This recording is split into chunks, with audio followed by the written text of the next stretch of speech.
Recognized craftsman. Title. Title achieved by craftsman acknowledged by the world.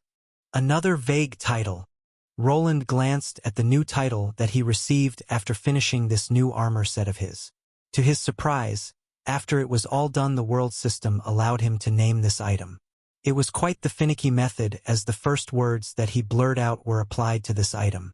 What would have happened if I said some random words? Would it register anything, or does the intent count? It was a good question, but he probably wouldn't ever find out. If he ended up making another named item, it would be better to not give it a stupid name. If he was able to perform this act, then probably other people were also able. Considering this existed, the analyzing skill should have been able to identify this new runic set of armor he made. Thus Roland picked up one of the gauntlets to give it a look. To his surprise, a few new things showed up besides the usual metal composition. Name: Rune Mark I Gauntlet. Classification: Unique. Durability: 90/90ths. Armor rating B. Set bonus: 2. Plus 10 intelligence. 4. Plus 10 endurance. 6. Plus all runic spells deal 5% more damage. Could this be the function of the title? What his eyes focused on was the classification of this gauntlet, which gave him a unique one. He wasn't sure what it meant, but some of his old game knowledge gave him an idea about what it entailed. Before he confirmed the hypothesis, his gaze landed on the set bonus that included 6 parts. The bonuses weren't that bad, and the increase in flat damage just for wearing a suit of armor was a nice surprise. 6 parts? Does it only count the main parts of the armor set? From what he could gather, the system decided to divide his armor into 6 main parts. The boots included the sabaton and greaves. The pants probably included the cuisses and what was below his waistline. Cuirass for the chest piece, gauntlets for the hands, pauldrons along with the rear brace, and finally the helmet. Does it discount the silver gray suit, or does it see it as a part of the whole set? Some tests were in order before he figured everything out. His theory about the new title was easily confirmed after he used his identifying skill on some other items around the smithy. The sword that he got from his fight with Emerson had the highest rank for the classification bit and gave him an idea of how they were graded until that point. Name: Enchanted Mithril Greatsword. Classification: Rare. Durability: 69/75ths. Attack rating: C+. Name: Runic Ether Durasteel Shield. Classification: Uncommon. Durability: 45/45ths. Armor rating D. Name: Runic Ether Durasteel Longsword. Classification: Rare. Durability: 40/40ths. Attack rating D. The lowest thing he could find was one of the old iron tools that he had made sometime in the beginning. It was of the crude classification, and this was probably the lowest grade possible. After that was the common classification, and it was followed by the uncommon one, which was his Durasteel shield. Rare came afterward, and he was actually able to discover items like that among his creations. This showed that the materials that the items were made weren't the only thing this classification accounted for. It was possible to have a better version of the same item, and perhaps the enchantments included on them made the difference. The longsword had a higher tier 2 spell placed on it, while the shield just had a simple tier 1 mana shield on it. Crude, common, uncommon, rare, and then there was unique. For some reason, this naming scheme didn't fully stick with Roland. Unique was synonymous with one of a kind. It didn't really go along with the other 4 names. Could there be an irregular category that the system isn't able to fully measure? Well, it doesn't really matter that much. I just need to start identifying more items. This new title gave him the ability to see the classification of items and also any set bonuses that they had. It would allow him to pick up better items from a pile without the need of going through their metallic composition or getting too close. It would provide him with information when facing off against opponents. Someone decked out in rare items or above would pose more of a threat than someone adorning common weapons. I don't have much time left. I need to move to the testing phase. But before that, Roland turned off all the recent prompts and was about to give the armor a test run.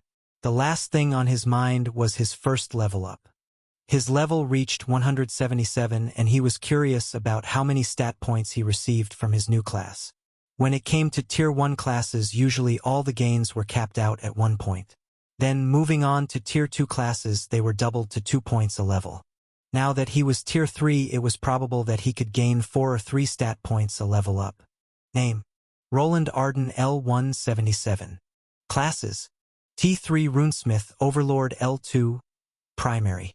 T2 Runesmith Lord L50 Tertiary. T2 Runic Engineer L50 Secondary. T1 Mage L25X. T1 Runic Mana Scribe L25X. T1 Runic Blacksmith L25X. HP 37756/37756. MP 76084/76084. SP 52062/52062. Strength 250. +3.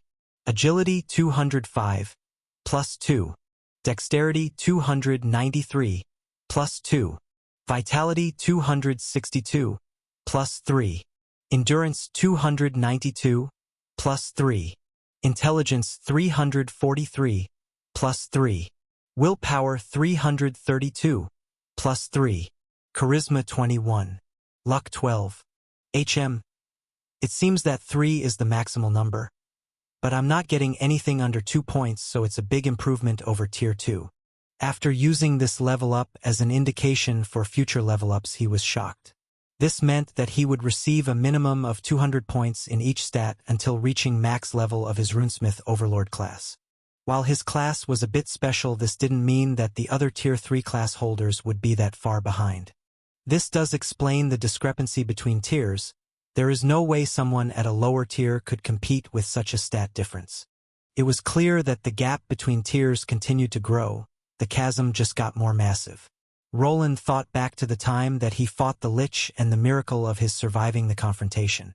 If he was facing off against any other creature that didn't have an obvious weakness, then more than likely he would have been dead. Now he had reached this stage, but it wasn't over as stronger foes awaited. The next confrontation was already scheduled as Theodore Valerian decided to send out some people to pick up Emerson. It was probable that at least one other Knight Commander would appear and perhaps be accompanied by other Tier 3 class holders. Just like Arthur hired Platinum Adventurers, the same could be done by his older brother that possessed deeper pockets. The group could potentially outrank the 5 Arthur hired. It might be up to him to do most of the heavy lifting if anything went wrong. I don't think they'll go for another confrontation this early, but I need to get ready for any potential fights. Roland looked at the large greatsword that Emerson was using. It would be a slap to his face to have it on him while the man was being released. He didn't really have a choice, though. There was no time to make a new weapon for himself. There were only 2 days left, and that would be only enough to perform a few tests on his armor, and maybe replacing the enchantments on this sword was possible. It all depended on how many tweaks to his new armor he would have to make. Would be better if I did this somewhere else. Roland arrived at the testing facility. Previously, he destroyed the place and almost collapsed the roof above him when he was first playing around with his Overlord's Might skill. He made sure not to place this large chamber directly under his house, but if it was destroyed, then a few of his wind generators would collapse along with it. His power had become superhuman, and simple rock walls were not enough to contain the magical blasts or even punches that he could produce. I need to make this larger. The ceiling is too close too. Maybe making some construction golems won't be a bad idea. I don't really want anyone snooping around this place. After giving out a sigh, he got to it. The silver gray suit that he created was already around his body and quite the tight fit. It didn't leave much to the imagination as he wasn't wearing much under it. Besides the underwear to cover his nether regions, the rest of his body was exposed. Transferring mana was much easier through skin contact, and he wanted to have as much of an advantage while using this set as possible. Finally, the various parts of the armor started floating around. The Mage Hand spell was fully utilized to get them in the correct locations for integration. There was no real need for leather straps anymore, as the suit had been designed with latches and clasps in mind. When it was in the correct location, a magical signal would push every piece together and slightly magnetize everything to the bendy metal suit. I could probably make this more streamlined. Just as he could use the mage hands, it could be done through runic items. It was possible to program in a dressing-up sequence where the armor used the spell by itself while using the Silvergrace suit as a reference. He could already see himself T-posing while the armor parts flew to him from the other side of the room. For now, at least, he needed to get through this in a slow and steady fashion by placing the parts one by one. Last came the helmet that he just placed over his head with the help of his own two hands. For a moment he deliberated about making a large movable face part which would open up as a hood of a car upwards. Yet, after considering the time and how the moving parts would introduce weak points to the design, he decided against it. Perhaps in the future, when making a Mark II version, he would implement such a solution, but for now this would be it. The visor was slightly larger than his older design and when being used gave out a lighter glow. Through it, he was able to see everything unperturbed and with the advantage of miniaturized screens on the side. Those screens would allow him to see his blind spots with the help of a few golem eyes that were hidden in the back portion of this helmet. The image would be a bit hazy but enough to warn him about any potential threats. I've gained some size with this armor on. The first thing he realized was the increase in his height, which now reached 2 meters. This combined with all the armored pieces gave him a more intimidating appearance of a Tier 3 Knight Commander. He still needed to add a cape to fit the role, but at least in appearance he did look the part. Okay. Let's run some diagnostics while I give it a little jog. With the dawn of Tier 3 runic constructs came an improvement to the all-around runic operating system. It was like moving from DOS, which required many prompt inputs, to Windows, which actually had a proper graphical interface to work with. It was possible for him to have it send out a small mana jolt through all the traces to check if any of them were being blocked. While it was doing that, Roland took the first step forward. The boots he was wearing had a bit of a footprint, so it took him a moment to get used to his new frame. Yet, after a few minutes, he was casually sprinting around the testing facility without hearing any crunching or screeching from metallic parts rubbing against each other. The system really helps with the measurements, it's just like on the schematic. He had to give it up to the skills that he gained. After following the plans that he drew up himself, he managed to make the perfect replica. The weight distribution was perfect, and it didn't feel awkward to move in this armor piece at all. It was even possible for him to jump and perform some kicking motions without too much of a problem. Yet the weight was still there. If he gained too much momentum, it became harder to stop. Obviously, some time needed to be spent on training before he fully mastered this new piece of equipment. Before mastering it fully, he would need to be careful, and perhaps relying on powerful Tier 3 spells was the way out. His hand moved forward and he pointed out with his palm on a set of slabs of metal. The first one was a block of iron, after it was steel, and behind him durasteel. At the bottom of his palm was a circle that started glowing pale blue. Soon it switched to a brighter red color before firing a superheated energy bolt at the blocks of metal. A loud bang hit his ears as it connected with the target and quickly melted right through it. Both the iron and steel blocks were not able to resist at all, and only until it got to the last one did the attack subside. Those weren't thin sheets of metal either. Roland compared this little hand blaster to the large mana cannon he designed to defeat the Tier 3 monster skeletons. This one shot wasn't that far off from the power of that mana drill, and he wasn't even utilizing it to full capacity. With how spammable this palm blaster was compared to the bulky mana cannon, it was a massive improvement. The testing continued with him trying out a couple of different spell combinations. This brought the first problem to the forefront and one of the downsides of this armor set compared to the other one. Greater runic spells were a lot more complicated than common ones. This caused somewhat of a control issue in the operating system through which he was activating it. His suit of armor was clearly lagging behind, and even when utilizing his multiple minds it was becoming problematic. Spells that he could utilize in a matter of seconds was his biggest advantage over other people. He was still ahead of mages comparable to his level, but creating grand spells would put a strain on the system. Should I try alleviating this or go with another approach? A few golems and the bits could buy me enough time to initiate the spell. It takes time for the mana to go through the larger structure of a greater rune. Could there be a way to hasten the process? For the time being, he decided to leave this problem alone. Besides attacking spells, he wanted to test something different. The first Tier 3 spell that he analyzed had been the levitation spell. It was capable of moving objects and the caster up in the air and reducing falling speed. However, was it really capable of only that? For this test to proceed, he needed to get outside where there was no ceiling. The moon was shining out brightly as he had worked into the late hours as always. Agni was there to greet him and was not fooled by the new armor set at all. "Woof! Give me some space, Agni. I don't want to crash into you." "Woo!" The wolf moved his head sideways as if he wasn't sure what his master meant. Roland tried to ignore the lazy wolf that just sat down next to one of the windmills. Their spinning blades continued to generate a little bit of sound as he got ready for a little experiment. His body blinked a few times as the spell was activated. The feeling of weightlessness took over as the levitation spell commenced. With a little jump upwards, he started floating and gained a whole 5 meters in height before slowly descending down to the ground. After a few hops around the compound, he was getting the hang of it. Should I go for it? Roland asked himself as he wasn't sure that this was a good idea. The levitation spell was usually meant for reducing fall damage or rising into the air to reach locations that were inaccessible to the caster. What he was about to do was inspired by his modern mind and too many shows with flying robots. After another jump, the soles on his metallic boots started giving off a red glow.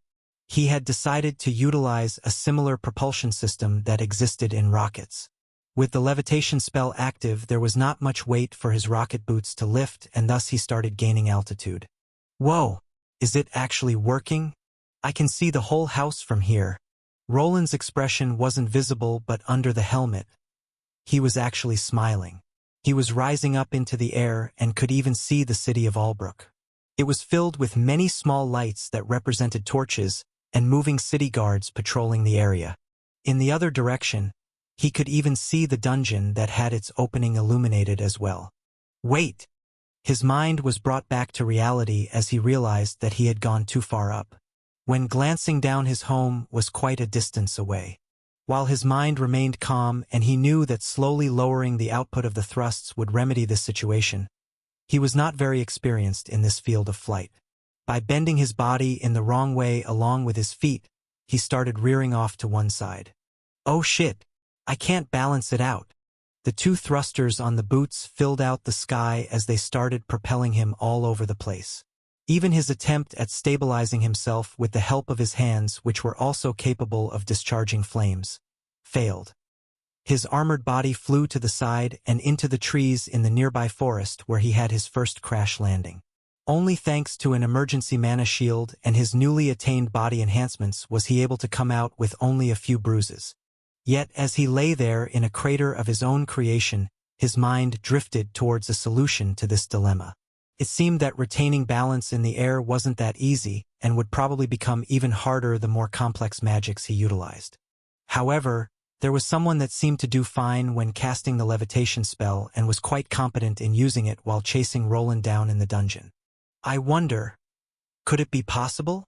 I know that I placed it somewhere in here. There it is. After the little crash landing, Roland quickly gathered up his armor and returned home. Considering that none of the parts flew off his body, it at least proved that the silver-gray suit was clinging to the parts well. Even when receiving some physical trauma from the fall, the magnetism helping to hold everything together still worked. Even if he was all out of mana, he implemented a few runic batteries as a backup generator. Unless his new armor received some critical damage, it would not peel off easily. It's still cracked, but I should be able to copy or transfer the data that's stored in it. He was looking at a small cracked orb that belonged to the purgatory lich that invaded his home. After the predicament with that monster was finished, this piece was stored by him in a safe along with some other valuables. When flying through the air, he was having trouble keeping balance as the levitation spell was not meant for such a use. Its intent was to float up in the air. Only thanks to the power of propulsion was something like flying even possible. It was a little experiment that he performed in the hopes of gaining some air mobility. The mana cost of such a combination technique was actually not that bad. While the levitation spell worked at minimum capacity to reduce his weight to almost nothing, he could use Tier 2 fire spells to propel himself forward. There was one big problem though: he was not versed in flight and had no idea how to balance everything out. While making the armor, his thoughts weren't really on gliding through the air, which would require constant adaptive movements to not overshoot. Thus, the damaged monster core of his latest monster enemy came into play. After the Lich's defeat, Roland did a small investigation into the Purgatory variant. They were quite powerful monsters that, if not killed fast, could evolve into something truly disastrous. Then there was their specialty that in later stages involved actual flight. Considering that this monster core was a database of the monster's memories, there was a possibility of gaining that knowledge for himself. After working with golems, Roland was convinced that there existed other variants that were similar, this monster Lich being one of them. Instead of having a brain made of flesh similar to humans, it possessed a core that worked like it instead. If he was capable of taking monster cores and implementing them into his spider golems, then it was probably the same for this thing. I haven't really ever tried working with the previous operating system though. Maybe I should perform a few tests on regular golem cores before fiddling around with this thing. While the idea was interesting, there were a lot of drawbacks. This core still belonged to a monster that was hungry for his mana. What if he inserted it into a golem which would instantly go berserk and try to kill him? Without spending some time adjusting this thing, there was no way of him knowing about what could happen. Perhaps it might be better to just use a golemic core of a floating golem? But there aren't really that many variants besides that thing. He tried to recall any monsters that could do the same thing instead and were not bent on feeding on his flesh. There weren't that many resources available, as most monster golems encountered in dungeons were lumbering giants. Other craftsmen also preferred to produce similar variants as it decreased the work they needed to perform on the monster cores. Making one from scratch was a possibility but would probably require years of research and then extended tests. This thing is also perfectly aligned to my mana pattern. Integrating it into the system wouldn't be that difficult, and it also is a core of a rare tier 3 monster variant. They aren't that easy to get. Roland was a magic caster, and implementing something like an AI program that previously belonged to a magic caster would go well with his design. The Lich was primed for using many minions, so it could help him control the increasingly more complex golems that he was going to start building. Even if he had the multiple mind trait, there was no way for him to control all of them at once. They needed to work on some type of operating system, and a helper could be something he could use in the future. While due to being a human from the modern world, his mind went towards artificial intelligence. Such things weren't really that foreign in this world.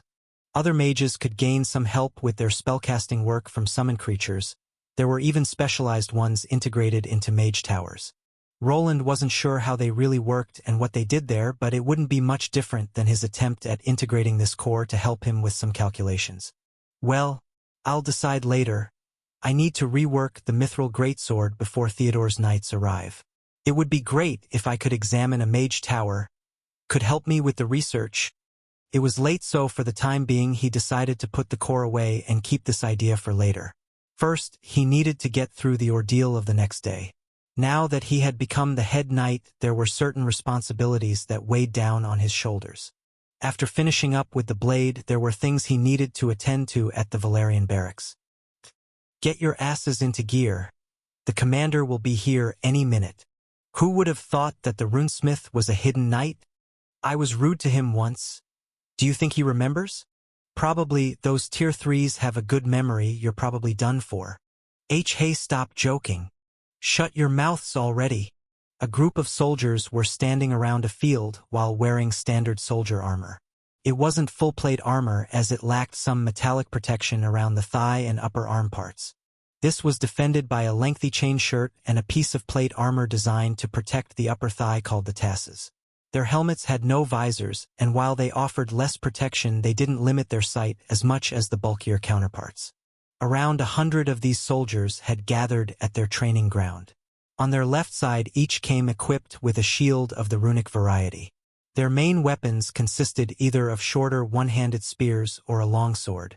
All of the weapons had runic enchantments on them and were made from dursteel.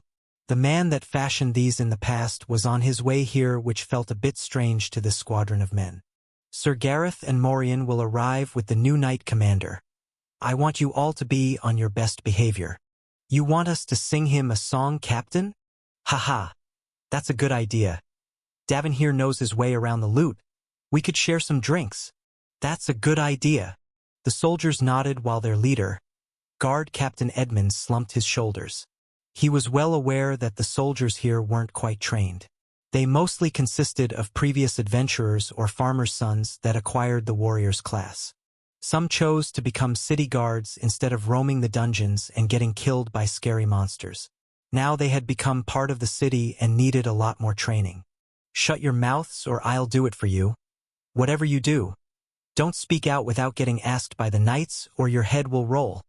Edmund was forced into scare tactics as he didn't want a slaughter to commence.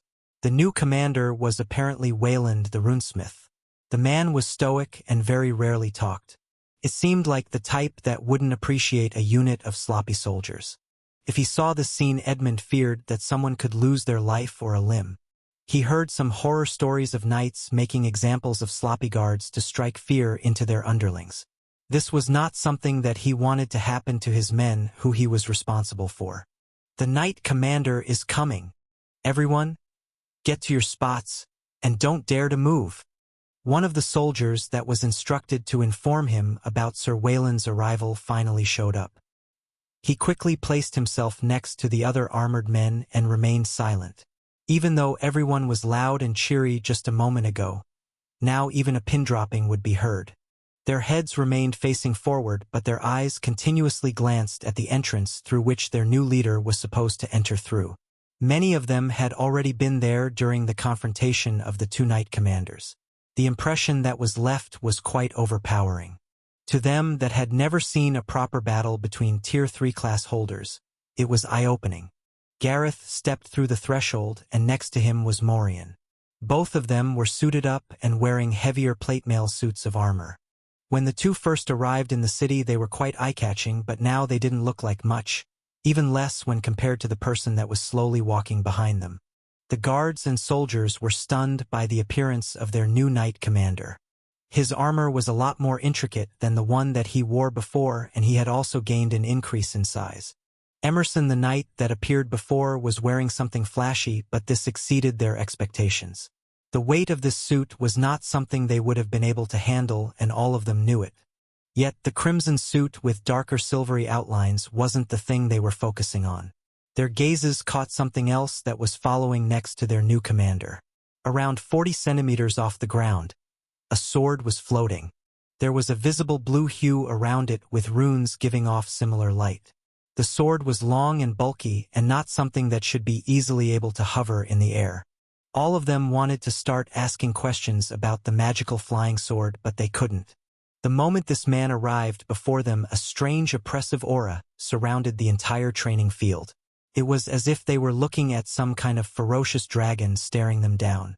They all felt as if they would lose their heads if they tried to speak up or move a muscle. Even Captain Edmund was shocked, as the previous time he had seen Commander Wayland, he was wearing something more casual. Now he looked like someone ready for war. "I won't take up much of your time. As you might have heard, I'm your new knight commander." His voice was quite strong but not oppressive. There was some roughness to it, but also a strange softness in the tone. The moment most of the soldiers heard it, they were knocked out of their stupor. Even though he wasn't saying much, the knight before them was able to keep their full attention. "Sir Gareth and Sir Morian will explain your mission. You have been handpicked to act as the vanguard for our Lord Arthur Valerian. I will make sure that you don't dirty the noble family's name." Some of them were stunned by the announcement. There were more soldiers within the Valerian compound, but 100 were chosen to gather here. It seemed that they were planning on giving them some special training, which was a big opportunity. They were not knights and lacked some of the proper training given to them. This was turning out to be an opportunity of a lifetime that could potentially earn them a pay raise. "Sir Gareth, if you would." "Of course, Commander." Soon their new leader took a step back and remained in place while the two other knights filled the soldiers in on the new mission. Just as they expected, they would be receiving some new training along with new weapons and positions if they made it through. It seemed like the noble wanted to create a smaller unit of elite soldiers, and they had the chance to get into it. "What do you think?" "I'm not sure. They need a lot more training. The highest level was around 70. You might want to ask for some proper knights from the academy. The graduation just ended. I won't be able to gather any worthwhile recruits at this time. Mary, did you spot anyone suspicious? No, there didn't seem to be any spies within this group at least. Roland nodded at the reply while peeking out of the window. He could see part of the barracks from here, and the sounds of their new training regiment were quite audible. We still need to be careful. After the unit is created, they could be retroactively recruited by Theodore or one of the others. I agree, it's better to be careful. His visit to Arthur's villa was to present himself to the new soldiers. To make a grander impression, he used his runic suppression skill along with some visual cues. The floating sword was one gimmick and gave him an air of mysticism. He wanted to give the impression of a no-nonsense leader similar to the way Emerson operated. From these 100 or so men, he wanted to get rid of around half. The rest would be put to work in the dungeon to gain some quick levels. But first we must get through the exchange. I'll be counting on you for tomorrow, my head knight. Ha! Yes, leave it all on my shoulders. After this is over, I'll have you both work. Yes, sir. Arthur chuckled while looking at the grumpy Roland. Soon the time for letting out Emerson would arrive, and they needed to get ready. The stage was prepared, but they had no idea of knowing what would happen. Would Theodore go with the nuclear option and send out multiple knight commanders and troops to get Emerson back? Not paying for his release was an option if he could force his way through, but that was what he was here for, to act as a deterrent. Soon the time arrived, and Roland was left with a swarm of butterflies floating around in his belly. Thanks to the armor shielding him from the outside gazes, no one would know that their pillar of support was having second thoughts. This was not something he wished to do, but there was no way out of it. To protect himself along with the people he cherished, he couldn't retreat anymore. Around 3 weeks had passed since the confrontation with Emerson. The signs of battle in the courtyard had been mended and the defenses were being enhanced. Runic turrets capable of killing Tier 3 class holders would become the norm the moment he had some time. As it stood now, he needed to rely on this armor that he created. His opponents might decide to test him again in this land where might made right. I guess I'll first go with Plan A. Well, my knight, I think you are needed elsewhere. Yes, my lord. I will take care of it swiftly. Arthur smiled as Roland switched to his knight commander persona. At least when they were out together, he needed to fit the role. With time, he hoped to get replaced by one of the 2 knights that were loyal to the young lord. Together with Mary, they needed to get through a quick leveling course and become his real pillars of support. As it stood now, he still only saw himself as a temporary ally.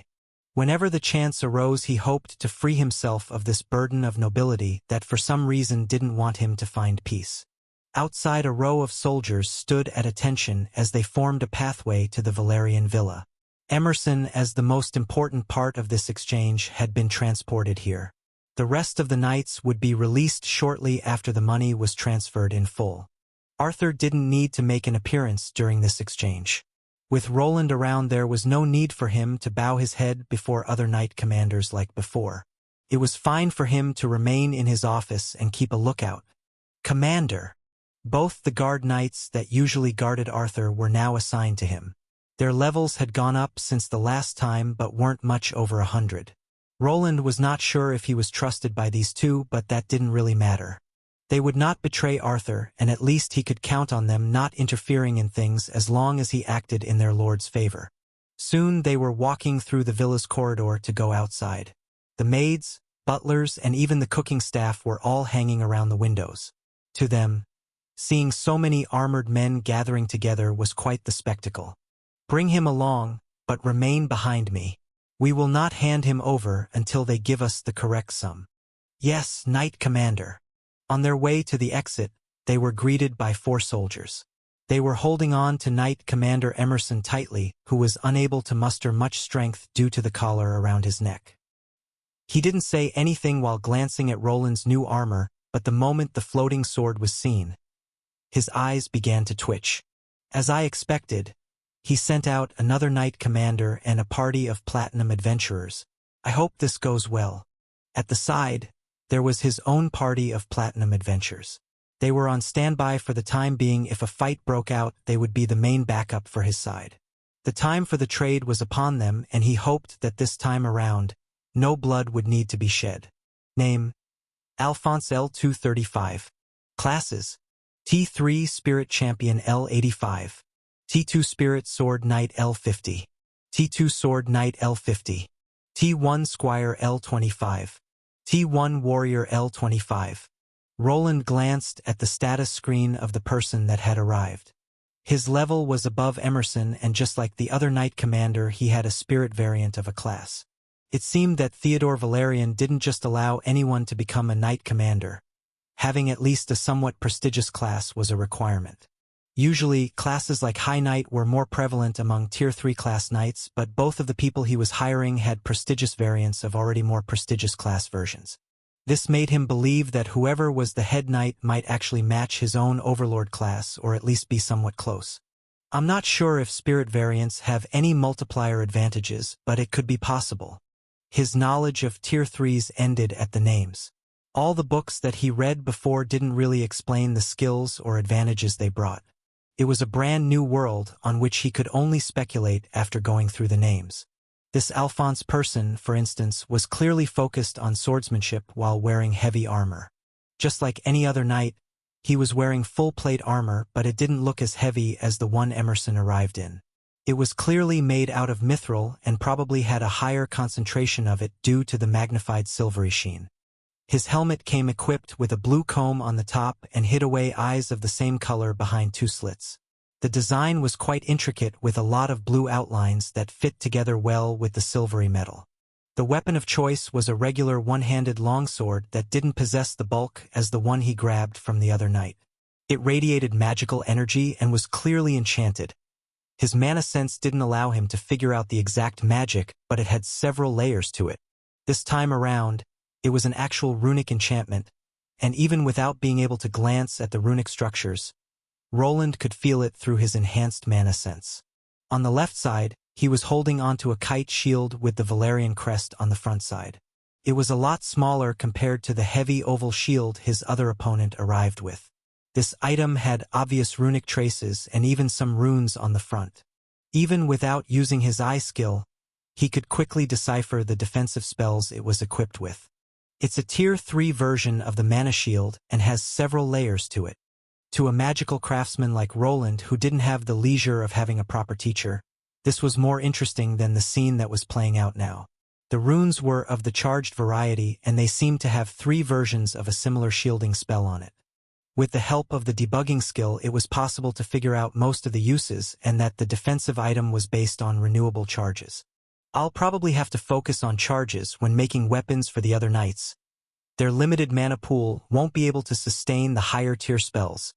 While deliberating on some future tasks, he continued with his assessment of the situation. This man was probably more nimble on his feet than Emerson. His focus was swordsmanship with some added defenses thanks to the shield and armor. This was a bit concerning, as his latest skill that allowed him to see the world's mana flow had its limits.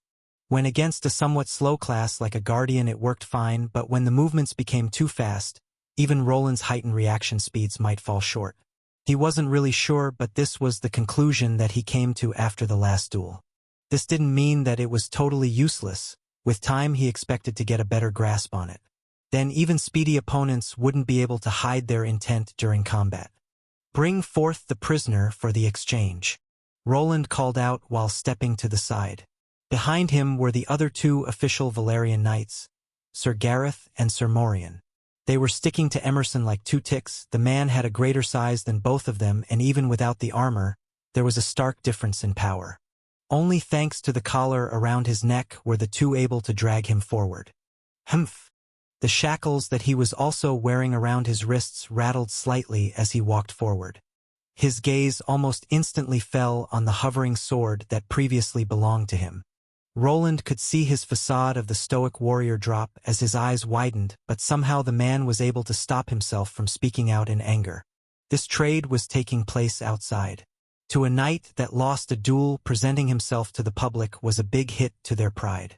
Yet there was a need for this little show everyone was allowed to see. There needed to be made an example before all the other knight commanders and nobles. They needed to know that if they went against the city and their lord, this could happen to them. I thought they would start shouting about now. Are they actually afraid of me? This was something new to him. Even though he could feel some of the anger coming his way, no one uttered a word. His presence seemed to weigh heavily on the people here. Even the Platinum Adventurer party that was here to back him up wasn't getting as much attention. The enemy had also come forth with their own group of adventurers, and his side was outnumbered when it came to Tier 3 class holders. 11 against 6, on the surface it looks like we are at a disadvantage. They also brought a higher level mage and a few Tier 2 mages. To counter a magic user, another magic user is usually needed, but it should be fine. Subterfuge was part of this game. Many runic turrets were placed in this compound, and they were pointing at the enemy combatants. Roland was in control of them and made sure to make their cannons point right at the enemy knight commander's head. With an unknown amount of firepower on his side, he didn't believe that this exchange would fall through. As you can see, Sir Emerson as well. I hope that you have brought the agreed-upon gold for the trade, Sir Alphonse. I see that thou have done thy due diligence, Sir Wayland, was it? I'm pleased to make thy acquaintance. The pleasure is all mine. He nodded while exchanging a few words with the other man. While the two knight commanders were talking, no one dared to raise a word. This knight's voice sounded somewhat gentler and not filled with much animosity. Yet it also carried a sharpness with it. This was a man with a lot of experience. Just as the two lords have agreed on, 1,000 gold coins for the knight commander and another 500 for the others. The man clapped his hands to signal some of his soldiers to move forward. Two men brought forth a heavy-looking chest in front of the man wearing the silver mithril armor. This was quite the sum of gold. A normal person could retire and live a good life with that amount. Yet someone like Theodore could just wave his hand to produce this amount instantly. When the chest appeared, all the adventurers in the vicinity instantly started stealing glances. Even to Tier 3 class holders, this was a large sum of money that would allow them to get some powerful magical weapons. They continued to watch it as it was brought to the middle of the courtyard where the exchange was taking place. I'm sure you won't mind if I check the contents of that chest. Sir Alphonse, are thou implying that we brought an incorrect amount? Sir Wayland, the chest will be accepted by my lord. It must be examined beforehand. I'm sure you understand the procedures. The man in the silver armor begrudgingly nodded. This wasn't anything unusual to happen during an exchange. A non-combatant like a butler and a few lesser soldiers would go through the contents of the chest. They needed to check for potential traps or curses. Even if the gold was there, it was possible for it to be rigged. Even Roland would be able to apply a rune to a gold coin that could explode when the time came. Thus, for this reason, he decided to put on a little show which would put him in a little bit of danger. What are you? Alphonse was the first one to notice that something was off. Instead of the usual servant appearing to check, the large armored man's aura changed. After him was the Tier 3 mage that grabbed his staff quickly. His mana, it's shifting. A blue haze collided with the chest in the middle of the yard while some of the people on the other side panicked. Soon the chest full of gold was floating up into the air while opening up. It was a simple combination spell that included an altered mage hand magic to allow him to test for possible magical signatures. Stay thy hand. Alphonse was quick to hold his men back. While what Roland did was perhaps not very appropriate, he had a proper excuse. A message needed to be sent. The trust between these two factions was non-existent. Believing that some type of monster or magical bomb resided in the chest was not that outlandish. It seems that you have brought the correct amount of coin. Very well. Release the prisoner.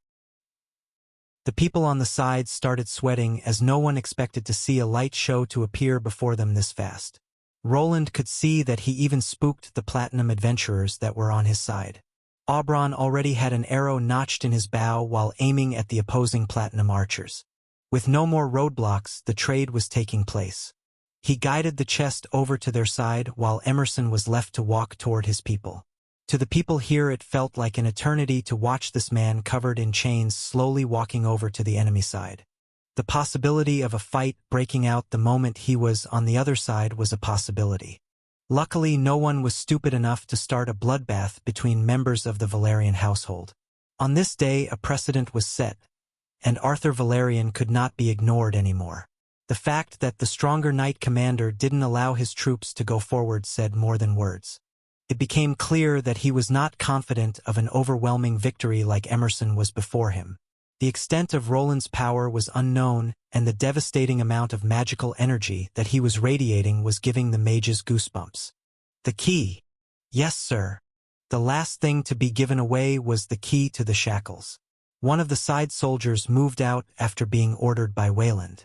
Yet before he could relinquish this item to one of the other soldiers, Sir Alphonse moved his hand up. That won't be necessary. As if to return the favor, the man moved his hand to his sword. After gripping it tightly, the blade made its way out of the sheath rapidly. The aim of the sword slice was Emerson, and before anyone knew what was happening, the shackles around his body had become undone. The blade moved in a strange way as it created afterimages. Within just a matter of seconds, the other Knight Commander was free. This little show of skill didn't move Roland from his position. He just stood there with his hands crossed over one another. It was important to not show any amount of weakness. Even though his eyes could not follow the attack at all, it was important not to show it. Although it might have seemed that the enemy had gained another powerful Tier 3 combatant, this wasn't true. While the slave collar was down from his neck, this wasn't the only measure that was taken to keep the man at bay. A special alchemical concoction was used to produce several debuffs. Even though Emerson was free, he would not be able to bring out his Tier 3 skills and would not be much stronger than a level 100 knight. I see. Then I think we are done here? That we are. I bid thou farewell, Sir Wayland. I hope that our paths cross again. Till then. Roland nodded at the man without replying. The whole exchange took around 5 minutes, but it felt like an eternity. Having to focus all his senses on the people here was very strenuous. Luckily, the gold was now in their pockets, and the other side didn't try to pull a fast one on them. If something actually was wrong with the chest, he would be required to act. While he was playing the role of the head knight, losing his life for Arthur was not part of his agenda. Slowly people left the courtyard where he remained. The other soldiers that were stationed here followed after to keep watch, but they were ordered not to engage without him around. Just for this event, he had placed various runic devices on the main roads. Even without them following, he was able to know of what transpired afterward. Thou art a disgrace to the Valerian household. How didst a bastard like thou achieve knighthood? Thou allowed our adversary to steal thy weapon? A gift granted thee by our Lord. Aye. After we return, thou shalt be punished. To no surprise, Alphonse was furious and probably holding it in during their encounter. During the walk back through the streets, he continued to berate Emerson about his failures. Roland wasn't sure what this man's punishment would be. He was still a strong Tier 3 class holder that wouldn't be easily replaced. The defeat in the duel was a big blemish on his record. The fastest way of clearing his name would be winning a rematch, but that was not a realistic solution and could tarnish his name even further. He'll probably be worked down to the bone to gain all that gold back. Gaining some merits is what he needs. That Theodore decided to pay up meant that he intended to use Emerson to some extent. Maybe his position would be taken away, but he could still be used in other fields. Lending out strong knights was a possibility, so it was possible for him to disappear from the island for the time being. He would perform various missions in the Empire to earn back the respect that he lost. I guess that about wraps it up. Now what do I do? The knights didn't stay. They instantly left the city without even using the inn or other facilities. They were probably ordered to retreat and wait for more information to arise. A period of Cold War was upon them, and before another battle commenced, he needed to get ready. Around a month had passed since he achieved his new Tier 3 class. In this short span of time, he had become a knight, taken part in a duel, and created a heavy suit of armor that caused the other Tier 3 class holders to tremble. All eyes were now on this region as a new force was being created. Arthur's previous position was quite unfavorable as he found himself between two large territories. To the west side was Theodore and to the east Ivan. Even though the latter had suffered a big loss, a large chunk of his forces still remained. If not for the cult, Ivan might have decided to show himself in this city too. Luckily, Tybalt and Julius are on the other side of the island. This should give us some time. While Ivan was an injured tiger, he still posed a threat to his brothers. They couldn't just move through his lands to arrive at this city. Instead, Roland expected a slower push through various other means involving capital. While Ivan is busy defending himself against Tybalt, Theodore might feel pressured by Julius. They will probably still not see Arthur as much of a problem. This will be our only chance to make any substantial progress. We must use this opportunity. Roland nodded while looking towards the Valerian villa.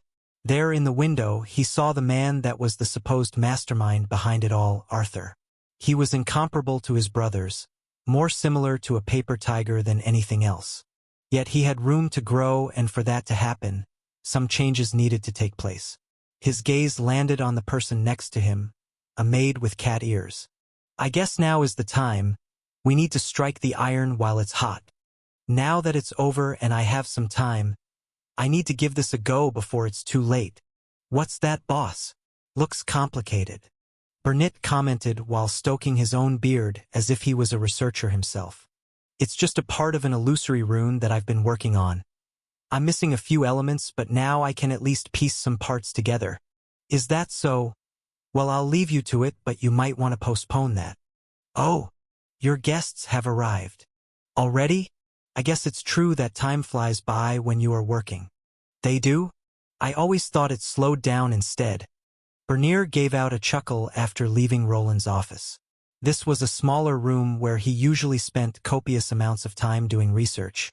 It was filled with large scrolls and books covered in runic designs, and what he had been researching was quite the peculiar rune. It was quite difficult to understand even for someone like him that managed to reach a level of a master runesmith. Even after the Ascension trial had given him all the basic knowledge to work with greater runes, he was failing on recreating this one, which consisted of multiple ones and was probably a grand one. It was an incomplete schematic that lacked the most integral part, the runic operating system. It was like the chassis of a supercar that lacked the proper engine to make it run. This was the same diagram that he lifted from the monolith belonging to the cult, and when looking at it, he could somewhat connect the dots. It had many obvious elements that a craftsman like him could find in runes primed for illusions. To the uninformed, it might have seemed that magical spells that could produce their own worlds required a lot of mana, but in actuality it wasn't so. These spells affected the brain of the target and altered the perception of the world around them. The spell didn't create holographic images in the real world, it just injected them into a person's brain. Even when there was nothing there, the person's mind made it a reality. There was no way for him to recreate the spell. Even if he recreated everything through the schematic, it would probably not function to the same capacity. Tier 3 runes worked differently than the other counterparts. There were a lot more ethereal pathways spread out throughout them. Then there was another main problem. This particular spell was similar to the divine runes that he investigated. The abyssal cult worshipped some outer dimensional being or god. It, just like any other god, came equipped with its own strange magical wavelength. While Roland had been successful in figuring out one of these waves, it was not easy to calibrate to another one. The fastest way would be through catching a glimpse of an abyssal priest performing some spells. They were the main worshippers that were attuned to their evil god. This didn't mean that the schematic was pointless. Thanks to it, he could see all the components involved and also understand the three-dimensional structure of the multiple greater runes it had. He speculated that Tier 4 runes were just multiple Tier 3 runes put together. There was a similar distinction when it came to lesser and common runes that he was able to comprehend even when he was a runic blacksmith. The only problem would be the complexity, but he would be at least able to do some research. When he started out as a runic scribe, he began the process of disassembling runes into smaller components. With time, this translated from lesser to common runes and now even played a role when working with greater ones. Thanks to this methodical approach, he was capable of finding the important parts in this huge and strange schematic. He just needed to spend some time, and a way of blocking out the signal would be found. Wish I had the time to spend on this. I bet the cult would send out their assassins here instantly if they knew what I could do. For the time being, he covered up the schematics and all of his research that made their way into a nearby safe. He had no idea how far the cult had reached. It was better to keep everything hidden away, as a possibility of his compound getting infiltrated was there. There existed many spells and creatures of the night that would allow people to sneak into these parts. If they found schematics with the abyssal cult's fingerprints all over them, he might not live more than a few days. It wouldn't even go over with the people that should be on his side, the Solarian Church. They might accuse him of being part of the cult, and with the runic schematic just here they would have a case for it. For such a thing to not happen, he decided to have the safe to blow up if anyone unexpectedly arrived. Luckily, the lich that was here didn't trigger this failsafe, so he still had the old plans to work with. Let me get a move on before my guests get bored, huh? As he was finishing the sentence, he heard a loud bang coming from upstairs. The whole workshop was rigged with speakers to inform him about any loud noises while he was working. However, this was not a burglar or an uninvited guest. It was one of his closer acquaintances. Did that idiot start something? I need to get up there before they destroy my house. Roland quickly rushed through his workshop to get to his home upstairs. When he arrived there, the trouble revealed himself in the form of his favorite musclehead. Armand was down on the ground smiling. His body went through the dining table. The person that was facing him was an unsuspecting woman dressed in light armor. From the way everything looked, he could tell that she had thrown the large man onto the wooden furniture piece. What are you two doing? What did you do to my table? Hey, it's not my fault. I just wanted to greet her and she did this. I'm the victim here. I'll make you into a victim if you keep talking like that. How dare you try to touch me, you damn brute. Hey big sis. Calm down for a moment. His dining area was occupied by exactly 3 people. Armand was down on the ground with a big shit-eating grin covering his face. It was clear from a glance that he was in some way messing with the other person.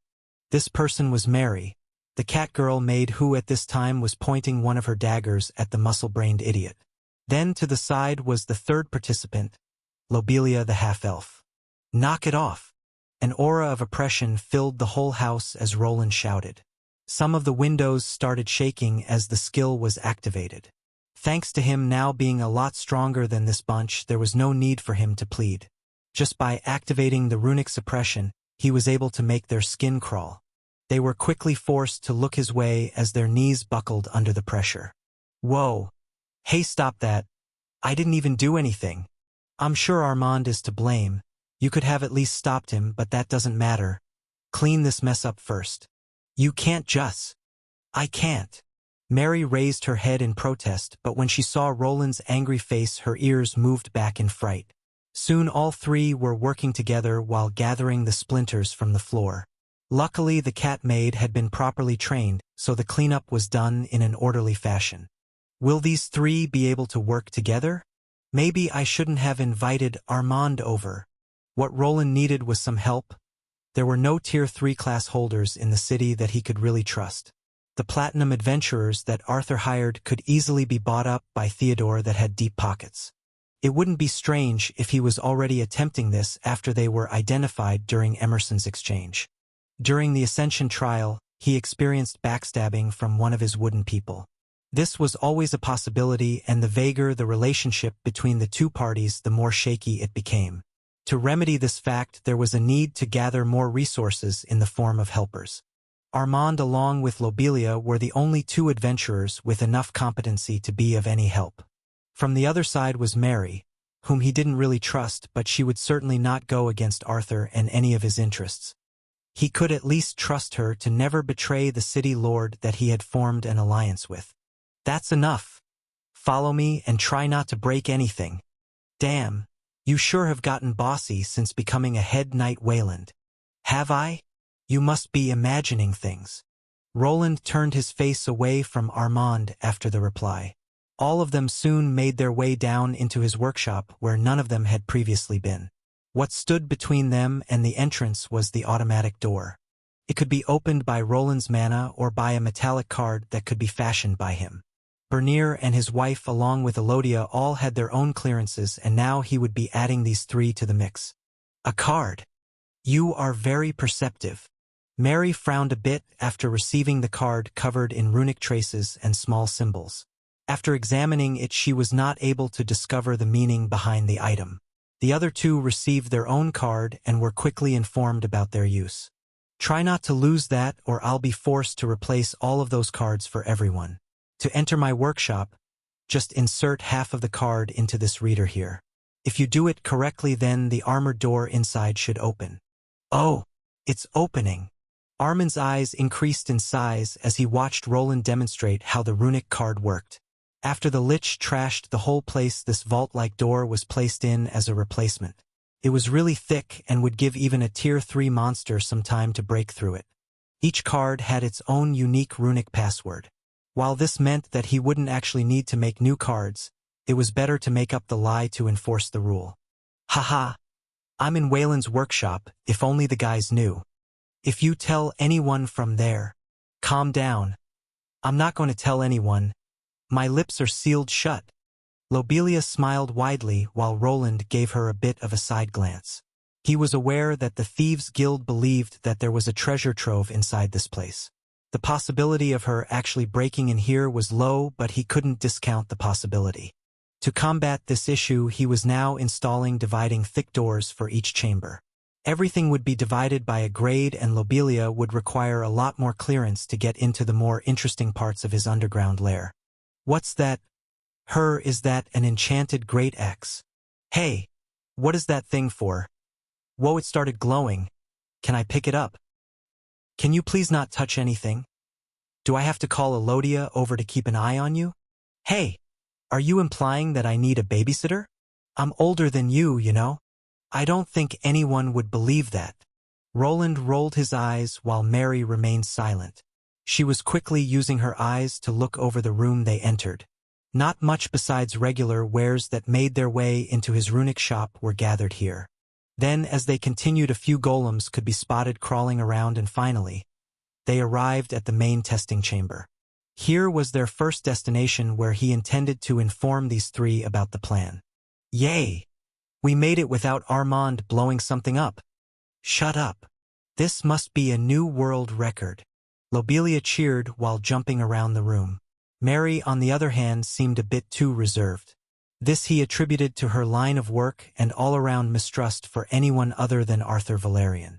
In her head, the possibility of getting lured into a trap and getting killed was always on the table. The other day, when he explained the issue to Mary and Arthur, the young lord was actually eager to join them in this event. Mary didn't want to hear anything of that. It was surprising how much say this woman had, and understandable that she reacted this way. Their next destination was the dungeon, and with the help of some of the items he prepared, they would start leveling up. Roland knew that disposing of a body in the dungeon was an easy task. It would be absorbed by the strange place, and everything could be blamed on the monsters. If he was in Mary's shoes, he would probably act the same. While for some reason Arthur trusted Roland to not attack him there, the woman's job was to keep him alive. Even if there was an inkling of a possibility, she needed to watch for it. This was actually fine with him, as getting Armand and Lobelia up to the limit was more important for his own safety. They would protect Elodia as she was their sister, and after some adventures together he learned to trust in these two. Mary would just be given the tools to progress, and then she could hand them over to her lord when the time came. He also considered his other friends from his gold rank test period. Yet some of them were a bit too money-hungry for their own good. Calm down, we don't have all day. Come over here and take a look at these items. Yeah, that's what I'm talking about. Did you make new weapons? New weapons? Will I be getting an enchanted bow? An enchanted bow? Do I get some magical gauntlets made out of red mithril like that new armor of yours? Sweet. Not exactly. What is this stuff? Are those supposed to be weapons? Roland nodded while the three people here looked at something that looked like large pages filled out with runes. Right next to them, they could spot a whole notebook with similar pages that was greater in size than a regular book. Then to the side, there was a strange metallic backpack with wires connecting to a rod-shaped object with handles. These throwing knives look fine, at least. Are they made from mithril? You have a keen eye for these things. Roland nodded while taking one of the large pages from the table. It was time for the presentation of this one-off weaponry. While he was able to shrink down the magical scrolls when it came to common runes, it wasn't that easy with greater ones. What he ended up with were these bulky pages of costly magical parchment. They also required special ink that had a steep price. Luckily, thanks to Emerson's contribution, he was able to get enough to last him a while. Step back for a moment and watch. Is this far enough? He glanced back while holding out the page towards one of the dummies. Both Lobelia along with Mary took the hint and quickly hid behind a plate of metal. There was a small slit with special glass that they could see everything through. Armand, on the other hand, didn't move from his spot at all. He was just half a step behind Roland, who was holding out the scroll towards the target. Are you going to use it or not? Armand broke the silence, and it didn't seem that he was reacting to the glare he was getting. Roland could only give out a sigh while looking forward and activating the runic item. The moment he did, the symbols along with the traces lit up in the color of the morning sun.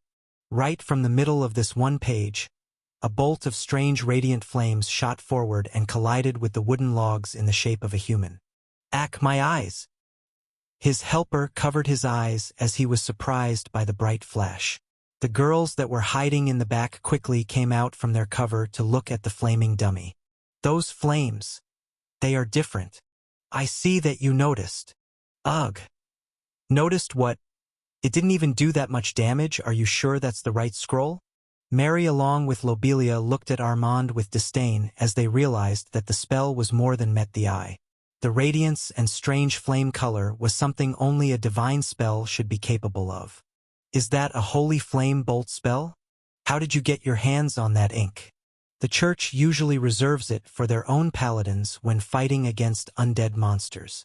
Well, don't worry about it, Roland replied while trying to act naturally. In reality, for a divine spell on a scroll to work, specialized ink needed to be made. The way to make it involved priests but was hidden away from the public. The ink that he was using wasn't that special. The important part was the customized rune that hit the correct wavelength. Luckily, it's not that easy to ascertain that ink from this. As long as I shut my mouth, no one will know. While the power wasn't that much above a Tier 2 flame bolt spell, it would be enough to devastate the Tier 3 undead monsters in the dungeon. With the help of these scrolls, this team of 3 would be allowed to quickly rise through the levels. Their road there would be a lot less bumpy than his, but also required him to continue to replenish these items. After showing off some of the others, the time for a dive back into the dungeon would be upon him. Though this time around, he wasn't planning to just remain at the entrance. Woof! A rather excited-looking ruby wolf charged at an unsuspecting salamander. Before the creature could even turn around, its head was between a set of sharp teeth. A crunching sound was heard by the nearby people that didn't even really pay that much attention to the low-level creature being slaughtered. We are already in the lower section of the dungeon? How long have you known about these tunnels? That's a trade secret. Agni. Be sure to take out these monsters when you see them. Awoo! He sure is enjoying this. Yeah, he hasn't been here in a while and he loves eating the mana stones. Mana stones? Asked Lobelia while wondering if she should pull out her bow or not. Agni was running around and defeating all of the monsters around here, which left nothing for them to do. In her mind, this was a strange tactic for them to level up. However, after Roland presented them with the plan, she could see how using these low Tier 2 monsters as experience was inefficient. Yes, he has an interesting diet, but we should move on. We are already drawing in too much attention. That's probably because of your armor. Roland frowned under his helmet while grumbling. The larger armor, composed of shiny mithril, was truly a sight to behold. The design was a bit more intricate than what he usually went with. If it was the old him, then he would have probably looked like a trash can with arms. Instead, he looked fashionable and knightly to fit in better for his new role in the city. He considered putting on a robe over it, but it would just melt instantly if he produced any type of attacking spell. This place is too well lit for its own good. We should move along. The sword that he made to float was just strapped to his back. Even without it, the armor was eye-catching enough, but at least it blended in well with the red glow of the lava pits. The runic traces and runes weren't as visible as on his older creation. With the added thickness and increase in the quality of metal, they didn't show through unless he actually activated their effects.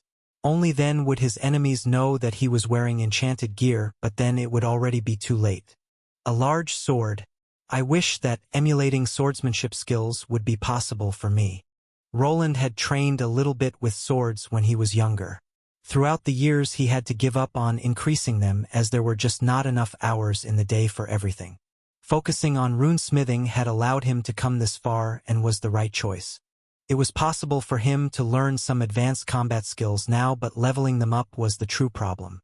After interacting with Emerson and the other knight commander that left the other day, he wasn't sure if he needed to go outside of his current comfort zone. While the man he faced in the duel had some nice defensive skills, they weren't really different from what he was able to produce with mana. The only drawback was when going against anti-magic, but other energy sources like aura had similar deficiencies. Without his runic eyes working on skills, he could not copy them as he did with the divine spells. It seemed that there was a difference somewhere that perhaps couldn't be covered by wavelengths. Yet, after seeing some of those skills, he could see how he could integrate them into his own system. Skills seem similar to something like automatic combat. The person performing them is limited to the motion decided before their activation. Hey, one got through! While walking towards the lava lake, they encountered a few other monsters. One of the fire salamanders popped out of a nearby pool while he was passing by. This was nothing out of the ordinary, as the monster's speed was far below something a Tier 3 class holder was capable of. His hand moved to the side and he spread his digits as if waiting for something. This was the cue for the large sword on his back to fly out. With the help of the mage's hand skill, it was quickly propelled into his grasp. After getting a good grip, he thrust this weapon forward while activating one of the basic skills that he had learned. Instantly his sword was guided forward and his body performed the motion perfectly. Just like Knight Commander Alphonse, he did the same. The blade connected with the monster's head and produced a massive hole in it. This skill was just one of the basic ones every swordsman or even warrior was capable of, called the sword thirst. Through its use, Roland was aware of the skill effects and of their one major downside. The parts of the body that are required to perform the skill are locked into the motion for a moment. This usually won't be a problem, but can still leave a person open to a quick counter. Roland's mind was indeed made up about the usage of skills. On one hand, they allowed people to perform actions automatically while going above the limits of their bodies. Higher-level skill users could later engage in high-speed combat with skills helping them evade and counter. While they were quite the boost to one's strength, they could also become a double-edged sword. He could see someone becoming too reliant on this auto-combat-like feature. It would probably be best to have a good balance between passive and active skills instead. He was not really someone that used a lot of active skills, but he could see a battle between higher-level skill users to be something similar to a chess match. They would need to decide when the best point was to activate their attacking or defensive skills. Seeking opportunities for an opening or luring in others with a fake one was part of the course. Yet for someone like him that went with the magical route, he would need to traverse his own path. Combat with fast-casting runes was not something prevalent in this world. Roland might have been the only person alive with a unique skill setup for magical equipment casting. While rune mages existed, they were not capable of creating something like a suit of armor, nor did they have the strength and endurance to use it in battle. There was no blueprint for him, nor would he ever find a master to guide him to his answer. What he could do was just continue practicing, make mistakes, and learn through experience. We are lucky. The lava pool is clearing out. Yeah, but we are not alone. Isn't that a platinum adventurer? You're right, but the rest look like golden adventurers. Did they hire the person to guide them into the new area? Lobelia responded to Armand after the group arrived at the large pool of lava that was about to clear up. Now that Roland's secret was out in the open, everyone else was eager to visit the new dangerous area. Even on the way here, they saw some strong-looking parties venturing through. We need to run you too. Ignore their group. He voiced his opinion while storming off for the entrance. Agni was right behind, his tongue flopping around as he was quite enjoying the freedom to run through the dungeon. Soon everyone waiting for the lava to clear was sprinting into the middle. I'll have to bring this up with Arthur. This can't continue to be the only way of getting to the dungeon. Getting to the new dungeon could set people back by days. It would probably now be faster as the monsters would have been cleared out, yet this couldn't go on. The longer they or any other adventurer needed to get there, the more money they would lose. Thus there were two options, either build some type of elevator at the chasm area or a bridge through this lava pool. The molten rocks at the center spot were somewhat shallow. Creating a small barricade around it might have been possible. Now that there was a reason to invest in this venture, they needed to hasten this process. It was well worth it to spend copious amounts of money on getting those Tier 3 materials out into the city. They would stimulate the economy and allow everyone to profit like they never profited before. After arriving at the middle, Roland activated the secret area. The other adventurers that were coming with them were probably equipped with one of the keys that he made. It was just a small plate of metal that looked like a credit card. With its help, people could open up this area to gain access. It's quite the scam though.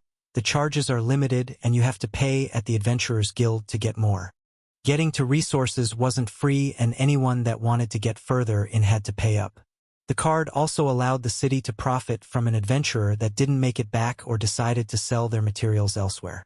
Thanks to this method, it allowed Arthur to gain a little bit of extra money without having to do anything.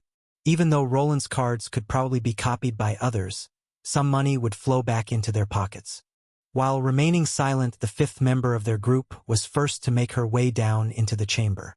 Mary seemed slightly on edge while traversing through the dungeon. The young woman didn't seem to be too trusting and perhaps was constantly looking for an escape route. Going in first would allow her to check for traps and other elements while getting away. "Hey, cute maid. Why are you so silent? I just don't want to talk to you. We should remain cautious of our surroundings. We don't really have to be with those two around. Just relax and have a nice chat." "Hey, leave her alone." "What? I'm not doing anything."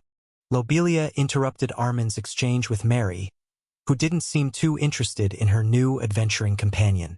The man continued to send her lustful gazes throughout the entire trip and continued to throw one-liners in her direction.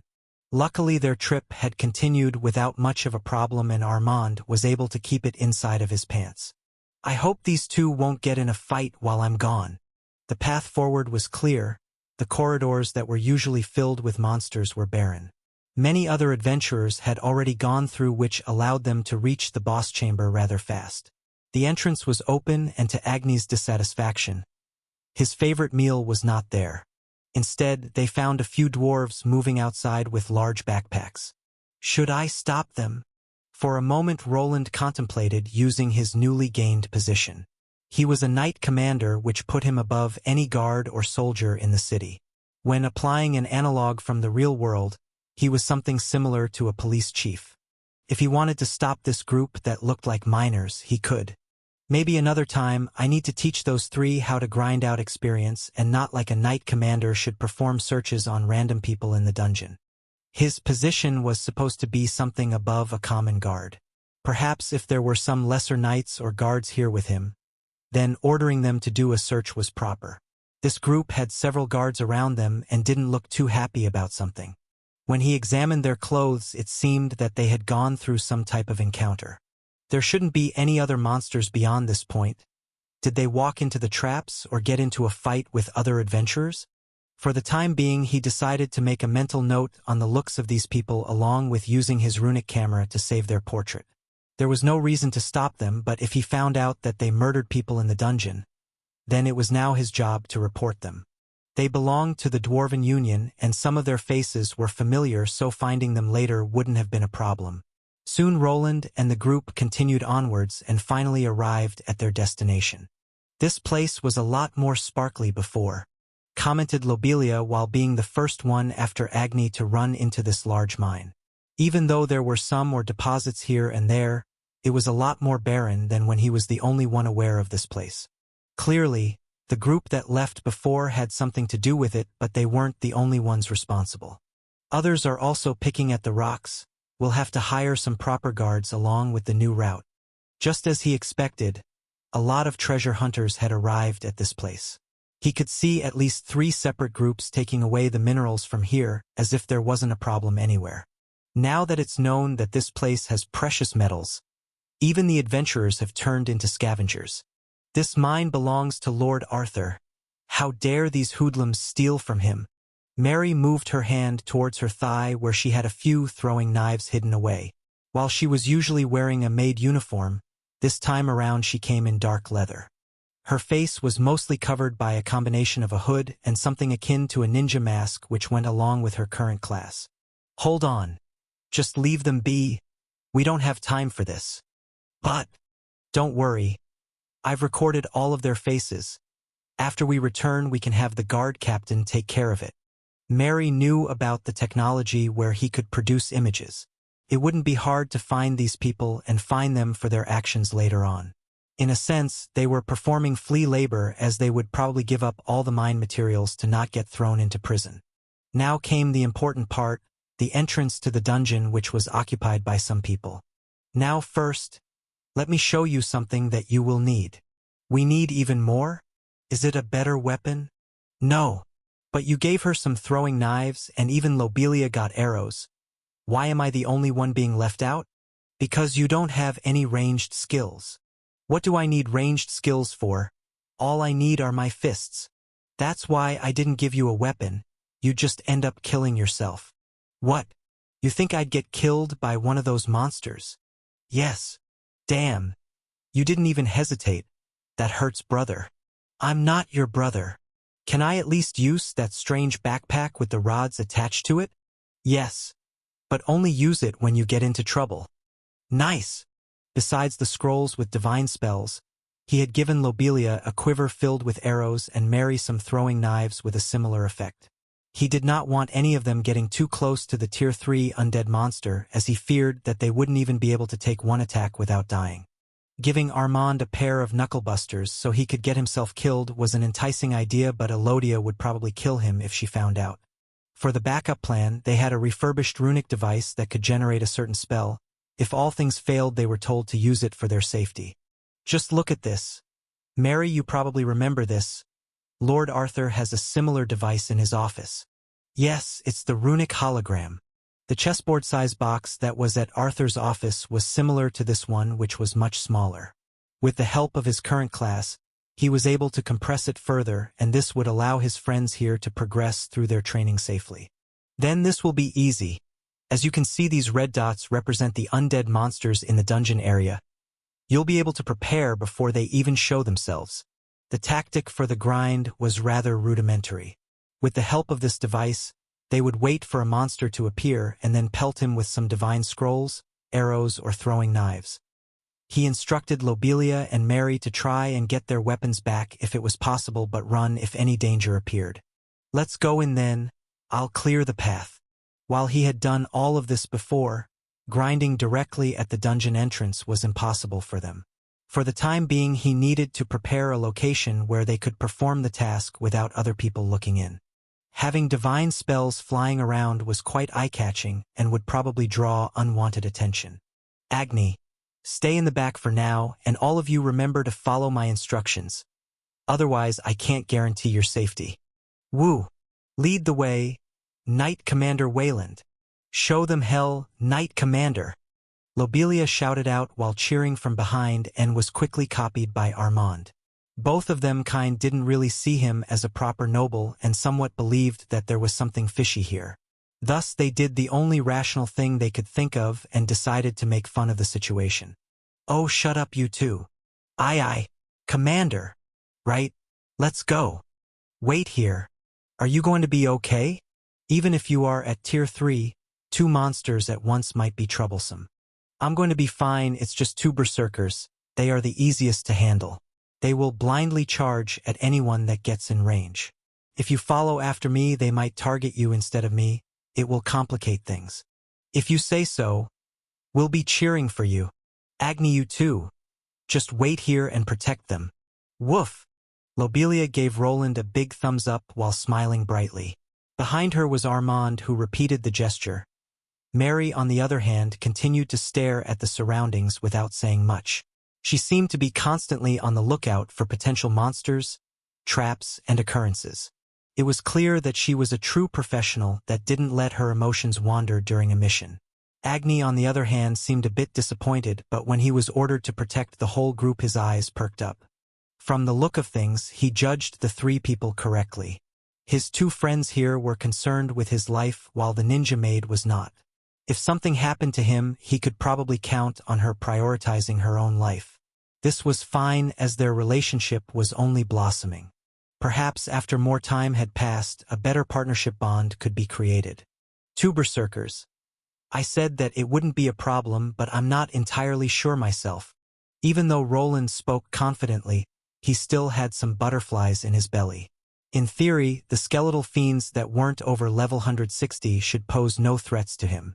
They were weaker than Emerson that he faced and also lacked tactical thinking. Their main skill was going berserk, which enhanced physical stats. They were usually endurance, strength, vitality, and agility. Yet there were debuffs that came with the power increase as their intelligence dropped by a significant amount. The stronger their power became, the dumber they got, and turned into rage monsters that could only react. Will he end up like them when he advances? While moving forward away from his current party, he glanced in Armin's direction. His newest class was of the Berserker family and could become a problem in the future. It was possible to master this skill at the higher levels, but it usually had a downside. Roland knew of it as he had engaged with Armand in single combat. If he wasn't capable of defeating the enemy after his buffs ran out, then he would be at a massive disadvantage. Name: Armand L121. Classes: T2 Fist Berserker L21, T2 Pugilist L50, T1 Warrior L25, T1 Brawler L25. But would it be smart to switch now?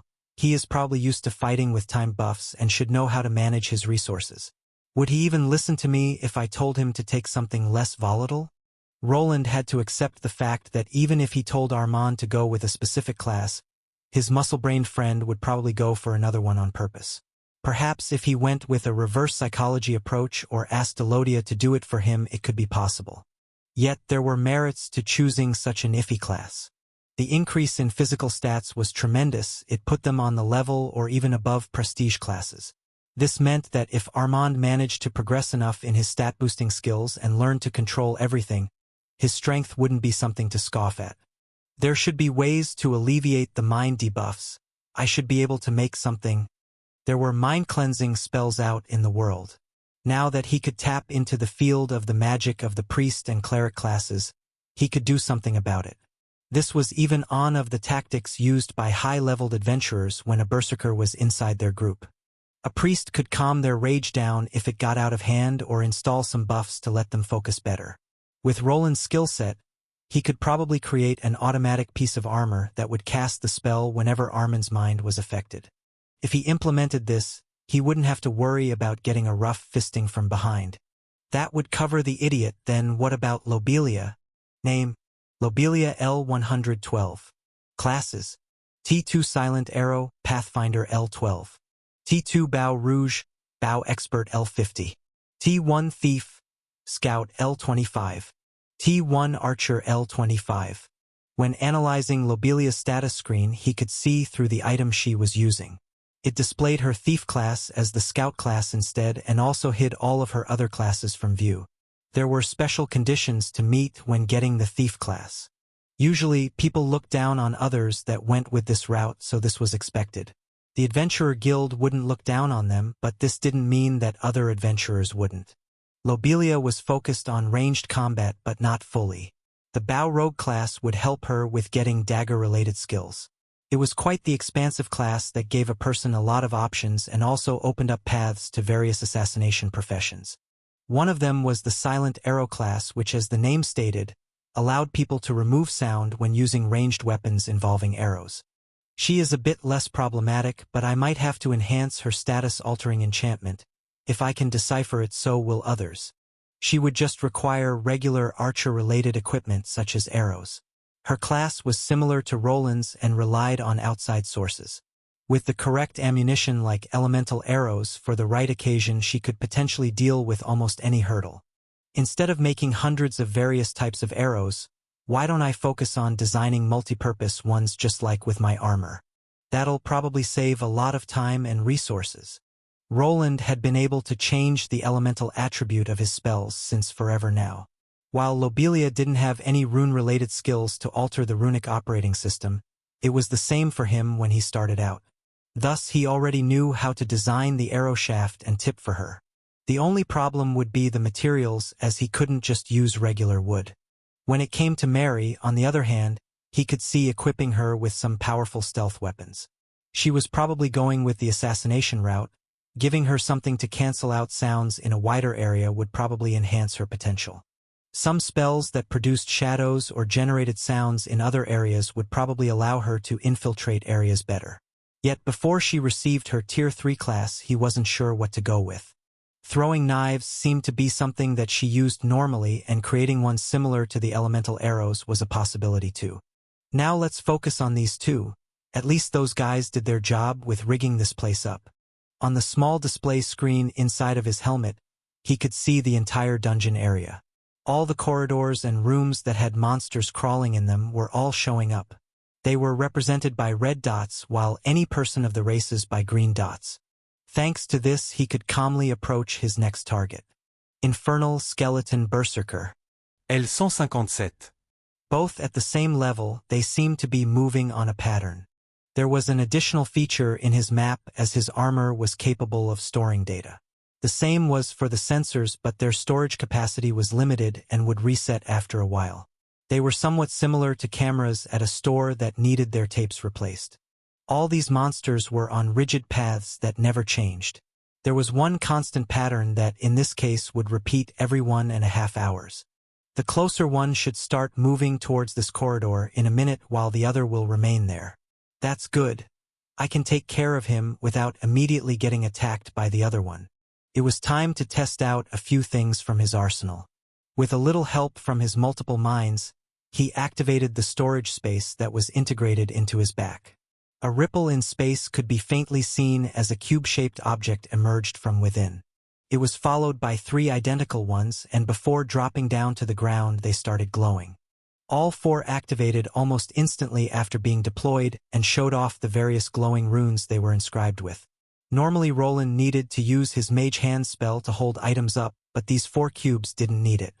Instead, they equaled themselves with the help of the levitation spell they were equipped with. 2 of them floated over to where his shoulders were and remained slightly above them. The other pair made their way to the sides and remained at around waist level. Connection seems fine. Mana transfer is at over 90%. He nodded while looking at his display. These floating cubes with rods attached to them had their own batteries, but they had other ways of keeping themselves afloat. As long as they came back and hovered around Roland's body, he could share his mana with them. The further away they got, the harder this process became and more mana was lost. However, they had enough energy to last through a few battles, and this would be the time to test them. Time to go. Bit 3 and 4. Attack the designated target, and keep your distance. While he didn't have to use a voiced command, he wanted to test the feature. It was possible to later integrate the floating devices into his workshop or into the city. For this, he would need them to be able to receive commands from other people that couldn't access the runic components as he could. Other golems that were in the world already had those features, and he needed to keep up with all the other craftsmen. Just as he commanded, the 2 cubes started floating forward. They were integrated into his map system in a way that allowed him to pinpoint the target. After going around the corner, they quickly floated out of the range of the first skeletal berserker and continued on their way to the true target. Hey, your opponent is me, so try to focus. This didn't mean that the monster wouldn't go after them. The moment the 2 floating units were before it, the monster started charging. Luckily, this dungeon had quite a large ceiling, and this skeleton was in possession of no ranged weaponry. This didn't mean that it wouldn't be able to jump high enough to swipe at it with the help of its massive claw-like hands. Before it did, though, its opponent appeared in the form of a large armored man. Roland took aim with his hands stretched out and immediately activated one of the Tier 2 divine attacking spells. A bolt of sparkling flames escaped from his palm and connected with the monster that was distracted by the flying cubes. The moment the divine energy touched the undead monster's bones, a quick reaction took place. The berserker gave out a strange, low-pitched howling sound as if it was in pain. Its whole body started going up in flames as the effect of this spell took over. It wasn't just a simple bolt of magical energy. The divine pattern came from Solaria, the goddess of the sun. Roland discovered that this type of wavelength worked together with fire spells which burned quite well. This combination allowed for a long-lasting damage over time effect to take place which would persist for a while. Its health points are going down rapidly, and the bits are managing to hold their own against the other one. This was not a true fight but more of a test for the spells that he inscribed for the other 3 people that came with him. He made sure to mimic the output of the scribed spells. If he overloaded them with his skills, then the test wouldn't really matter. The monster continued to burn, but one hit didn't kill it.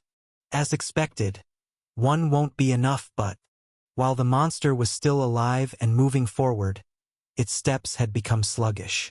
It didn't seem like something a Tier 3 creature should be limited to. The weakness to divine spells that undead creatures possessed was truly massive. They didn't just suffer a lot of damage but also received a debuff. Divine Retribution. Debuff. All undead beings under this effect have all their stats lowered by 40%. As long as the burning effect lasted, the monster would continue to suffer this massive weakness. This was a drastic decrease in stats that brought the monster down to the level of Tier 2 class holders. It was thanks to this effect that this place made the perfect grinding ground. If he had been capable of producing this effect in the past, he might have actually been able to explore this dungeon before reaching Tier 3. 2 should do it. With another hit, the monster's legs began to crumble. Even though it continued crawling his way, the persistent burning effect managed to finish it off. The scrolls that he created packed a punch and were so large for a reason. Even though they only contained Tier 2 spells, they were all empowered divine spells that contained his own mana. If they connected with the target once, then it was over for the monsters. Now it was time for the second monster that had just launched itself in his direction. Even though the flying bits were capable of producing beams of mana, the monster was more interested in the divine energies. It was a strange occurrence. Even though undead were susceptible to divine energies, they were drawn to them. They would target any person that cast these types of spells. Of course, he knew this and was prepared to blast this charging maniac as well. This one is wearing some better armor, but it shouldn't be a problem. This large skeletal monster had a rude awakening as something collided with his rear end. It instantly stopped in its tracks as it could feel the bones that it was made of start to crack. The attract came from behind and it belonged to one of the flying cubes. While they were not capable of producing the same divine spell as the one he previously used, they still could provide some fire support. The other 2 cubes that were hovering around his shoulders were activated as well. They flew forward while zooming around the air at strange angles. These devices came equipped with a few possible flight paths that were meant to confuse their targets. It did the trick as the monster found itself unable to keep up or to decide on the one he should target. Roland decided to hang out in the background while moving in closer. What was happening in front was quite the show. The monster was constantly getting hit by yellow beams of light. They were like tiny long thin laser beams, and with each hit, the creature grew slower. The same debuffing effect was activated to slow down the monster's agility. With it not having any way of reaching the floating cubes nor any intelligence to grab a rock to throw at them, the monster was soon defeated. This would probably not work against a lich or a champion with a shield, but that's why I chose this room. Roland looked at the crumbling monster that was barely moving. It was still alive, and that was what he was aiming for. After getting closer, he felt strange. The enemy was defeated, but it felt too easy. These things were capable of murdering him without any trouble just a few months ago, but now, they wouldn't even be able to scratch his heavy armor. Hanging around this level won't do me any good. I need to explore the lower levels if I want to actually level up. He reached out toward the monster's chest to grab something. The moment he grasped it and pulled, the monster gave out its last howl. After a quick scan with his analyzing skill, he nodded and put the round object into his spatial space. Infernal skeleton core. I wonder if I can get one from a lich. At first, he wasn't happy that he needed his mana to activate his storage, but now he thought differently. Even if his armor was stolen by someone, it would have been impossible for them to access his items.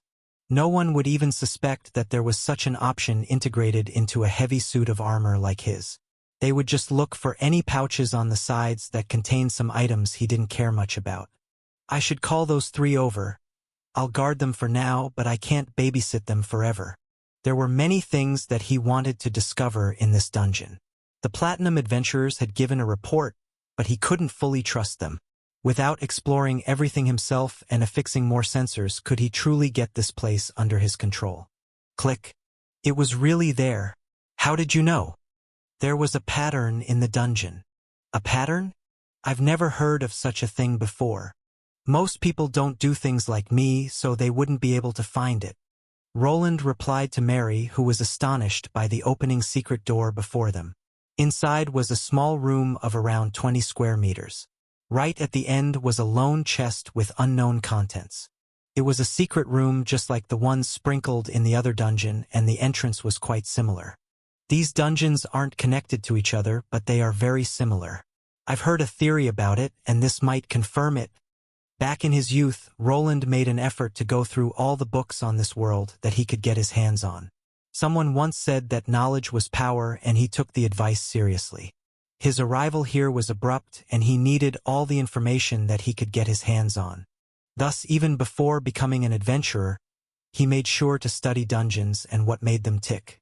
After starting his new profession, he continued to gather more information. Now it allowed him to put a few things together to find this hidden chamber that opened through another runic lock. It was similar to the ones in the original Albrook dungeon, but getting in would have been impossible without his new Tier 3 class.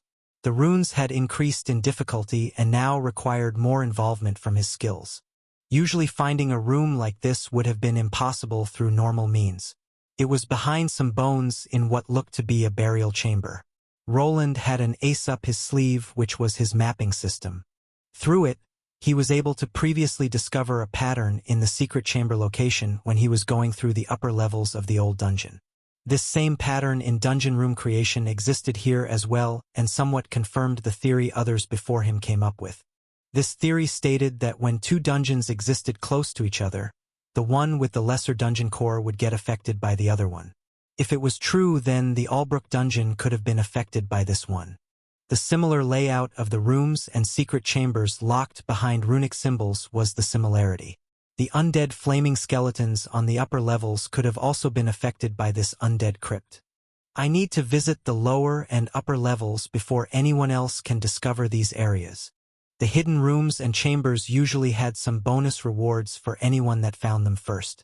Other times it would require a long waiting period for things like special bosses and chests to reappear again. Now was the best time to go through all the levels and grab all the loot before the other adventurers made their way here. While the runic symbols could be only activated by people that could affect greater runes, this didn't mean that there weren't other ways of getting in. He was able to drill passages through walls. It wouldn't be strange if someone could blast their way through if they knew that something existed on the other side. High-level adventurers usually have some items that detect hidden treasure chambers. Eventually, they will find them, and after the cat is out of the bag, others will begin scavenging for more. He could already imagine word getting out and platinum adventurers pushing through to get the hidden loot. Perhaps he could spoil their fun. If he managed to discover the hidden rooms and take everything for himself, they would arrive at empty chambers. If the consensus arises that no items were to be found in these hidden rooms, then perhaps he could push others away from wasting time on entering them. Hey, is it safe? It doesn't seem to be a mimic, but I'm not sure my skills are high enough for a higher tier mimic. While he was having a look at the minimap, Armand asked Lobelia a question. For a moment he expected the meathead to just go for the chest. At least when it came to adventuring he had enough experience to know better. Chests could be monsters or booby-trapped. Even the areas around them like walls or ceilings could hold hidden traps. I don't see any traps or mechanisms. No weighted panels either. It should be safe. What do you think? Lobelia made her assessment and soon looked over to Mary. Both had classes that were good at discovering things, and a lot of their skills overlapped. The maid dressed in dark leather nodded and performed a search herself before finally speaking out. It seems that it should be safe, but I think it would be better if Sir Wayland opened it. You heard that, Sir Wayland? Go ahead. Roland just grumbled while the three of them cleared out. He intended to do it himself from the start, but Armand made it sound like it would have been better if the chest blew up in his face than in theirs. His armor was equipped with a few discovery spells that could detect magical traps and the sorts. This was uncharted ground though, and he needed to prepare for every possibility. When it came to B-rank dungeons and above, he didn't have that much hands-on experience. Reading through books and old adventurer stories gave him an idea of what to expect, but safety was first. Thus, the best way of tackling this matter was through ranged spells. Even if it was a higher-level mimic or a magical bomb, it wouldn't get to him if he was out of range. While his three party members stepped to the side, he took a step forward. He didn't enter the room but remained at the edge of the entrance. Sometimes entire rooms like this could be affected by things like teleportation traps or pitfalls. The safest way to go around this was using his mage hand to reach for the chest. Before producing this newly favorite spell, he activated his floating cubes to move forward. They were floating around in the chamber in the event of a monster being unleashed inside. Soon the chest was floating into his hands, and it seemed that the safety measures weren't needed. Is something wrong? It's locked. Locked? Can you bring it over here? It's not a mimic, at least. I think it should be fine. After exchanging a few words with Lobelia, he decided to use his mage hand spell to pull the chest out of the hidden chamber. Everything seemed to be clear, and when it was outside they just needed to open it. Smashing a chest was always an option for getting items out, yet it could damage the items inside. Not everything was resistant to shocks from the outside, and this chest here was quite robust. Can you open it? This is a B-rank dungeon. Who do you think I am? No problem. Lobelia seemed confident, and there weren't any obvious traps on this chest. Smashing it open was an option, but he would have rather not damage potential rare materials. The rewards that could be found in B-rank dungeons and above were exceptional. It was possible for one of these to contain something special. Click. Haha. I knew I could do it. The lock popped open and he could see the lid opening up. Lobelia didn't just remain in that spot, but instead jumped right behind Roland's large frame. Yet no explosion came of it, and finally, the item that was hiding away was revealed inside. What is this slab of metal? Ugh, this thing is heavy. Don't just stand there and help me out. Leave this to a real man. What the? Is this made of star metal or something? Why is it so heavy? Armand's muscles bulged as he needed to use both of his hands to yank the object out of the large box. When it came out into the open, Roland realized what it was. The shape was similar to a coffin, but it was clearly a tower shield. After looking at the identification screen, he understood why even someone as strong as Armand was having trouble with the weight. Name: Enchanted Black Mithril Tower Shield. Classification: Rare. Durability: 90/90ths. Armor rating: B+. It's not star iron but close. It's made from black mithril. Lobelia whistled after hearing Roland's response. There were various elemental variations of mithril, and the armor he was wearing was made from such a variation. This one was a little bit different. Usually the element they were aligned with just increased the resistance values against it. Black mithril was created by absorbing dark energy, which could be produced in a crypt like this. It was usually secondary to the unholy undead energies but didn't trail far behind. After the metal absorbed the dark energy, it didn't become more resistant to it. Instead, it became a lot heavier and had its defensive capabilities enhanced. When it came to raw armor, black mithril was up there even with higher tier metals. A whole shield made from something like it would be able to defend even against the highest tier opponents, and was quite the lucky find. Wahaha! Hey, look at that! Wayland can hold it with one hand. Maybe if you didn't spend so much time fooling around, then you'd be able to do it too. Shut up. He is a tier 3. Once I ascend, I'll be able to do it too. Lobelia pointed out with her finger at Roland, who took the shield from Armand. With his current stats, he would be able to use this thing without suffering any penalties. Besides being shaped like a coffin, it had a large skull on the other side. It didn't take him long to figure out the enchantment that made Mary flinch a bit when activated. The skull eyes are glowing? Whoa, it's turning green. Lobelia voiced her concerns, but Roland was quick to calm the group down. Don't worry. It has a protective spell on it. I guess someone thought it would be funny to make the eyes glow. From his point of view, there was no reason for the visual cue with the glowing eyes. The spell was a reflection enchantment that would rebound physical damage when hit. From a style perspective, the whole motif went well together and was something that Roland usually ignored during his crafts. It does look a bit cool. When I get back home, I should remake this into a runic structure. The spell in itself isn't bad, but it can be enhanced. I don't think those two fit together. They don't fit. Yeah, maybe if you put some skulls on your armor and get a darker sword it could work.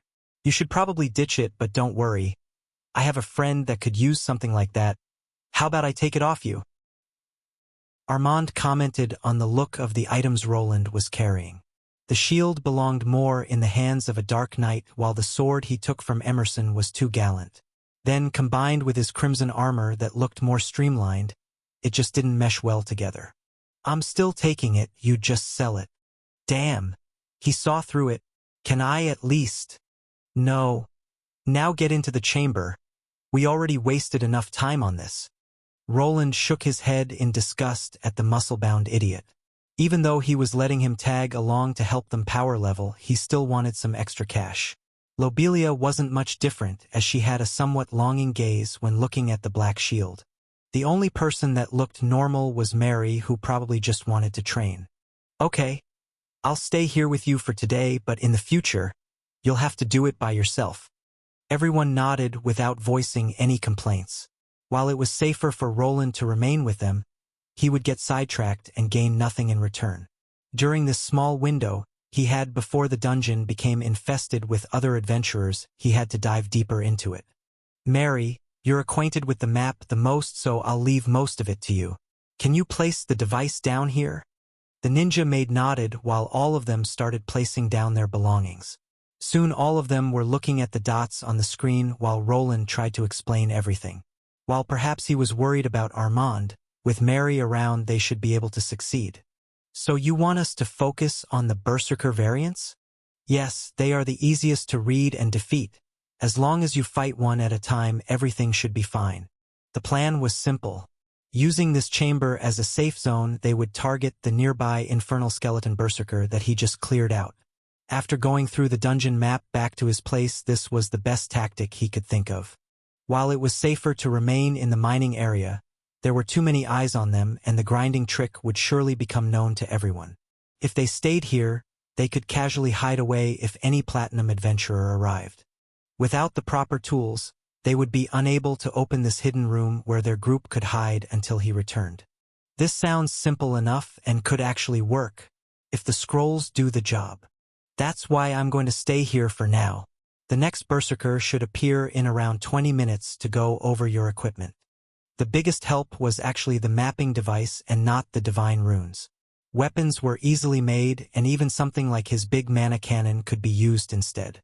Yet knowing when the monsters would respawn and which paths they took was the biggest advantage a person could gain over them. He wasn't sure if people were actually aware of these paths, as they were hard to confirm. The monsters would move away from them whenever they encountered a living person, and sometimes some random factors were introduced. Without something measuring the repeating paths on a daily basis, it would have been hard to confirm for regular adventurers that just wanted to make a living. What are you doing? Just giving the device the correct code. You'll be able to open the chamber with this when I'm not here. The item in his hand looked like an ID card. It was similar to the one people used to enter the hidden chamber under the lava lake. The hardest part was finding these rooms and then cracking the code. Creating a key to get in was rather easy and didn't require that many materials. But what if it doesn't work and we can't get out? In that case, you'll just have to wait for me to come pick you up. But what if something happens to you? Then you'll have to dig yourselves out. Roland pointed to the backpack that he had Armand wear throughout the trip. It wasn't just a runic flamethrower, but also had other items inside. If for some reason he wasn't able to make it back to their location and the key was damaged, they would have to get out of here the old-fashioned way. The walls aren't that thick. It shouldn't take you more than an hour to get out of here. Now get ready. The monster is about to spawn. This is the best time to attack it. After explaining everything, he pulled all of them back into the room where he defeated the two berserkers. There he was able to catch the moment of recreation. It was a phenomenon where a monster spawned back in the dungeon. It was a strange magical phenomenon that not many people understood, and it was taking place before them. First, a strange substance that looked like water rose up from the ground. It soon split and turned into a floating orb that turned from being translucent into a black color. This orb then started expanding into the shape of the skeletal monster that inhabited the dungeon. This is the best time to attack.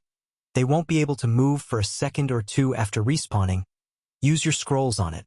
Roland called out to Mary and the others that pointed the large pages with runes at the monster.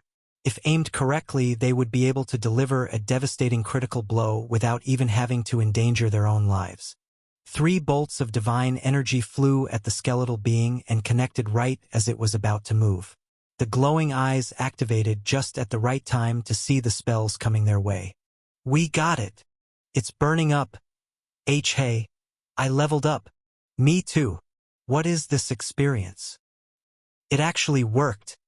Lobelia and Armand were ecstatic, while Mary was more baffled by the fact that this whole process succeeded. Now it was up to them to continue their work while Roland prepared for some spelunking. They got the hang of it rather fast.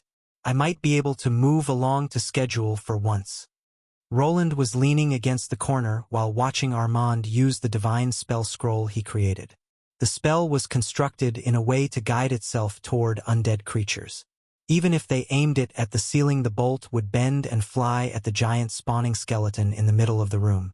The area he found for the 3 to go through had 2 respawning monsters with 1 more traveling through it. After killing the initial 2 monsters, it was quite easy to exterminate them on a timer, as they always returned within the same amount of time to the second. Even the moving creature was easily dispatched if all of them activated their weapons as he walked through the corner. The perfect room for grinding. Those berserkers always stop for a moment to activate their rage skill, which makes it easy to kill them. The tactic seemed rather easy and made something difficult look rather trivial. This wasn't the case, as without the divine spell all 3 of them would be devastated by this monster. While they could quickly dispatch it, the same could be done by this creature that was above their tier. Woof! Are you getting impatient? Don't worry, Agni, your time will come. Agni whimpered a bit while watching the trio dispatching the respawning monsters. His wolf companion hadn't really had anything to do since getting here. He was unable to use divine spells, and sticking magical scrolls into his muzzle to do the same would be suboptimal. Luckily, there were other ways that he could help his canine companion level up faster. Their connection as master owners was somehow created by this world. The experience between the 2 was shared to a degree as long as they remained in close proximity. This was also why Agni was behind, as Roland didn't bring him to the dungeon during his grinding sessions. Then there was also the issue that the shared experience had begun declining, as if the system didn't want Agni to progress too hastily. Yet this issue could be alleviated with a set of woven armor. Agni was still in possession of his old armor that wasn't that hard to modify with some leftover mithril. Just like the trio here, he would be able to produce the same divine spell. The spell manifestation rune was close to his horn, which would allow him to aim it in a more natural fashion. That about wraps out the test run. They should be fine for half a day. While they are here, I can start exploring the dungeon. Think you 3 can handle yourselves? Are you getting bored? Asked Armand while smiling slightly, and Lobelia chimed in from the side. What will we do without our knight in shining armor? I'll take that as a yes. I'll be gone for a few hours, so just stick to the safe room when you see other adventurers coming. Yes, Mom, nodded Lobelia while shrugging. It didn't seem that the 2 were too concerned about the situation. It seemed that they were too enamored with their fast pace of leveling to care about their safety. Luckily, they had 1 more mature member in their midst. Roland looked headed over to Mary that was in the process of dislodging one of the throwing knives he gave her. Can you watch over those 2?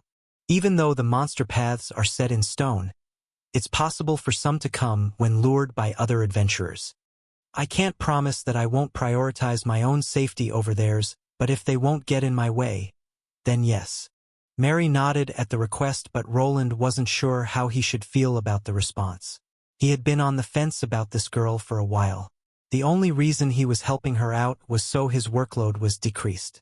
If she was a Tier 3 class holder, then at least he wouldn't need to constantly watch Arthur's back.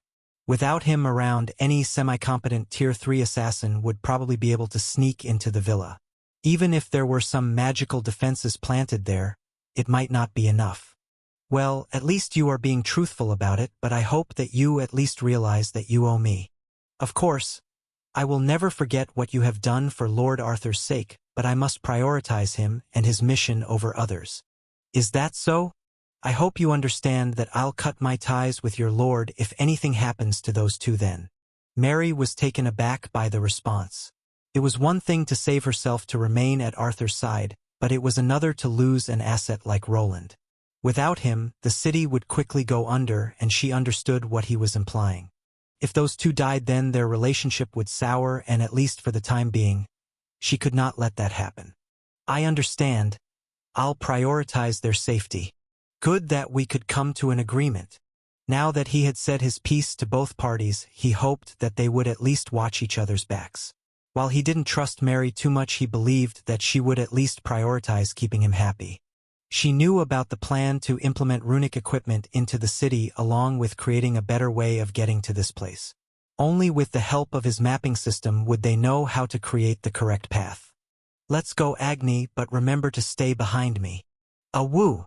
Finally, he disappeared behind one of the passages. The dots representing Armand, Lobelia, and Mary began to vanish on his zoomed map that only showed the immediate surroundings. Now that he was alone and with no distractions, he had some time to take in the scenery. The area that he arrived in looked quite spacious and was covered by columns and arches. Right at the end, he also spotted one new enemy. Infernal Skeleton Champion. L154. This Infernal Skeleton variant was smaller than the Berserker. His frame was more similar to a regular human's with a few differences. Some of the skeletal features were out on display, as the armor it was wearing had some holes in it.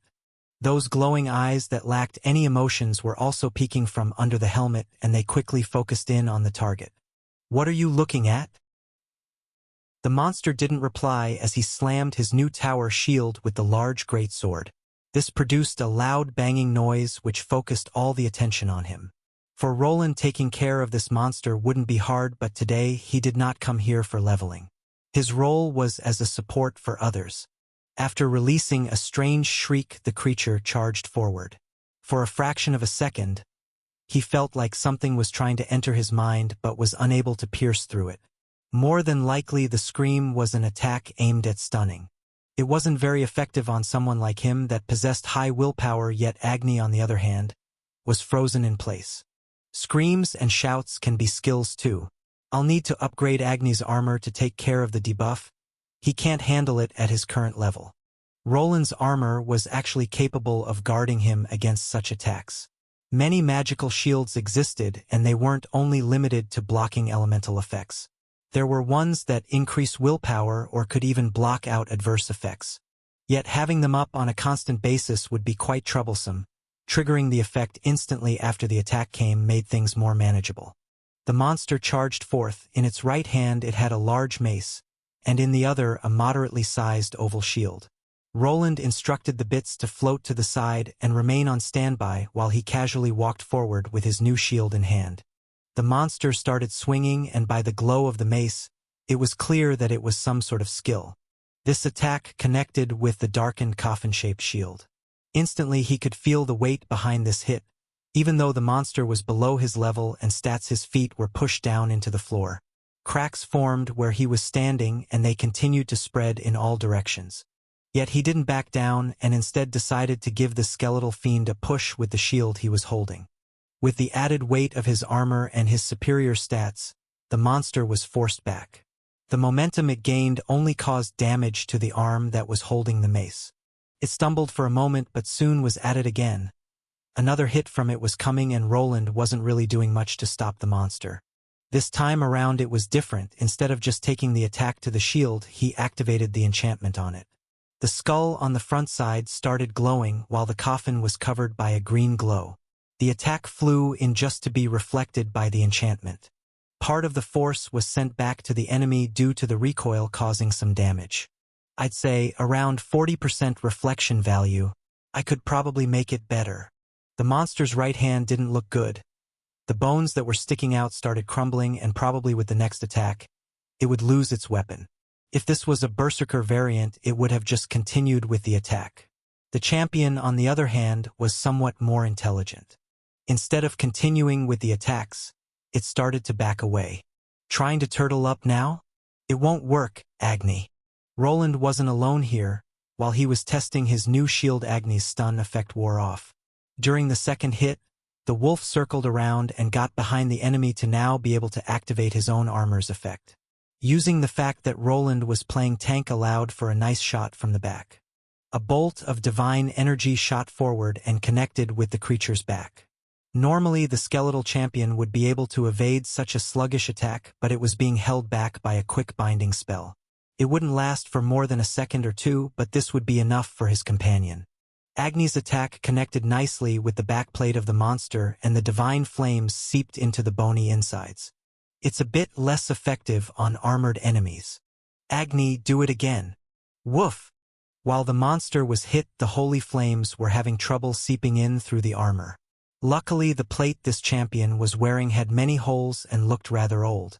This allowed for the magical energies to seep in and apply the debuff against undead creatures without much of an issue. After the monster was weakened, it was easy for Agni to take over, and soon the battle was over. Good job, Agni. Woof! After a pat on the wolf's head, he noticed that his level had gone up by 1. From 138 to 39. Agni didn't suffer from taking one more Tier 1 class like he did, so after only 11 more levels he would arrive at his Tier 3 evolution. What Agni would turn into was something that he was looking forward to. He would also become quite the asset, as there weren't that many tamed beasts of the Tier 3 variety. Registering him will be a lot easier now that I'm the head knight. Maybe I should also go and get my adventurer rank increased to platinum. Now that he was slightly famous and had more to say, it would be easy to pass the platinum exam just like the others. He expected the guild master to welcome him with open arms after what he did to Emerson. A nice change compared to his old life of having to keep his head down. He can't ask me for my status screen either. I can veto that decision as a knight. While thinking about his newly gained perks of being a knight, he plucked out the monster's core. Agni instantly perked up at the round object, but after giving it a few sniffs he wasn't too interested. Mana stones were part of his diet, but these undead cores weren't apparently as interesting. So the armor remains, and I can even take it now. It doesn't look too good though. Should I just melt it down? Name: Resistium chestpiece. Classification: Uncommon. Durability: 34 of 72. Armor rating: C. Name: Resistium mace. Classification: Uncommon. Durability: 44 of 64. Attack rating: C.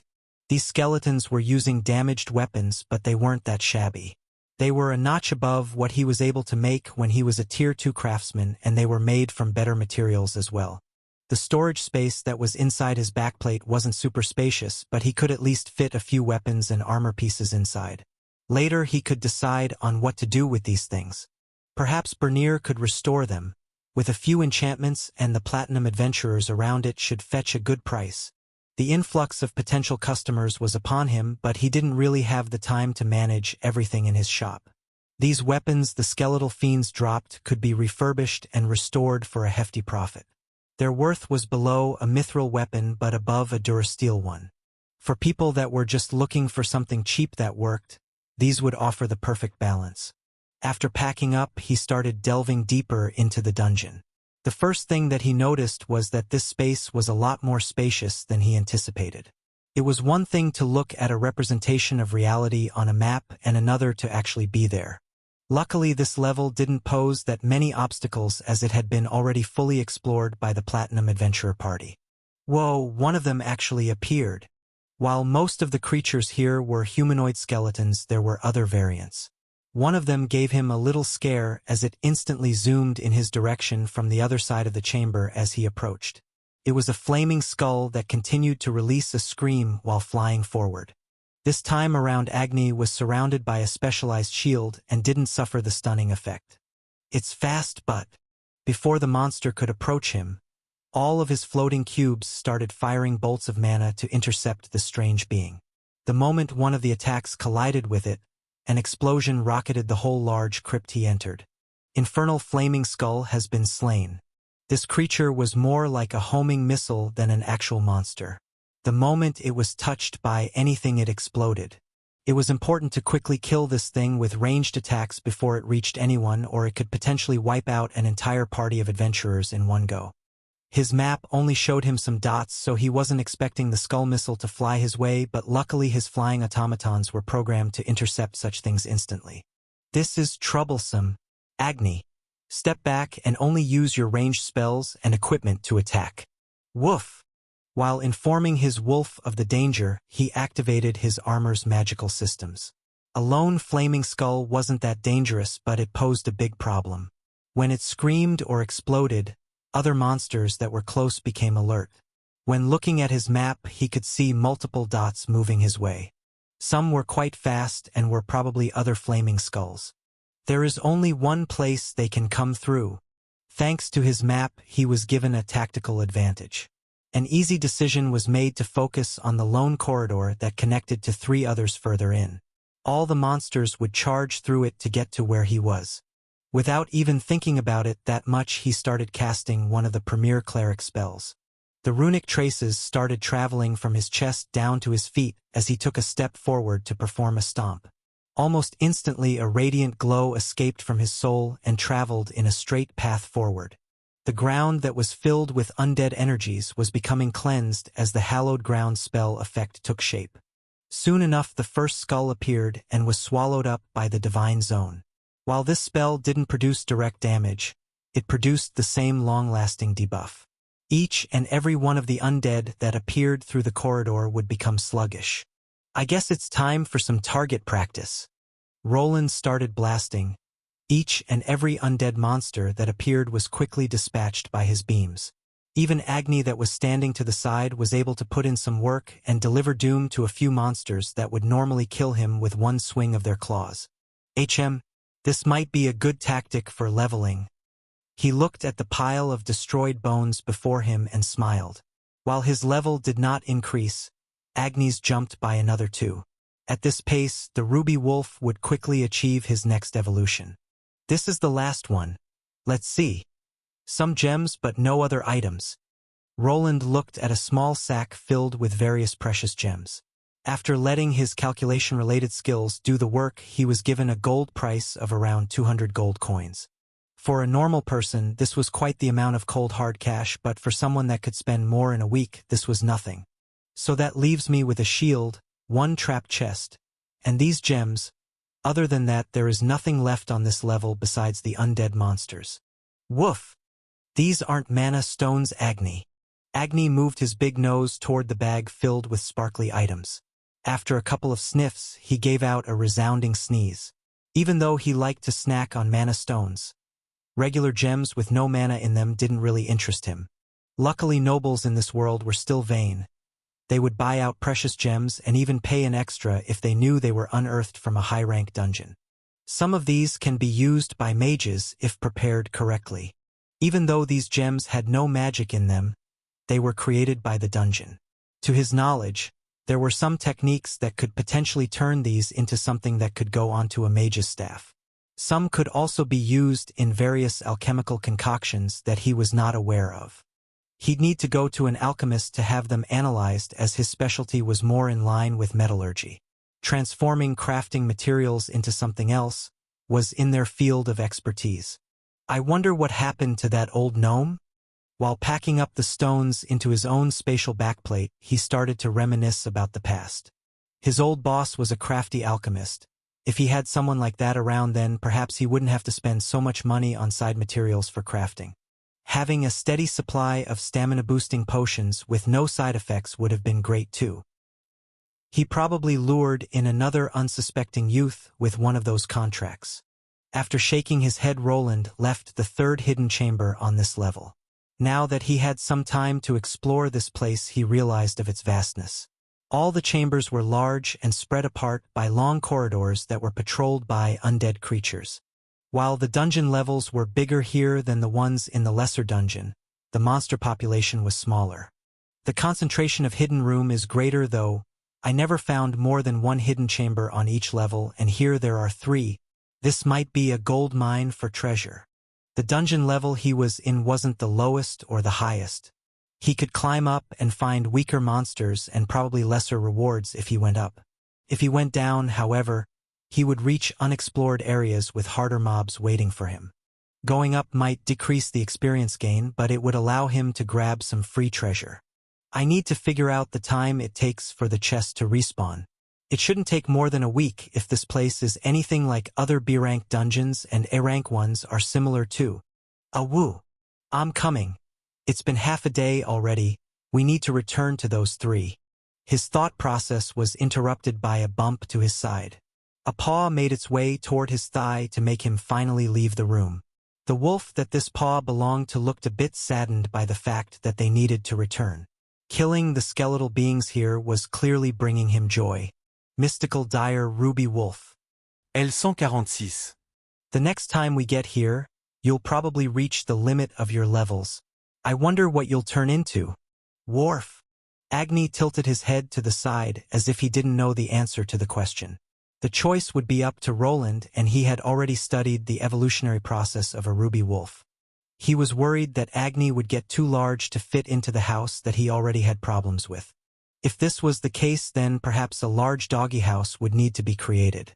Both of them made it back to the initially hidden chamber where Armand and the rest were waiting for him. At this moment there were no undead monsters in the area, and the group was following his advice to stick to the hidden chamber. Throughout the journey here he had kept watch over their dots. Whenever another adventurer party wandered through, they would wait inside and only came out when the coast was clear. Wayland! Lobelia called out to him after leaving the hidden chamber. His dot on the map device that he left them was colored purple, so they could easily spot him approaching. Right as they entered his field of vision, he decided to glance at their stats. To no surprise, even only after half a day of grinding, their levels had gone up. At this pace, within this month, it would probably be possible for all of them to reach level 150. Armand. L125 plus 4. Lobelia. L118 plus 6. Mary. L139 plus 4. I wonder if rich nobles power level their kids in this way too. It's probably harder to do without targeting the weakness of a monster. He knew that it was possible for the rich to use items like the ones he created to do the same. However, this didn't mean that there weren't other limitations like a good grinding spot for their offspring. Not many parents were fine with sending their young into a dark cavern filled with monsters. There was also always a chance of subterfuge. Enemies were everywhere and constant battles for inheritances raged. Even if they had the means, it wasn't that easy to get someone trusted to help them level. This reminded him of the goblins his family kept down in their own dungeon. Perhaps instead of sending their kids away to adventure, they brought monsters back to their estate to be farmed for their experience. This method would be safer but also a lot slower than just waiting for a mob to respawn. Do we have to go back? Can't we just get a few more levels? I'm so close to getting another one. Yeah. How about we stay here for the night? Armand, along with Lobelia, started chattering up his ear. He could understand how they were feeling. Being able to gain multiple levels in just a few hours must have felt wonderful. For people like them that had to push themselves out of the dirt, this was a once-in-a-lifetime chance. I know how you feel, but you shouldn't push your luck. This was supposed to be a test run. You probably don't have that many scrolls left either. Sir Wayland is right. If we happen to run out of the magical scrolls, we won't be able to leave this place without his help.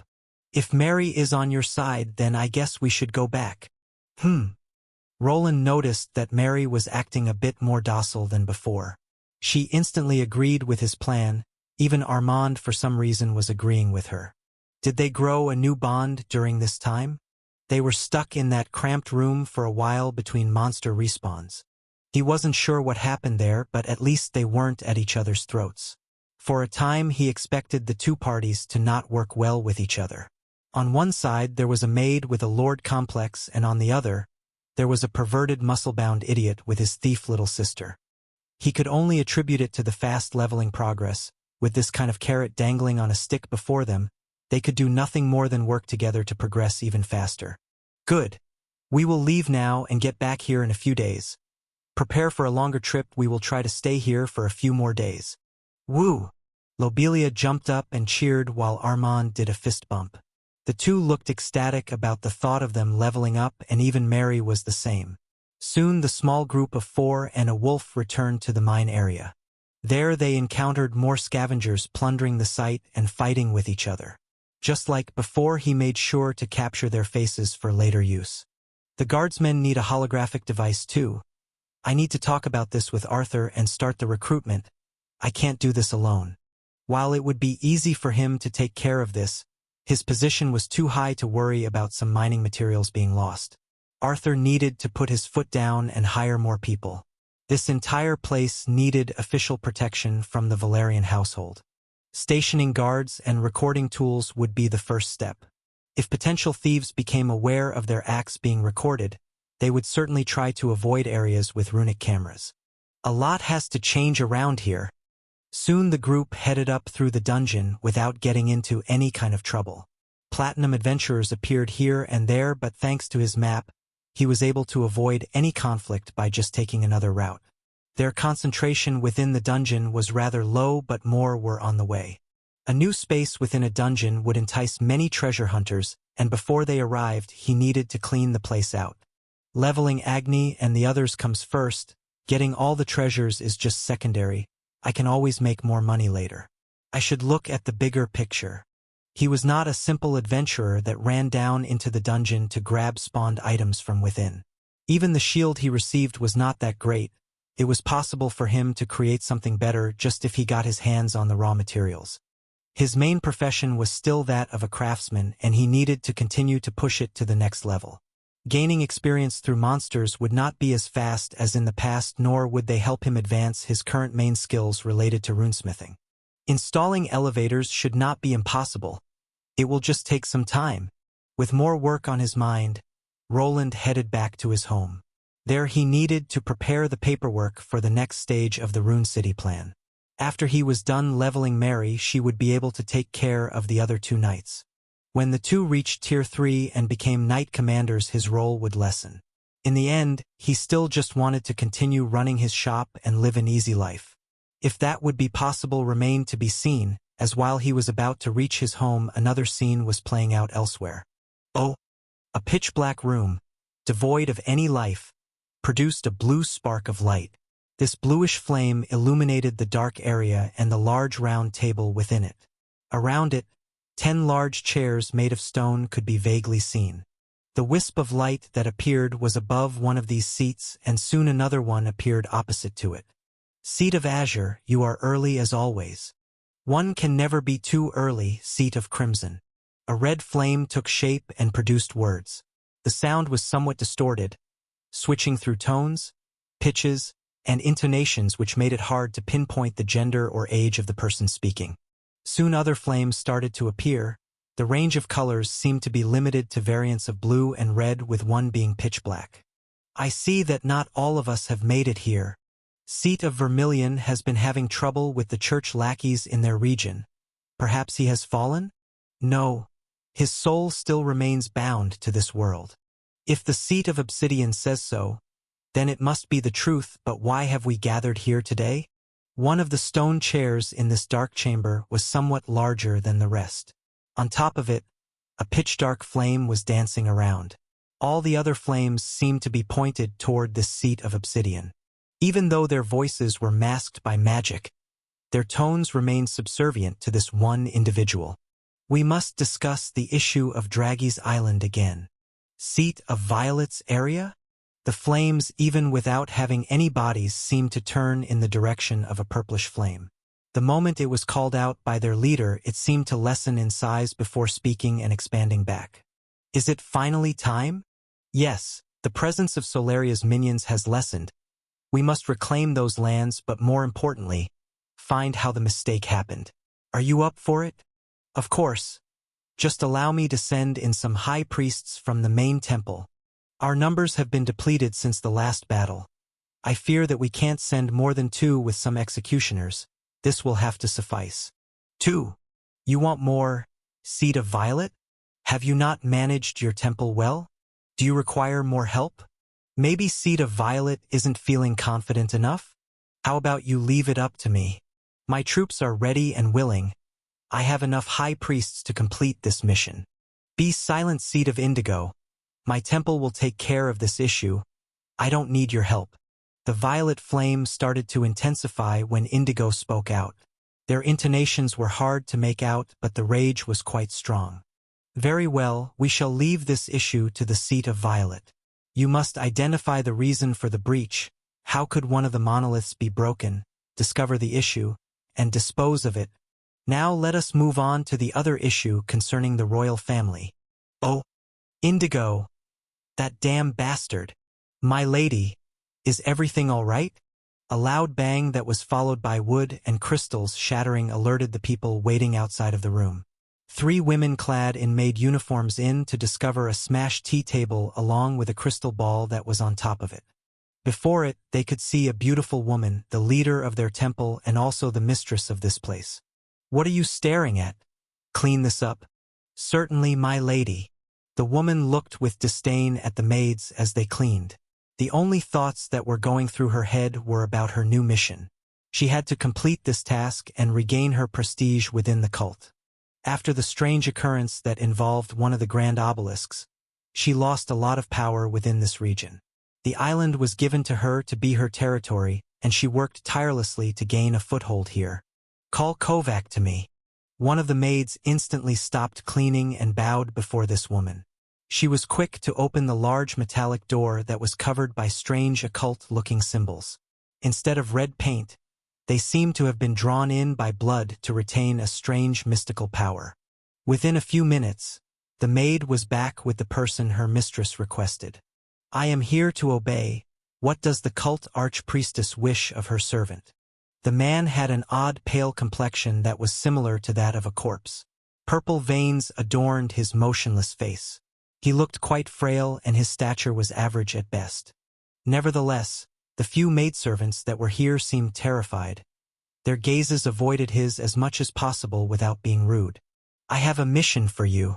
Use the whispers of the dead to find the truth of what transpired at the village.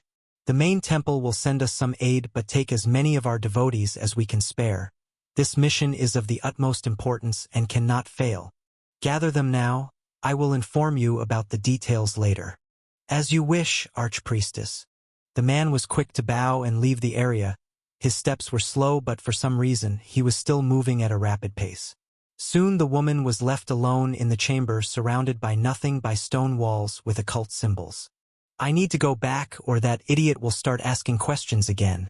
She gave out a sigh while waving her hand.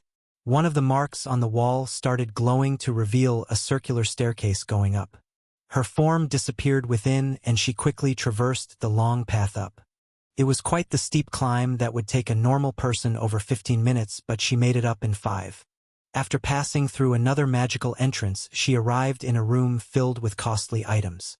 To one side was a closet with rows upon rows of costly gowns that would shatter the coffers of most merchants. To the other, furniture lined with costly gems and limited edition tea sets worth more than what a peasant could earn in a year. None of these items brought joy to her face, as she just wanted to toss it all to the side and set it ablaze. Yet now was not the time to rebel. The time that the god she worshipped would descend was close, and she needed to make sure that it happened. Her recent blunder could not be repeated. Without spending any resources, she needed to find the one responsible and offer him to the abyss. Oh, are they doing something with the old clock tower? Are they going to finally fix it? I don't know. They started bringing in those large slabs? What are they trying to do? Are they removing the old clock? Maybe some rich merchant finally decided to buy it. Why would they? There isn't really anything here, and it's not close to the marketplace or any of the districts.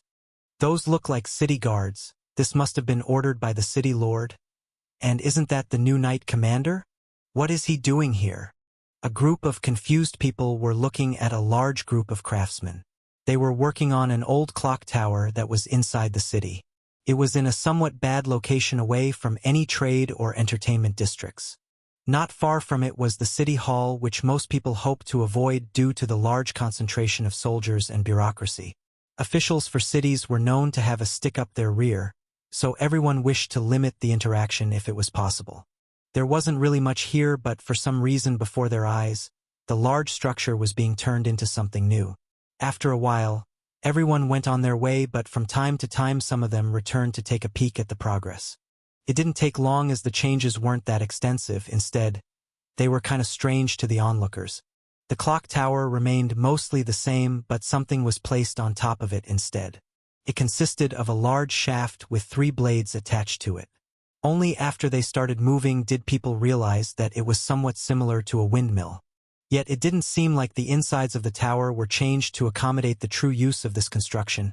It was spinning, but no grain was being transported inside to be turned into flour. What is this supposed to be for? Decoration. Was our city lord this strange? He seemed like a regular noble. Aren't all nobles strange? But didn't this all start ever since that knight commander showed up?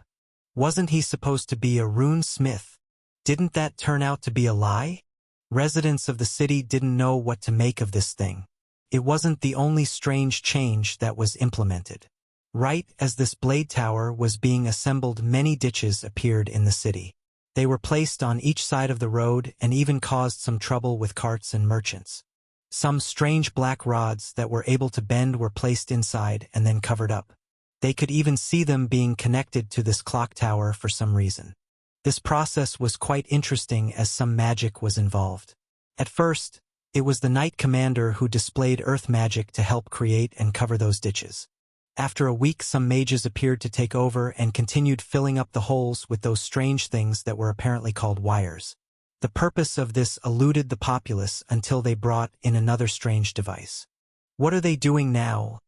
Why are they placing those poles into the ground? They aren't made from wood? Are they hollow on the inside? The workers brought out a strange hollowed rod through which they started shoving those black wires. One side of this thin iron pole was then connected to a thicker base. Some of the onlookers noticed that this thing was getting assembled near the previously dug out ditches. Others also saw the workers connecting the 2 wires with each other by some type of strange clasp. On top of this thing, there was a glass rectangle that started to get wider when arriving at the top. The 4 sides were covered by regular cheap glass that wasn't anything hard to produce even in this world. Then, when trying to peek into the inside, they saw some strange plate with an even stranger symbol on it. Is that some kind of rune? The day was almost over, so the area they were placing this thing in was becoming darker. Usually, the only thing that lit up the night streets were the torches the guardsmen carried with them. Sometimes when an important guest arrived at night, some temporary lanterns could be set up, but they could not burn forever. It looks like a lantern, but not like any that I've seen before. It's more similar to magical lanterns. A magical lantern? But why would they just put them here out in the open? I have no idea. Lanterns existed in this world, but they were usually costly to produce and even costlier to care for. They required constant refills of mana fluids or mages. They usually found their way into the homes of rich merchants or nobles that had ample amounts of money to spend. Even the ones in richer cities were only placed in rich districts or points of interest. This one, on the other hand, was near a common road that led to the marketplace. Okay, that should be enough. We are going to activate the construct. Oh, they are doing something? While the onlookers were contemplating this strange lamp, the people that were assembling it started to back away. To the side, there was another strange box with some switches. It was constructed before this lamp was placed here, and the main technician was now about to activate it. After a resounding click, the rune on the plate started responding, and quickly a bright yellowish light appeared. It is a magic lamp. Are they going to place them along the street? A commotion broke out again. The light was bright and illuminated the usually darkened street quite well. To everyone's surprise, they could see more of these hollow rods and glass lamps at the side of the city workers. It quickly became clear that they were going to place more of them throughout the city. Within the span of a few days, the main road had a row of these lanterns. The first time they were all activated, the people were baffled by the improvement. Everything was so bright, and they could easily traverse back home even late at night. With this amount of illumination, another boon was noticed. The street had become a lot safer than before. Thieves and pickpockets could not use the shadows to their advantage anymore. The improvement to safety during the night had been expanded. Luckily, this wasn't all. Soon an announcement coming from the town hall informed them about the future plans of the new lord. These runic lanterns were set to be placed throughout the whole city. They would also reveal a series of new quality of life improvements later on, and they would be even allowed to test them out for a period of time. No one was sure what to make of it, but as long as their life was improved through these magical devices, they were willing to give it a shot. Oh, the people seem to like the new lanterns, but is there a problem? Yes. I'm not sure how they will take the increase in taxes later. What did you call it again, magical power bill? Don't worry. After they get used to the magical devices, they won't be able to go back again. The tax won't be that high, which shouldn't be a problem. I hope you're right, my friend. Roland along with Arthur were looking over some paperwork in the villa office. There were mostly records of the material costs for the current project. With the help of Arthur, it became possible to create the first wind generator inside of the city. As it was generating magical power, he created some street lights that used cheap metal plates. These could be made even from iron, which was easy to come by. With his current level and tier, he was able to copy lesser runes without losing much mana. The runic light spell was very power efficient and would allow these plates to shine for many months without burning through the metals. They were similar to modern light bulbs and were also easily replaced even by a person with no manufacturing profession. There was a simple clasp within the lantern that could be spread and then clamped back down on the reusable piece of metal. While the work just started, he expected the city to be lit up within a few weeks. However, this was only the start of his plan, as what happened next was more important. Lighting up the city would first make it a lot safer and easier for the guards to spot criminals roaming at night. Then, after all wires were spread through the city as a net, he would go to phase 2. The people in this world lacked a lot of modern-day necessities. After gaining a cheap light source, it was time for heating and water. Plumbing existed, but as with everything else, it required a lot of busy work and also magic. He was no plumber, but creating a sewage system and runic spells that created water was possible. His own home had a bath that could be heated up by simple runes, and soon everyone in the city would be able to do the same. Even though they were in a region close to a volcano, during the nights the temperature would decrease. With power being supplied, they could create heaters for the night and simple fans for the day if things got too hot. With his runic generators in place and some help from the mana crystals from the mine, they had enough juice to jumpstart this revolution. We will offset some of the cost by selling the precious metals for now.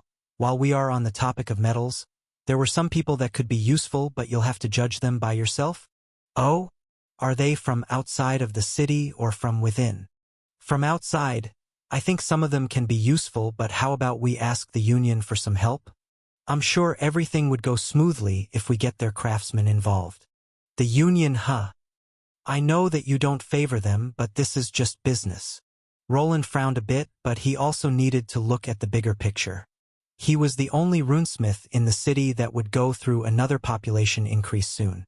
Now that Tier 3 monsters appeared in the region, craftsmen on his level would appear here. Even the Union of Dwarves would have someone like that appear.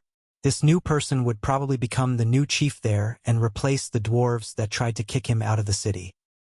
He might be worse than them, but I can't keep making lamps and home appliances. The biggest problem when allowing others to look at his creations was getting them copied. There were no patent laws in this world. Anyone could just take an existing design and copy it if they were able. At most, he could keep others from investigating his wind turbines, which were the heart of it all. The only thing he could do was make everyone sign a contract of no disclosure to slow down the process or introduce some sort of self-destruction process into the runic structure. Sooner or later someone will figure it out. But by that point, I should be self-sufficient again. I'll take a look at their new chief craftsman. I think he should be arriving in a couple of days. I see that you are well informed. Both of them continued to discuss the city before finally parting ways. Roland had gained a lot of duties. He was the head knight and also the chief of Arthur's craftsmen. A group of them had been assembled and given residence in one of the watchtowers. It seemed that working under a Tier 3 runesmith as a lure had worked out. Some enchantsmiths had taken the bait that didn't belong to the Dwarven Union. While that faction was large, there were other smaller ones scattered over the whole kingdom. With some help from them, he would be able to progress somewhat faster and focus more on his own work. Now he just needed to nab himself a proper runesmith apprentice and all would fall into place. Those 3 should be somewhere in the dungeon. Their levels are close to being maxed. I wonder what they will choose as their classes, but I also need to make a choice. After a day of hard work, Roland was returning back home. He found himself in a bit of a predicament after his canine companion had reached his next evolutionary point. The choices he received were quite good, but one of them looked somewhat problematic. To confirm his worries, he decided to head to one of his acquaintances. "Sir Wayland, I'm glad that you have come. Let us pray before the goddess together while she goes into slumber." "Ah yes. The sun is going down, right?" When he arrived at the church, a sermon was taking place. Sister Kasia was there along with the old priest that he encountered during the abyssal cult larvae debacle. Apparently, just like with the Union, when Tier 3 monsters appeared next to the city, a new leader would appear. With strong undead-type monsters in the dungeon, it was important to have someone around that could dispel greater curses. "I see that you are busy. I'll just wait here for a moment. I wanted to ask you something." Roland needed to wait to the side while Kasia along with the priest performed their task. Even though this religion was different, it had similarities to modern-day Christianity. The only difference here was that miracles could actually be produced by the priests. Godhood was a lot more palpable, which increased the number of people of faith. He wasn't even sure if any atheists existed here, as magic was a daily occurrence. "Praise the sun, Sir Wayland, you wished to ask me something." "Ah yes, praise the sun. I was wondering, are there any divine beasts related to the sun goddess? Like, perhaps a phoenix or something like that?" "Divine beasts? The goddess loves all creatures that live under the sky. The phoenix is a creature born of secret flames and has a close relation to our goddess, that is true. Would you like to hear its tale?" "No, that's fine. Are there any wolven creatures that you know of? A wolf birth of secret flames? I don't recall any legends related to them." Is that so? There are many divine beings blessed by the goddess. Have you come across one of them? Oh my, could it have appeared in the dungeon?" "Oh, no, nothing of the sort.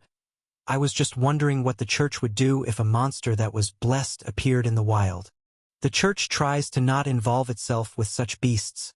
We believe that the goddess has a plan for everything. Of course, it is forbidden to hunt such blessed beings." "It is forbidden?"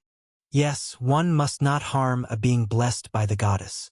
If you find yourself discovering such a being, please report it to us immediately." "I need to report it?" "Indeed. Heathens target these magnificent beings born of the sun. If it is possible, we must protect them from harm." "I see. I think that will be enough. I have to leave." "Ah, already? How about we pray together for a while, Sir Wayland? I'm sure everyone from the flock would love the head knight to join us." "Ah, you'll have to excuse me. I'm very busy and need to resume my work." He was quick to distance himself from the sun fanatic and the cult-like stares that he was getting. While these people looked harmless on the surface, they could be quite scary. The inquisitors that could judge people on the spot were one problem, and when one was judged to be a heretic, then their life would be practically over. They don't capture monsters born of the sun, but instead, protect them.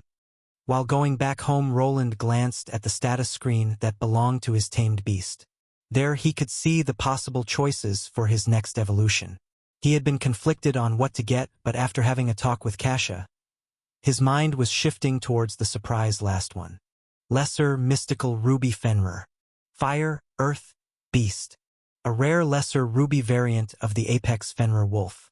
It combines a large frame of a Fenrir with the magical aptitude of a mystical ruby wolf. Mystical Orthrus. Hellfire/Beast. A rare ruby variant of the two-headed hellhound. The heads of this species can function independently of themselves, and destroying one of them will not kill this creature. Their flames gain a special property and can't be doused by normal means. Alpha Volcanic Dire Wolf. Fire, Earth, Beast. a fully adult variant of a volcanic dire wolf. Its whole body is now transformed into a shell of volcanic matter. Its flesh is extremely resistant to physical attacks. Alpha Mystical Dire Ruby Wolf. Fire, Earth, Beast. A rare, fully adult specimen of the mystical dire ruby wolf. The horn on their foreheads becomes even more pronounced and their size is greater than their unevolved counterparts. Sunlight wolf. Ruby form. Fire, divine beast. A legendary creature rumored to have been birthed by the sun.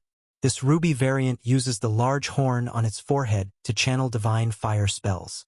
Its mane can take on the form of radiant flames, and it is rumored to have been a companion animal of the sun goddess. Woof! Hey! Calm down. Just give me a moment. Woo! Roland was looking at an overexcited ruby wolf that was jumping around his backyard. The moon was peeking out from behind some clouds and barely illuminating the night sky. Even with no natural light, the two could casually see everything. There was no need for runic lights thanks to easily produced spells that allowed for night vision. Agni knew that today was the day that he would be allowed to turn into a new form. His owner just needed to choose the option and the transformation would take place automatically.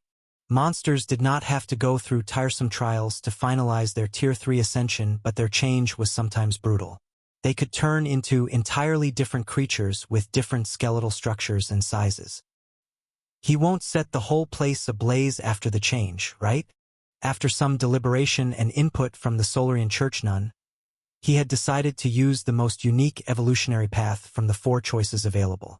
All of them had their pros and cons with the exception of the volcanic variant that seemed the weakest of them all. The lesser mystical ruby Fenrir, for instance, would probably be quite powerful but also the largest one of the bunch. A fully adult Fenrir was a Tier 4 creature and it was larger than a woolly mammoth. Even the lesser version here was supposed to be comparable to an elephant. Then there was also the possibility of the mystical ruby variant becoming even larger as it was a rare variant. It would become quite hard to bring Agni in a Fenrir form into the city or even into the dungeon as he might become too large to fit through some of the tunnels. Then there was the Orthrus, which was a lesser form of the more known Cerberus. It only had 2 heads instead of the 3 the other legendary creature was known for. It was an evolution that belonged to the Hellhounds and many of them ended up as a variant. While this was an interesting option, Roland almost instantly tossed it out after putting in some more research. The biggest problem with this one was that Agni's personality would be split between the 2 heads. It would create a whole new being born out of one with none of the 2 heads being the original Agni. When advancing further into a Cerberus, the process would somewhat repeat itself to a somewhat lesser extent, but the main problem was still there. The main persona would be somehow divided into 2 and then 3 heads, and that was not something that Roland wanted. After all he and Agni went through, he wished to keep his canine companion's brain intact. The third option was the most basic one. It would just transform Agni into a finalized version of the dire ruby wolf. Probably if it wasn't for the 4th option, Roland would have decided to pick this one. The size wasn't as huge as that of a Fenrir, nor were there any problems with him losing his identity. However, the sunlight wolf was something that could not be ignored. A divine beast form was something special. Sister Kasia confirmed it, so it should be fine. His main gripe before consulting with the nun was the Solarian Church. He wasn't sure how those fanatics saw monsters related to their god. It wouldn't be strange for them to either want to capture all divine beasts or even to try to exterminate them. Perhaps a monster born of the sun would be seen as a blasphemy against Solaria. Luckily this wasn't the case and they were seen more as something worth protecting instead. It was like a lucky charm for the church. Some religious convocations would even flock to be near such a beast. They saw it as a blessed creature by their deity that could bring them good fortune. But not like I'll make it easy to identify his status. Roland nodded while bringing up the options screen. Thanks to his recent research into status screens and runes that could alter it, there was no problem in giving Agni a special evolution. Even if someone tried to identify him, they would be given faulty information. If they got a sniff of divine energy, he could easily deflect it. Constructing divine runes was not a problem, and he could always claim that to be the source of the magical wavelength his wolf was using. Name: Mystical Ruby Dire Wolf. L150, X 100%. Type, Fire, Earth, Beast. HP, 6150/6150. MP, 7123/7123. SP, 10287/10287. Strength, 193. Agility, 267. Dexterity, 130. Vitality, 220. Endurance, 243. Intelligence, 216. Willpower, 202. Charisma, 10. Luck, 15. When Roland compared Agni's base stats to his own when he was at level 150, it wasn't that much off. He had received a big boost from getting his Runesmith Lord class but had lost a lot due to his Scribe class. Now the big question was if it was possible for Agni to receive a larger multiplier as well. Considering that his Overlord class was somewhat rare, there was a possibility to apply to a divine beast. Agni, do you want to drink a potion for the pain? His wolf was quite intelligent and his stats showed it. This didn't mean that he was on the level of a regular human. The intelligence stat in this world worked differently on monster races and mostly reflected magical power. There seemed to be a hidden debuff depending on the being's race when this was taken into consideration. Yet, at least he was somewhat able to understand Roland's words and the meaning behind them. Wharf? Is that a no then? Okay. If it gets too painful, just tell me. After shaking his head, Agni gave a resounding no to the pain relief potion that Roland had prepared. The time to change was finally there, and so he clicked the option on the screen. It didn't take long for the transformation to take place as Agni's body started changing. A glow resembling the rising sun engulfed his body and soon turned into wild flames. This is quite the light show. Roland stood to the side with a slight look of concern plastered over his face.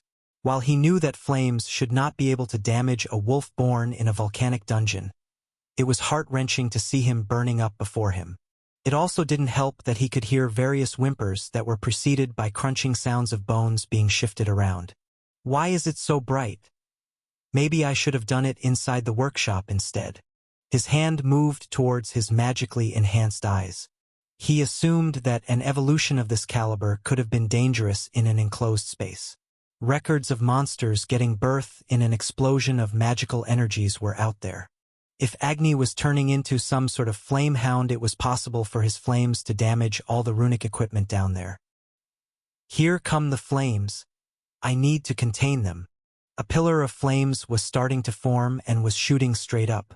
It engulfed Agni's entire body and illuminated his whole compound. To halt the advance of these magical flames, he activated a shielding spell that he previously created a dome of around 15 meters in diameter around Agni.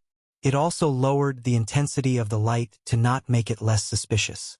This allowed for the flames to be contained and prevented all his wind turbines from catching fire. A blaze of flames was raging inside, but he could tell that Agni wasn't suffering any damage. It was the reverse. His health points were going up just like everything else. He could see some of the stats ticking quickly up before settling on certain numbers. Finally, after a few minutes, the blaze started to subside and the next form of his canine companion was revealed. Agni, how do you feel? Woof. The first bark was a bit weak, but soon he could see him regain his composure. The pain of getting their body twisted and changed was probably not something for the faint of heart. He could only imagine what Agni had to go through. Some monsters were recorded to even pass out during their evolutions if they were too extreme. A woo! A resounding howl filled the compound, and it was accompanied by flames dancing. A large wolf with a flaming mane stood before him. Agni's size had increased. It was now comparable to an adult horse with his head reaching higher than that of his master. It would seem that riding on top of this flaming wolf was now a possibility, that is unless he received damage from the flaming parts. The flames are subsiding. He is starting to look more like a ruby wolf now? At first, he thought that Agni went through a full transformation. Instead of a wolf covered in rubies, he was more similar to a flame wolf, which was another variation of a volcanic canine. His entire body was covered by flames, which when examined by his mana sense exuded a strong divine wavelength. On the outside, they looked like regular old magical flames but were actually holy in nature.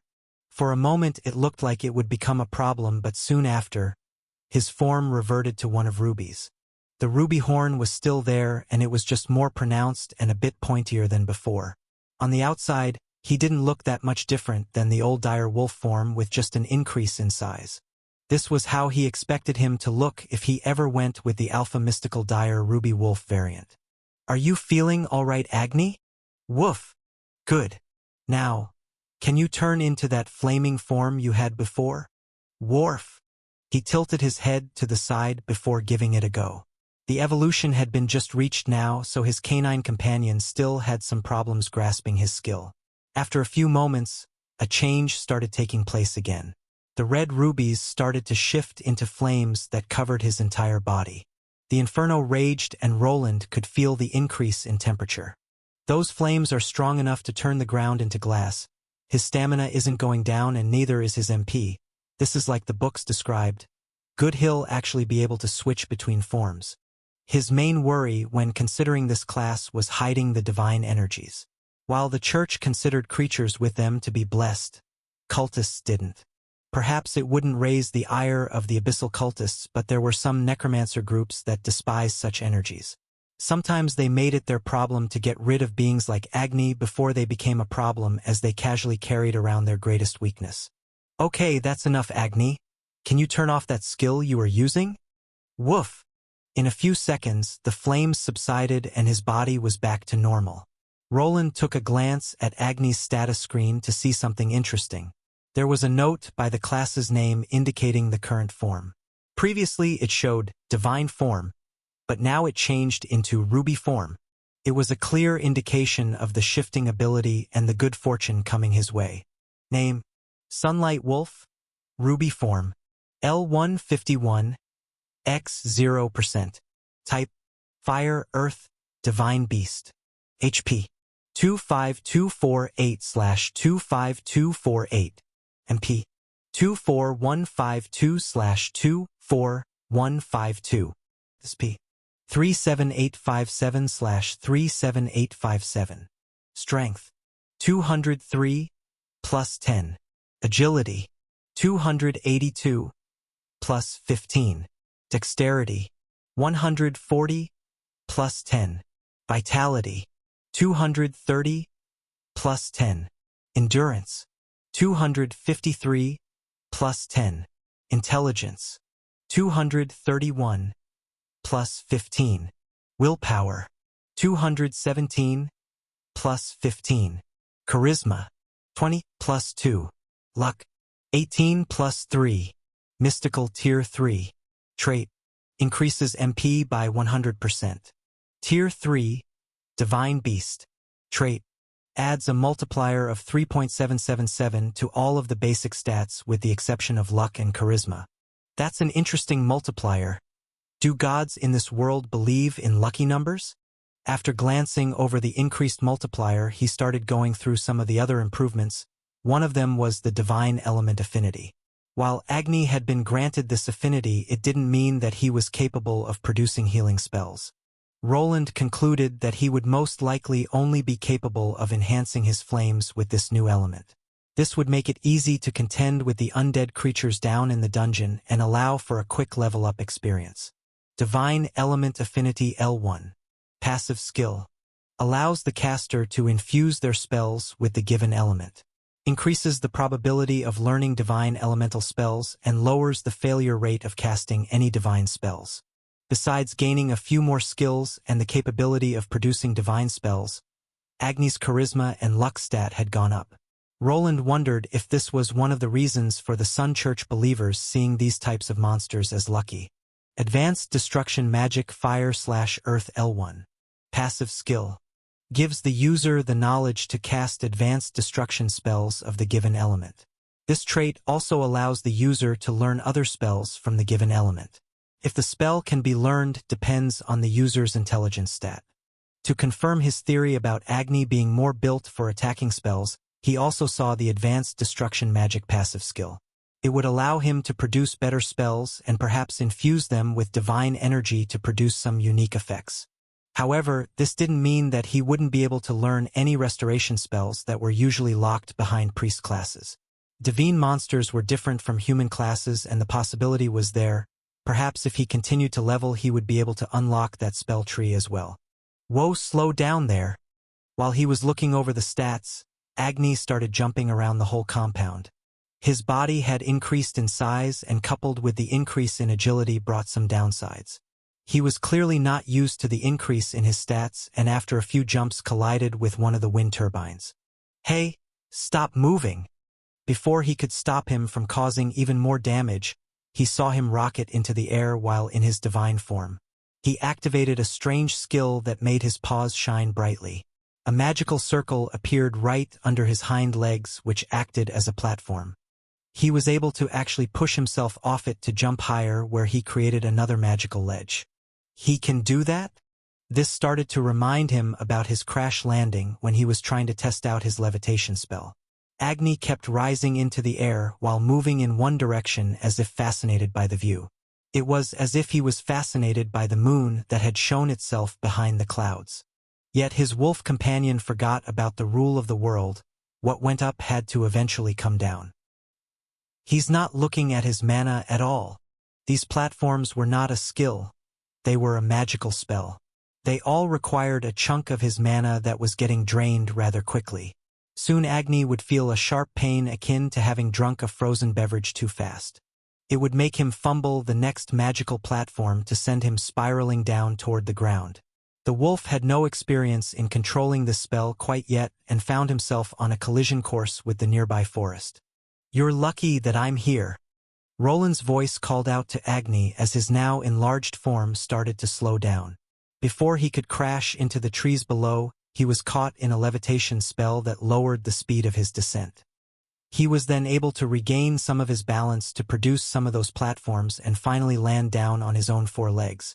His owner had followed the zigzag pattern that went in the direction of the forest. "Hey! Stop trying to lick me." After the danger was gone, Roland found himself getting assaulted by a canine tongue. With the increase in size, Agni didn't even need to stand up on his hind legs anymore. He could just directly assault his face instead. Luckily, Roland still had the strength advantage in this case and was able to push his overzealous friend away. "Bleh! Calm down, we need to get back before anyone notices. And remember, you are forbidden from showing that flaming form to anyone unless I tell you to. Do you understand?" Woo! It didn't seem that Agni was too happy about having to hide his true form from others, but after getting glared down by his master, he lowered his head. "Good. I think you've gotten too big to fit into the house now." Even though the size was not comparable to a Fenrir, a horse-sized wolf would not fit well into his home. Some of the rubies covering his mane had become sharper, and so did his paw claws. The floor and walls would become scratched up if he let him roam around too much. Instead, he would need to have his own doghouse, which was big enough to contain his enlarged new form. "How did it go, Mary?" "I'm sorry, Lord Arthur. I failed." "Don't beat yourself over it. Most fail the first time around. I'm sure that you'll make it next time." Arthur smiled at Mary, who lowered her head. After reaching the maximum level that she could, her attempt at the Tier 3 class had been a failure. This was quite normal, but the maid wished to become her lord's sword for the future as fast as humanly possible. She knew that her liege also wished to level up faster and at least reach his second Tier 2 class. This would be impossible unless she and the two knights that he could trust reached a high enough level to protect him inside the dungeon. "If you have some time to spare, how about you take Sir Gareth and Sir Morian into the dungeon? Their progress has also stagnated recently." I'm such a terrible lord." "My lord? What do you mean? That's preposterous." "Heh. Thank you, but if I didn't have to rely so much on you three, then your future would have been bright." A solemn expression crept onto Arthur's handsome face. The knights that were around him had a lot of talent, but due to his circumstances weren't able to use it. They felt obligated to stand guard over him at all times of the day and didn't trust the other soldiers to do a good enough job. Even now, when the road was open for them to progress, his mere presence was holding them back. "I have already been blessed. Without the Lord's involvement, reaching Tier 3 wouldn't have been so easy." That we all owe to our friend Wayland. But without the Lord's involvement, he would have to leave the city, and would have never had the time to unearth the secrets of the dungeon. Perhaps. Arthur wasn't that sure about his involvement counting too much. His new friend that was hiding his name seemed like someone capable of paving out his own future. Without him around, he would not have been able to progress this far. The dungeon would have been taken away, and his fate as a lackey of his older brother would have been sealed. However, now that he thought about it, the man he was working for had a past filled with many questions. Why was he running away from a reputable household like the Arden family? Perhaps just like his own Valerian family, they had a problem with younger siblings taking the limelight. Then there was the issue with the lich that to this day remained a mystery. Arthur decided to not pry into the issue as it was resolved by the man that also discovered the new dungeon. It was too much of a coincidence for him to not be involved in the issue in some way. That the lich chose to attack his home before the city was also suspicious. The man he was working with was perhaps not as virtuous as he assumed. For the time being, they had an agreement, but in the future, he needed to become self-sufficient. Yes, the Union would not have been as lenient and speaking about them. Isn't it about time for that new chief to arrive? Do we have some information about his identity? We can't be sure, sir. There were a few people that fit the description. Was there perhaps a runesmith among them? There were a few high enchanters, but some master runesmiths were on the list. Arthur's intelligence agency, which was created by Mary, still worked in a limited capacity. The best they could do was to get a list of potential craftsmen that could be sent into this region with the current dungeon rated at B. If it was an A-rank dungeon, then probably someone experienced would be sent, but at the lower ranking it was less likely. Even though his partner in crime didn't like the Dwarven Union, their existence was required. They had all the connections and funds to help this city prosper. What he wished was for the two parties to squash their problems and work together. There was a lot of money to be made if they cooperated. Pushing the established group of craftsmen out of his city would set him back. He would need to fund a new guild thereafter, which would not be an easy task. While perhaps in the far future, this would bring him more funds and control over the city, there was no time. The more time was wasted, the further he got away from his goal. Regretfully, he didn't see a way for the two parties to come together unless the Dwarven side did something. The man named Roland was quite stubborn, and he couldn't see him relenting in this situation. I wonder who it will be. Mary, find out this individual's name. We must get him on our side before his mind gets rotted away by the other dwarves. The Union isn't a monolith. The higher masters vary in their beliefs. Maybe if we are lucky, this one won't be as bad. Arthur felt somewhat useless lately, yet there were things that only he could do. One of them was trying to get the new magical craftsman on his side.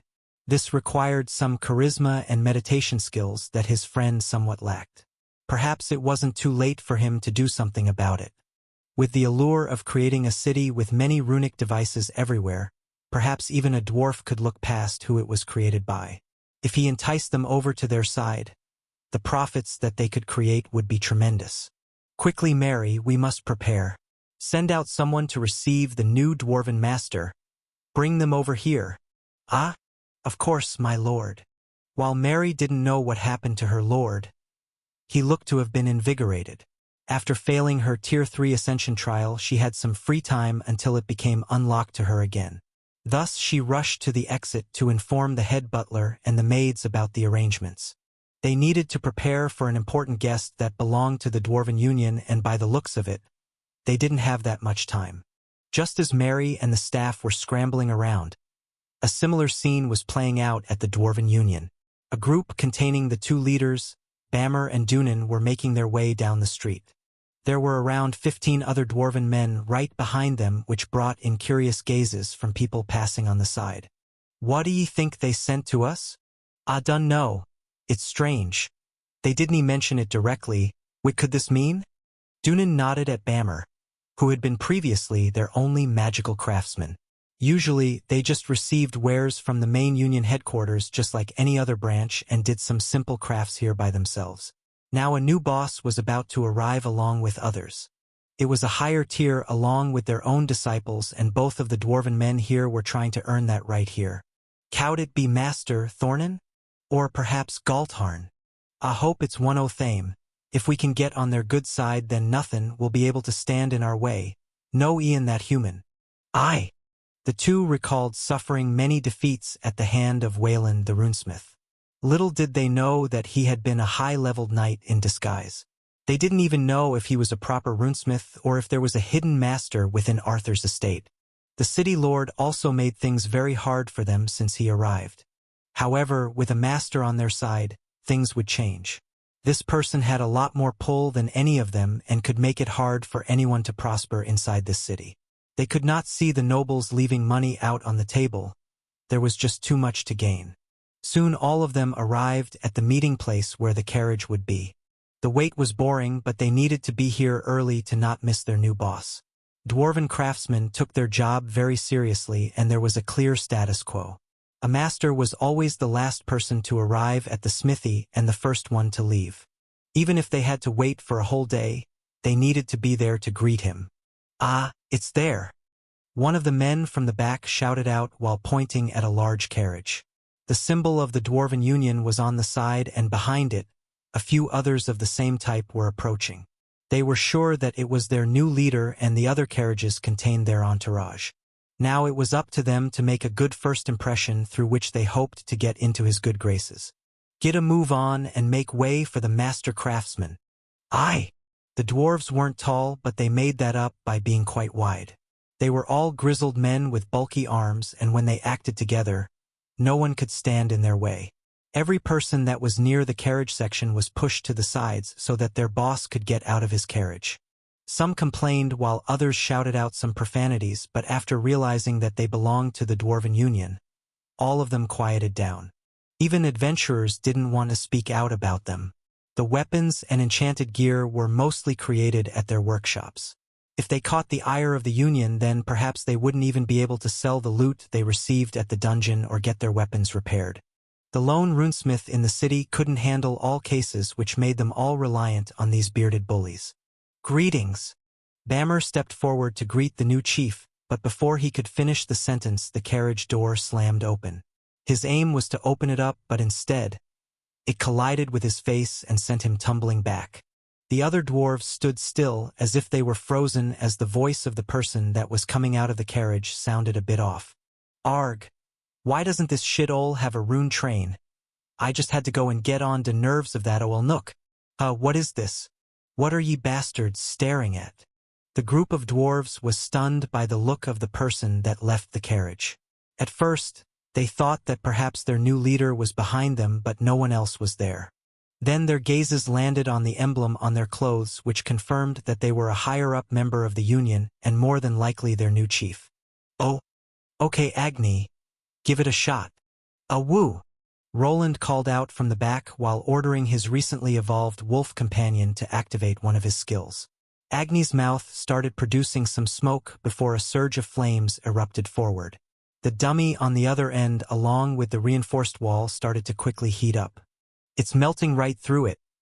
"Okay, stop." Dwarf. What was left of the iron representation of a human was nothing more than red sludge. The flames of a Tier 3 creature born inside a volcano were nothing to scoff at, and basic metals could do nothing to stop them. This was not the end of the test, as there was a similar untouched dummy on the other end. "Now, transform and try doing it again." Agni responded to the command by instantly shifting into his sunlight wolf form. The ruby horn that adorned his forehead turned into something made of red energy, and so did his entire mane. In a sense, he looked like a being surrounded by flames coming from the sun. The attack was now aimed at the other dummy, but there was a significant change. First of all, there were no flames this time around. Roland could see energy particles being formed within Agni's muzzle that quickly started swirling into a larger, more condensed form. A flaming circle appeared right before a beam of heated energy escaped forward to collide with the iron target. The intense heat caused the target to almost instantly melt before his eyes. It was a more focused shot that went right through it and collided with the wall on the other side. "Whoa. Okay, that's enough, turn back. Good boy." Woof. It was the next day after Agni had transformed. After some tests down in the training range, he had an idea of what this special evolution was truly about. The sunlight wolf form could be accessed at any time and allowed Agni access to some unique abilities. He could freely change between this appearance and that of an alpha ruby dire wolf. It was something that he accounted for by doing some research and asking around. Thanks to this knowledge, he was able to make the correct choice and now had himself a special canine companion. As long as he doesn't transform, no one will be able to tell that he is a sunlight wolf. For the time being, it was better to keep his true capabilities in check.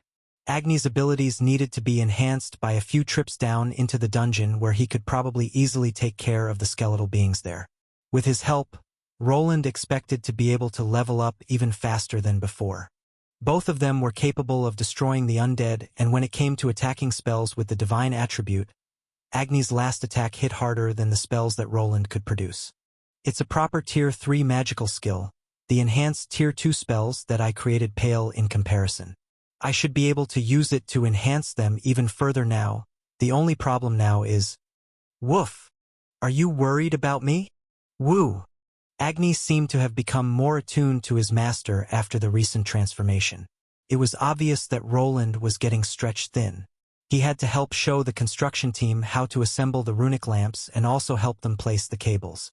There was a lot more work to do around the city, which was stifling his progress here. Instead of creating refrigerators and ovens for the commoners, he wished to delve into the dungeon. There he wanted to hone his skills and perhaps discover new possibilities for the future. Will Arthur be able to procure those craftsmen? His only help was the city lord that too heavily relied on his help. He would rather just draw up some construction plans and have someone carry out the work for him. Craftsmen of his caliber were usually not relegated to grunt work. They had extensive businesses with multiple employees that they could work around. He was lacking in that department, with Bernier being something similar to an apprentice. When his kid gets born, he probably will need some time off with his wife, and I'll be left with absolutely no help. Diana was also part of his smithy, but she was indisposed at the moment. There was clearly a need to expand his roster of employees, but he still had a massive distrust for others.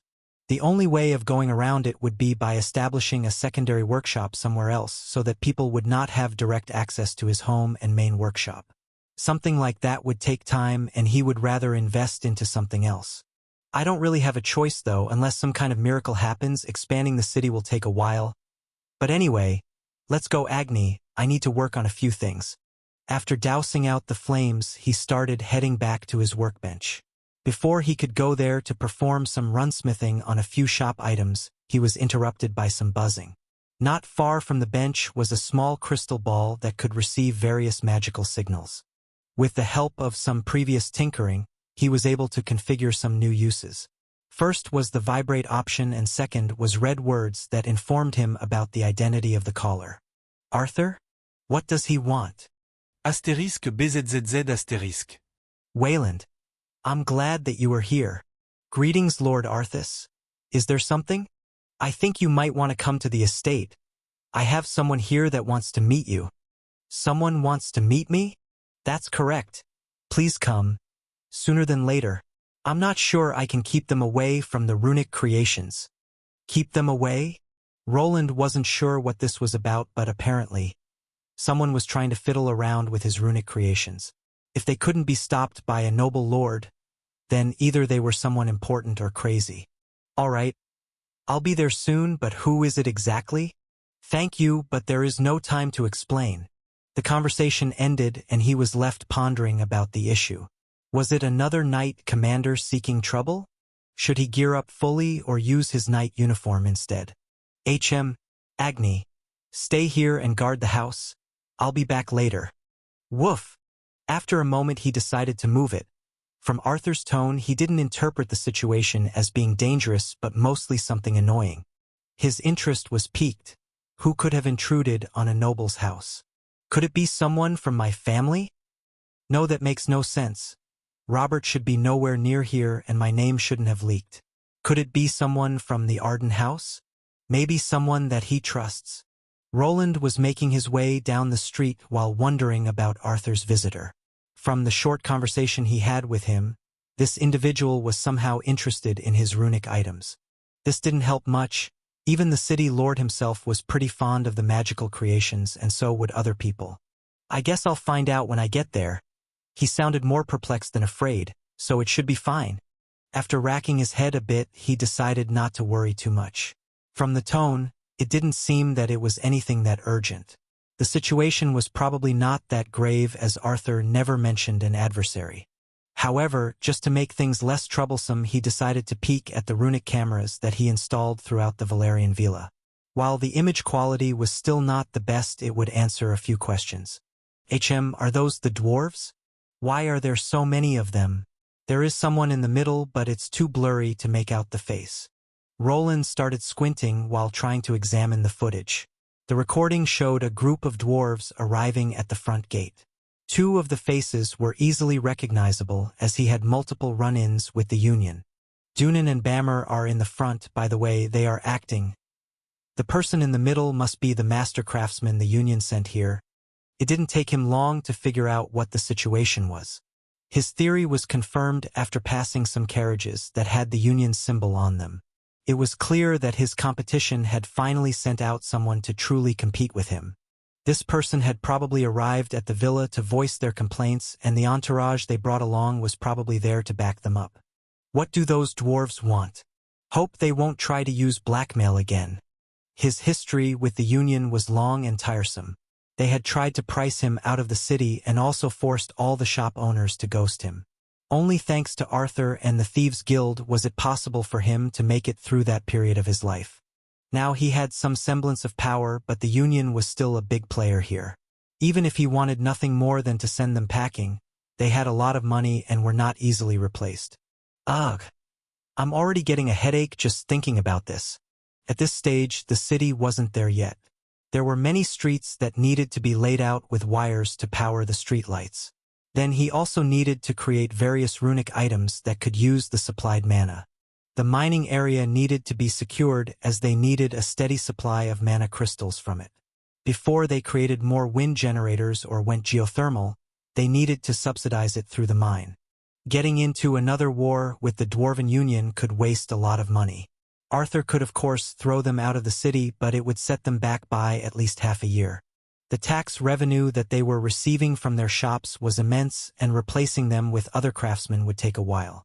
With the influx of new adventurers, they needed to supply all the demand for magical weaponry. Greetings, Knight Commander. At ease.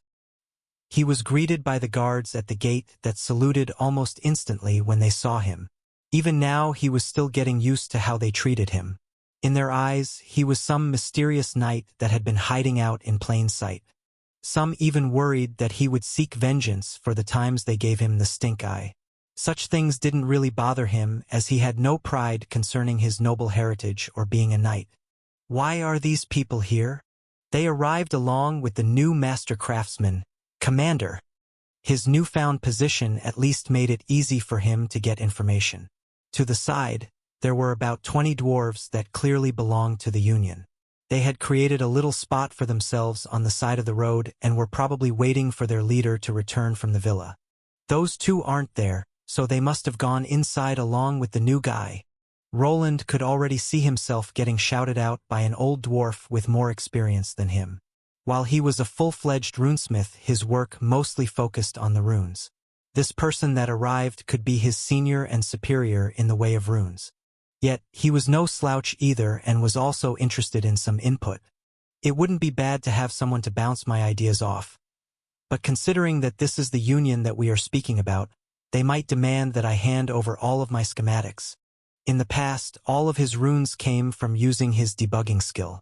After copying and analyzing pre-existing runic structures, he was able to reverse engineer the designs. These of course originated somewhere.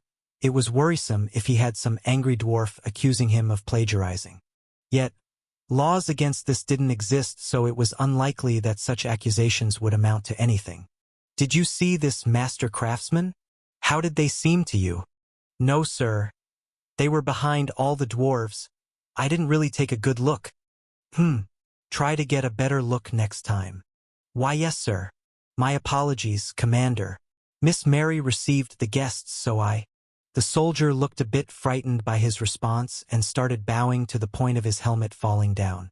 Roland was taken aback by this reaction but soon realized that it wasn't so strange. This man's life could be taken away in an instant if he was deemed useless by someone of his position. It's fine if Mary was there. After scaring the poor guard at the entrance, he headed in. The dwarves that were there he remembered from within the city. His intelligence stat allowed him to remember faces quite well. These were not any normal craftsmen, they were all in higher positions and were even allowed to have apprentices. There are even some shop owners here. They really cherish their master craftsmen, don't they? This reminded him a bit of the time he tried informing his father about his goal of becoming a runesmith. His old man didn't want to have any of it, but his attempt at teaching him a lesson backfired. Now he was there and already a Tier 3 class holder in his early 20s. The human race that he was part of didn't treat their workers as well as the dwarven race did. To them, they were just a means to an end. The people wielding the weapons were far more important than the ones making them. It was easier to replace a craftsman or buy something from the Union than to train a soldier. One of the turrets just went offline. What are they doing there? Roland mumbled to himself while glancing at his small display screen. Due to this being an unforeseen trip, he decided to wear his full bulky armor. Through its mapping device, he could see the layout of the whole villa and the turrets placed on the walls. One of them just went offline while he was walking. Could this person have similar skills to me, or did they use something like the anti-magical powder? Normally, no one should have been able to access his runic device, but it was shut down by an external force. When he tried to access the golemic eyes in the vicinity, there also was no signal. His steps became slightly faster as he needed to get to the bottom of this. Could this person be actually planning to cause some trouble, and would he be there in time before something happened to Arthur? If the city lord perished, his father could hold him accountable. Under this assumption, he started rushing over to the back of the villa where Arthur's and Mary's dots were still visible. When he arrived there, the dwarves that went by the names Bammer and Dunan were there. They were not alone, as a third member from their race was with them. Is that the master craftsman? To his surprise, there was something different about this person. First of all, they were tinkering with his turret while standing up on a ladder that was being held up by the enchantsmith, Bammer. The person on top of the ladder had the height of a dwarf, but they didn't look as bulky and their figure was slightly off. Alright, wha made this? Outside looks like 'twas shat out by a donkey, but runes aren't half bad. It's a woman? The voice was a bit lower, but it sounded like it belonged to a woman. She was also smaller than the other dwarven craftsmen, with her arms also not being as thick. Compared to a human, she looked quite gruff and stocky, but her figure belonged to that of a woman. It was quite a surprising turn of events. Roland didn't expect to see a woman be the new chief of the Union branch here. Society in this world was mostly patriarchal in nature. It wasn't forbidden, but there were some roadblocks set up for people like this woman here. If she managed to gain this spot, then it meant that she either worked extra hard or had ties to some people that could pull strings. Name: Brilvia L234. Classes: T3 Master Runesmith L59. T2 Runic Golem Craftsman L50. T2 Runesmith L50. T1 Mana Scribe L25. T1 Blacksmith L25. T1 Mage L25. What th? Who did that? Wissit ye? Without thinking, he used his analyzing skill on the person before him. This time around, the person he was trying to inspect had the usual status blocking item. He was quick to use his method to go around it, but to his surprise, this person realized what had been done. Ah, if it isn't Sir Wayland, just the man we were waiting for. Don't ignore me. I don't care if ye are a knight or something. Ye shouldn't peek at a lassie's intimates lick that. Lass's intimates? Care to explain? Arthur posed the question while quickly moving in his direction. Mary was also there keeping an eye out, but she remained in the role of the maid. It didn't seem that she was that interested in this master runesmith. Considering that Mary was very pedantic about the safety of her lord, it was probable that there was no danger here. This didn't mean that he wasn't in danger, as the woman that looked to be in her mid-30s was stomping his way. The most obvious part was the lack of facial hair, which the men wouldn't be seen without. Her hair was long and braided back into a bun. While her body wasn't exposed, Roland could tell that those arms were packing some meat. Her hands had visible calluses that some women would rather hide behind some gloves. Dwarves, on the other hand, liked to show them off. The rougher their hands were, the better. Her face, when going by human standards, was on the rougher side. She was certainly not someone that cared about makeup, but her face wasn't that bad either. There was a certain fire in those eyes that drew him in, and her chest was not something to scoff at either. I just went through her status screen. That's all. Is that so? My apologies if I offended you, but I am responsible for the Lord's safety. Lord's safety? It was better to shove the blame onto his responsibilities as a knight. In a way, he was required to check for her status and anything that could be deemed suspicious. Without having a good retort, the woman seemed to back away from this problem. Her status screen reminded him of his own ascension ritual, which had those same classes as potential choices. Looks like the usual runesmith path that any master runesmith takes, but she will probably be superior to me when it comes to blacksmithing, and that golem class might give her some insights that I could be lacking. If it was possible, he would rather remain on neutral grounds with this person. However, the first impression was now gone, and he was caught spying on her status screen while going through her blocking device. Yes. If ye were able to do that, or ye maybe the lad have ye been hearing about? I chief this was to person. He is responsible for it. Before they could continue with their conversations, Rune rushed in from the side. It was the same dwarf that he wrestled the orichalcum anvil from. It was no secret that both of them didn't like each other, and perhaps the younger dwarf was waiting for their new leader to chew him up for it. Harsh words left the mouth of this woman, but they weren't directed at him. Wha said that ye could speak? Did your mother not teach ye proper manners? The one getting chewed was Rune and not Roland.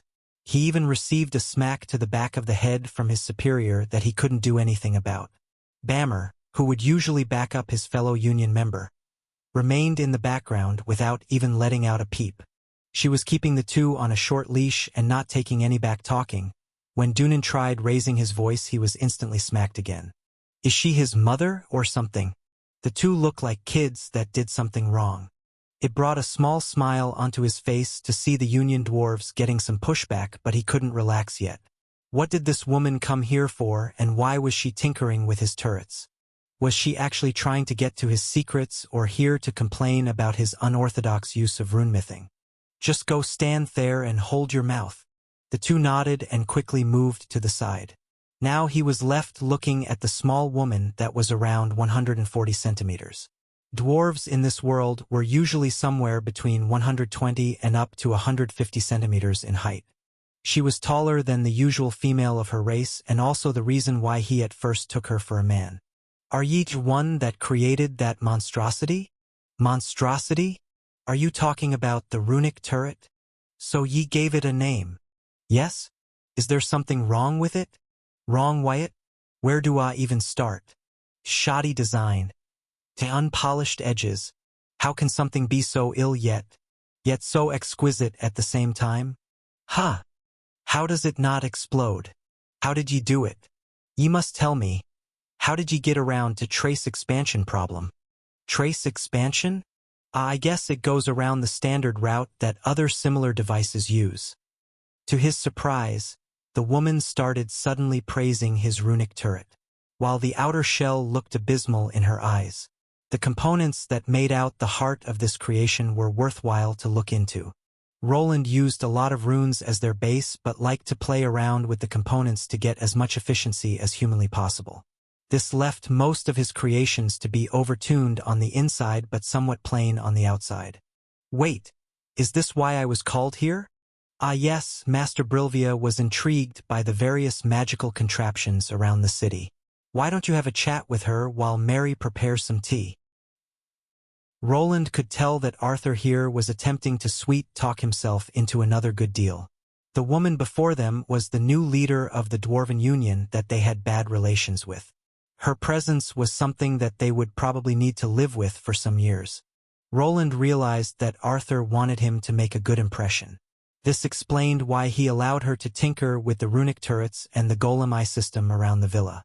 That armor, those runes, marvelous, could ye tack it af?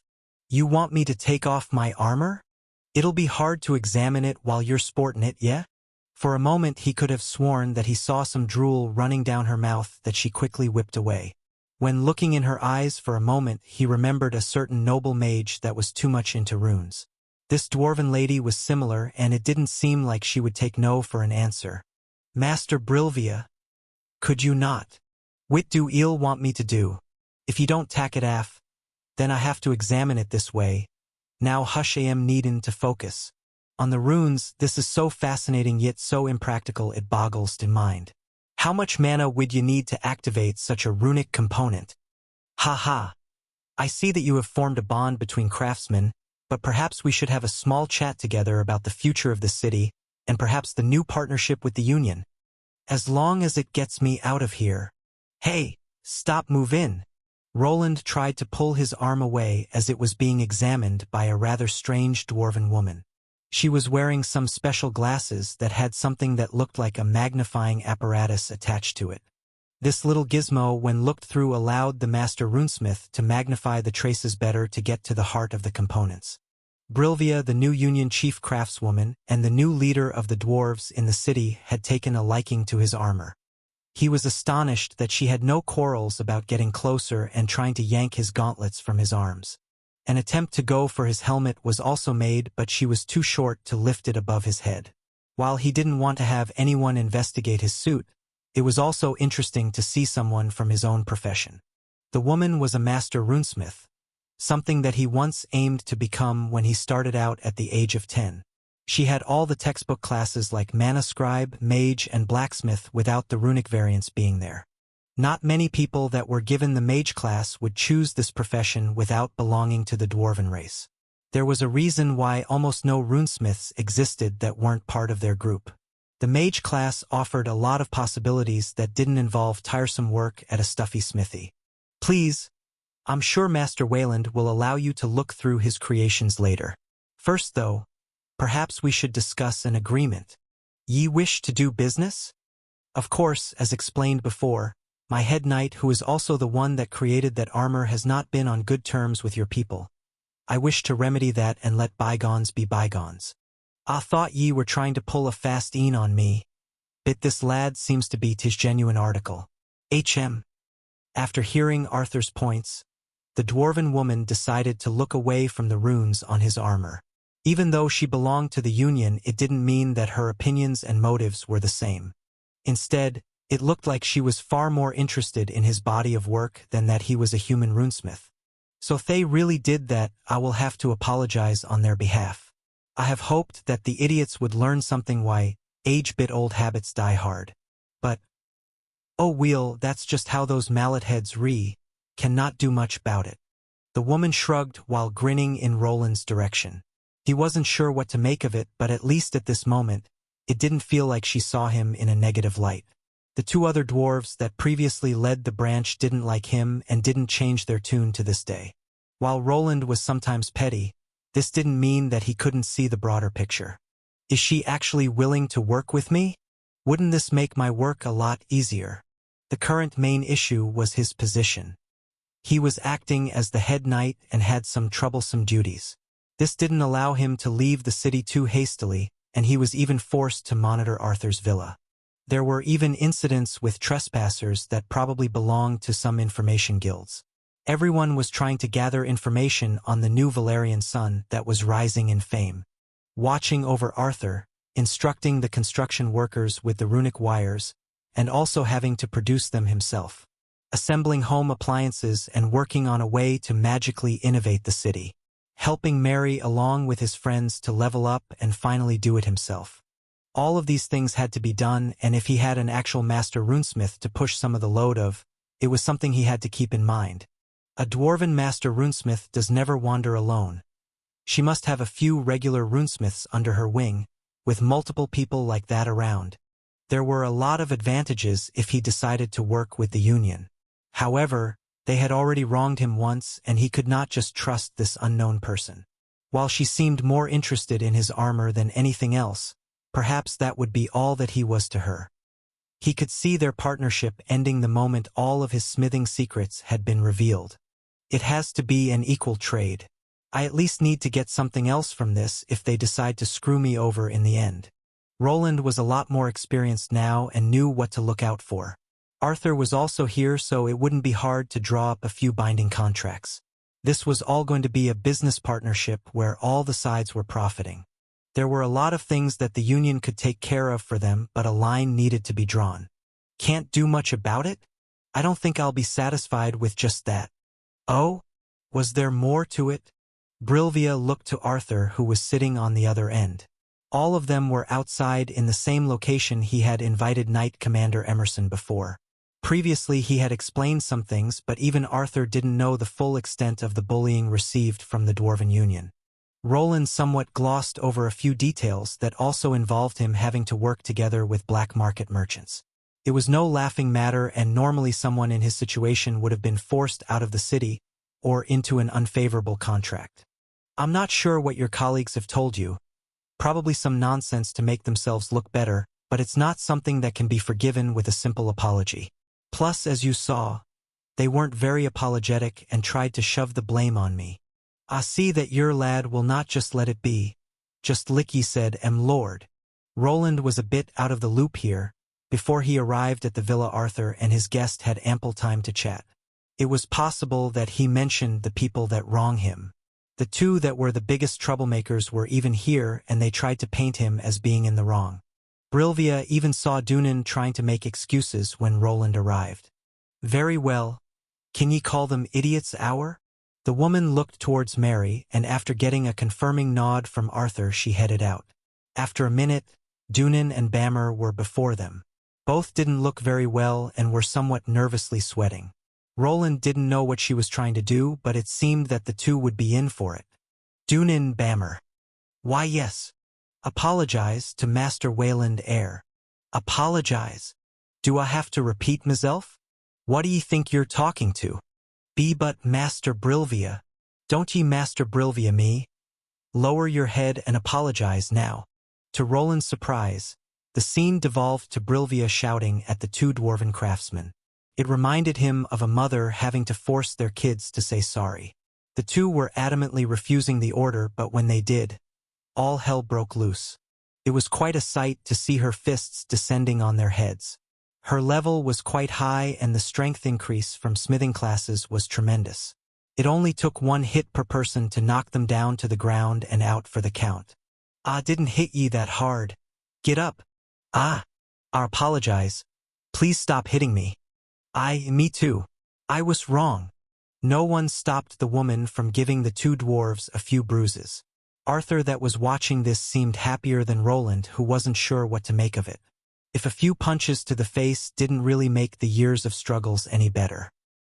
He remained quiet while staring down at the two kneeling men as if waiting for something. You'll be demoted back to take apprentice position. A apprentice? Yeah, dat enough. Dunan's pale complexion got even worse after he heard the decision. He, along with Bammer, were above level 100 and just needed a few more years to reach their next ascension. Relegating them back to apprentice positions might have seemed like a slap on the wrist, but in the dwarven circles this was serious. The people from the union ran a business, and they kept track of a person's history. If someone wanted to rise up in the ranks of their company, they needed a clean slate. Having both of them getting demoted would stick with them for the rest of their lives. Other master craftsmen would probably shy away from taking them under their wing. They would be marked as troublemakers, unfit to run their own workplaces, and running a smithy was usually their goal. Yes, I think that's enough. Great, now get out ye two. AI. There was something refreshing in seeing people that had wronged you getting smacked around. The two had some choices, but their career would be severely impacted if they decided to leave this place. Getting monetary support wouldn't be as easy, and they were still not at Tier 3 level, which allowed some wiggle room. Roland expected them not to go against that status quo and, for the time being, settle in the background until things quieted down. The potential for a future enemy was there, but he was already so far above their level that he didn't consider them to be serious enemies. They will be forced to work on lower-level equipment, which will slow down their leveling, This could set them back by years. Was this what she is aiming at? Roland was a proponent of the eye for an eye dogma. They had tried to halt his progress but failed. This type of punishment would align with his values, as he did not really wish death or harm on these two. They never sent any assassins, nor tried to force him out of his home. It was perhaps time to move on with this part of his life. He had advanced past the Union's clutches and would just slow his progress if he didn't take this offer. I hope this settles it? It does. Great. Now could you show me that helmet for a moment? I will not. Damn. Then, how about a trade instead? A trade. It seemed that the woman wanted to offer him something in return for analyzing his suit of armor. While he was not planning to disclose the schematics to this armor, there were a few things he was fine with parting. In return, perhaps he would be allowed to peek at the work of this master runesmith and her apprentices to see if he was deficient at something.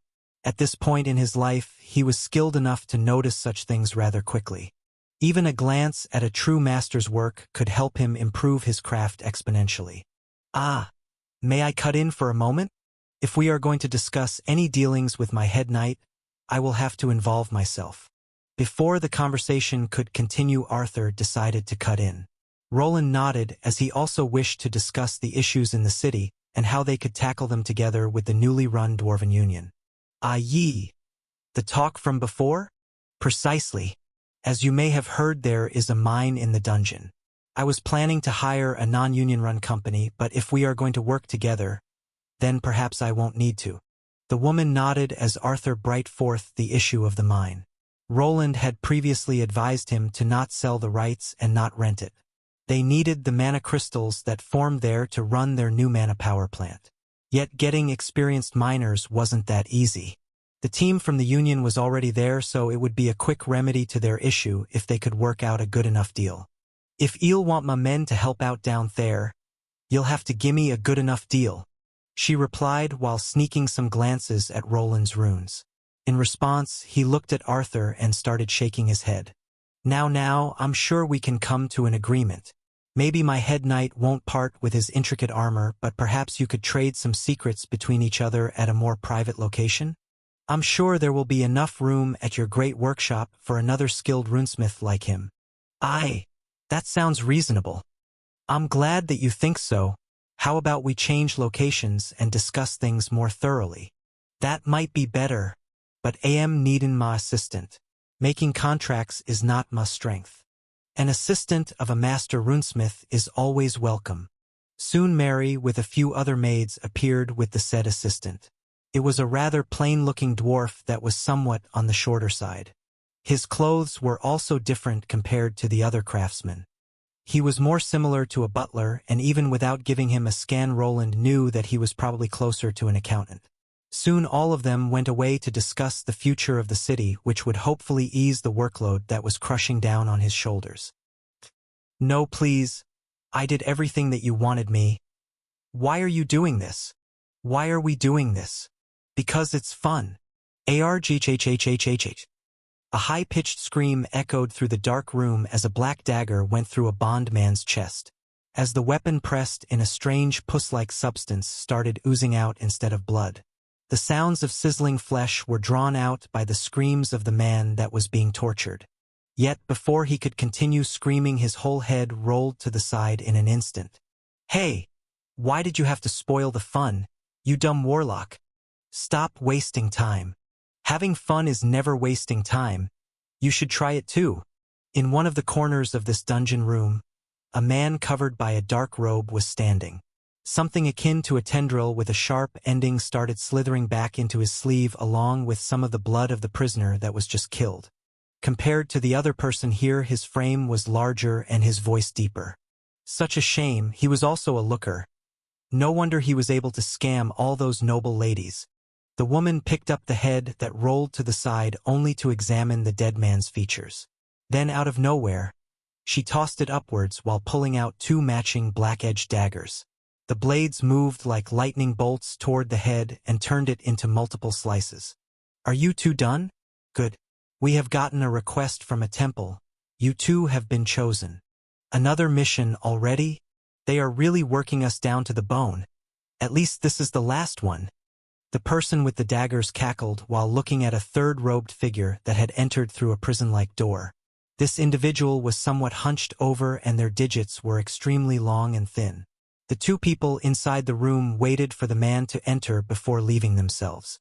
On the outside, they ended up in a wider area with torches producing green light. Every so often a scream entered this area and pushed the flames around. Many similar opened or closed dungeon chambers continued to appear with various other robed people inside. Marks that involved occult magics written in blood were everywhere and the smell of death and decay filled the air. I wonder where they will send us this time? Oh, I hope it's somewhere nice. I haven't had my hair done in a while. The woman continued to babble on while the strange man followed after her without uttering a word. Both of their figures slowly faded into the darkness while the grunts and screams continued to spread through this cold and damp place. Even after one died down, another soon took their place in a seemingly never-ending serenade of pain and anguish. Why? Congratulations, it's a boy. He passed out. Wow, my baby. A woman reached out for her newborn son while trying to ignore the passed-out father next to her bed. The baby cried out almost instantly after getting smacked on the bottom by the attending cleric. This feline nun was performing the rites and quickly infusing divine energy into the tired mother. So that's how they do it in this world. Interesting.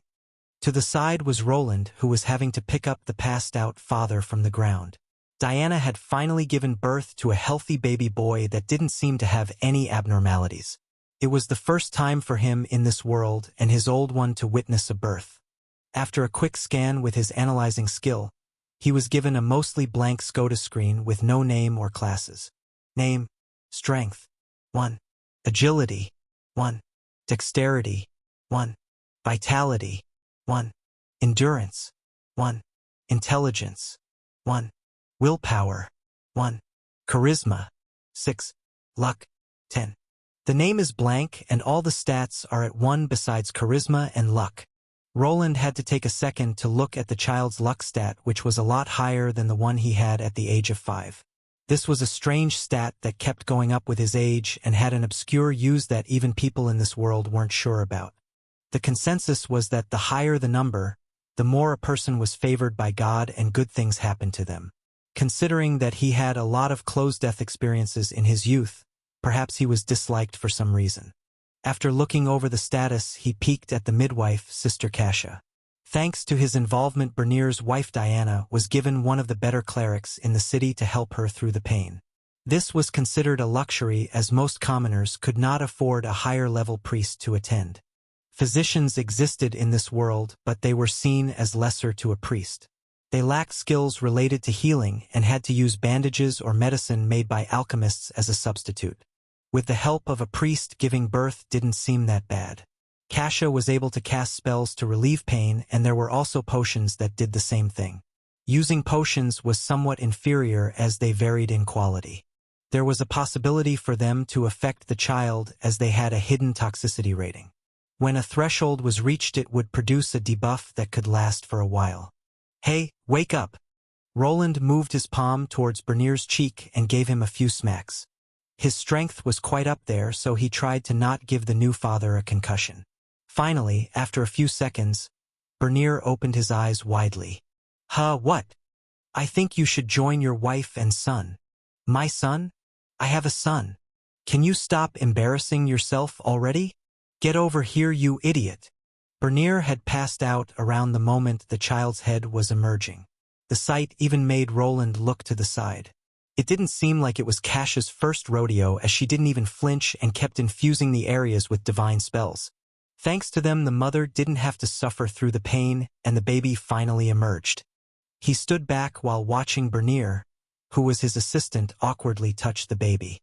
This reminded him of the reason that he was even here. The two new parents didn't really have anyone they knew in this city. They had arrived here to start a new life and they had been successful. Yet there was a lack of certain people in their life that could take on the role of a godfather or mother. There were a lot of traditions in this world, and it was quite similar to his old world. While there were multiple gods here, it didn't mean that people didn't get baptized. One of the important parts of this world was the concept of a godparent which kind of fell into his lap. Roland was supposed to take on this title which would somewhat tie him to this family even more. If something were to happen to both of the parents, it would be his duty to take care of their child. At first, he was apprehensive about it, but after recalling the past history he had to agree. Bernier had proven to be a good assistant and also a good friend.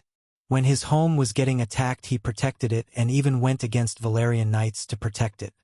There would probably not be that many other people that he could trust as much as Bernier. I bet he wouldn't even hesitate if I asked him to do the same if I ever got a kid. A kid, huh? Roland felt strange when looking at this family before him. He had never really thought about getting, and with so much work there was no time for one either. Perhaps it was an excuse to postpone the decision, but he didn't feel that bringing a child into this world at this time would be the best decision. Before he could have some deeper thoughts about the issue, he was interrupted by the midwife priest.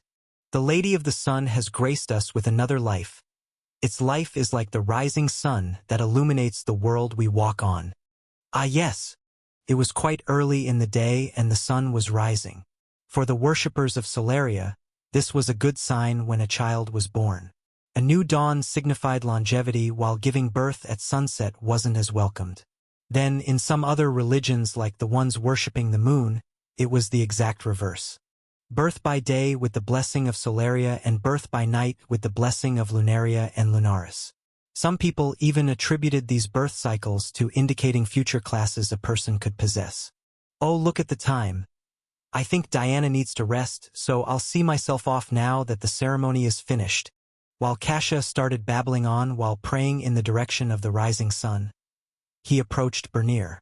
His assistant wasn't even looking in his direction as he was too busy having his newborn son clinging to his pinky with that small hand of his. He has quite the grip. Ha ha. He must have gotten it from his mother. Hey, what's that supposed to mean? And nothing? B-boss, did you want something? After seeing a large vein appearing on Diana's forehead, Bernier decided to turn to Roland for some help. He didn't really want to get involved in the squabble, but instead decided to offer the two some free time. In this world, things like maternity or paternity leave didn't really exist. Usually, the mother took care of the kids while the husband never stopped working. Luckily for the two, Roland was able to offer them some more time with their newborn. Yes. I just wanted to congratulate you, and also tell you that you don't need to come to work for a while. Thank you. Oh, are you serious? But don't you need help at the workshop even more than ever? Well, I'm going to meet the new chief today. With the help of those dwarves, we won't need to worry about the city anymore. He shrugged, as to be frank, he wasn't that much in a rush to create items for his own store. With the union feud finally ending, there wouldn't be as much pushback on the market. The two sides that created magical items within the city could actually work together for once. It was now possible to increase his prices to get more money for the same items, as his opposition would not price him out anymore. There was no need to strong-arm merchants or use the auction house to get items. Roland would now spend less on everything and could earn more. When also including that Tier 3 runes went for a lot more, he wouldn't be running out of money anytime soon. After having a talk with the new union chief again, he wanted to take Agni back into the dungeon.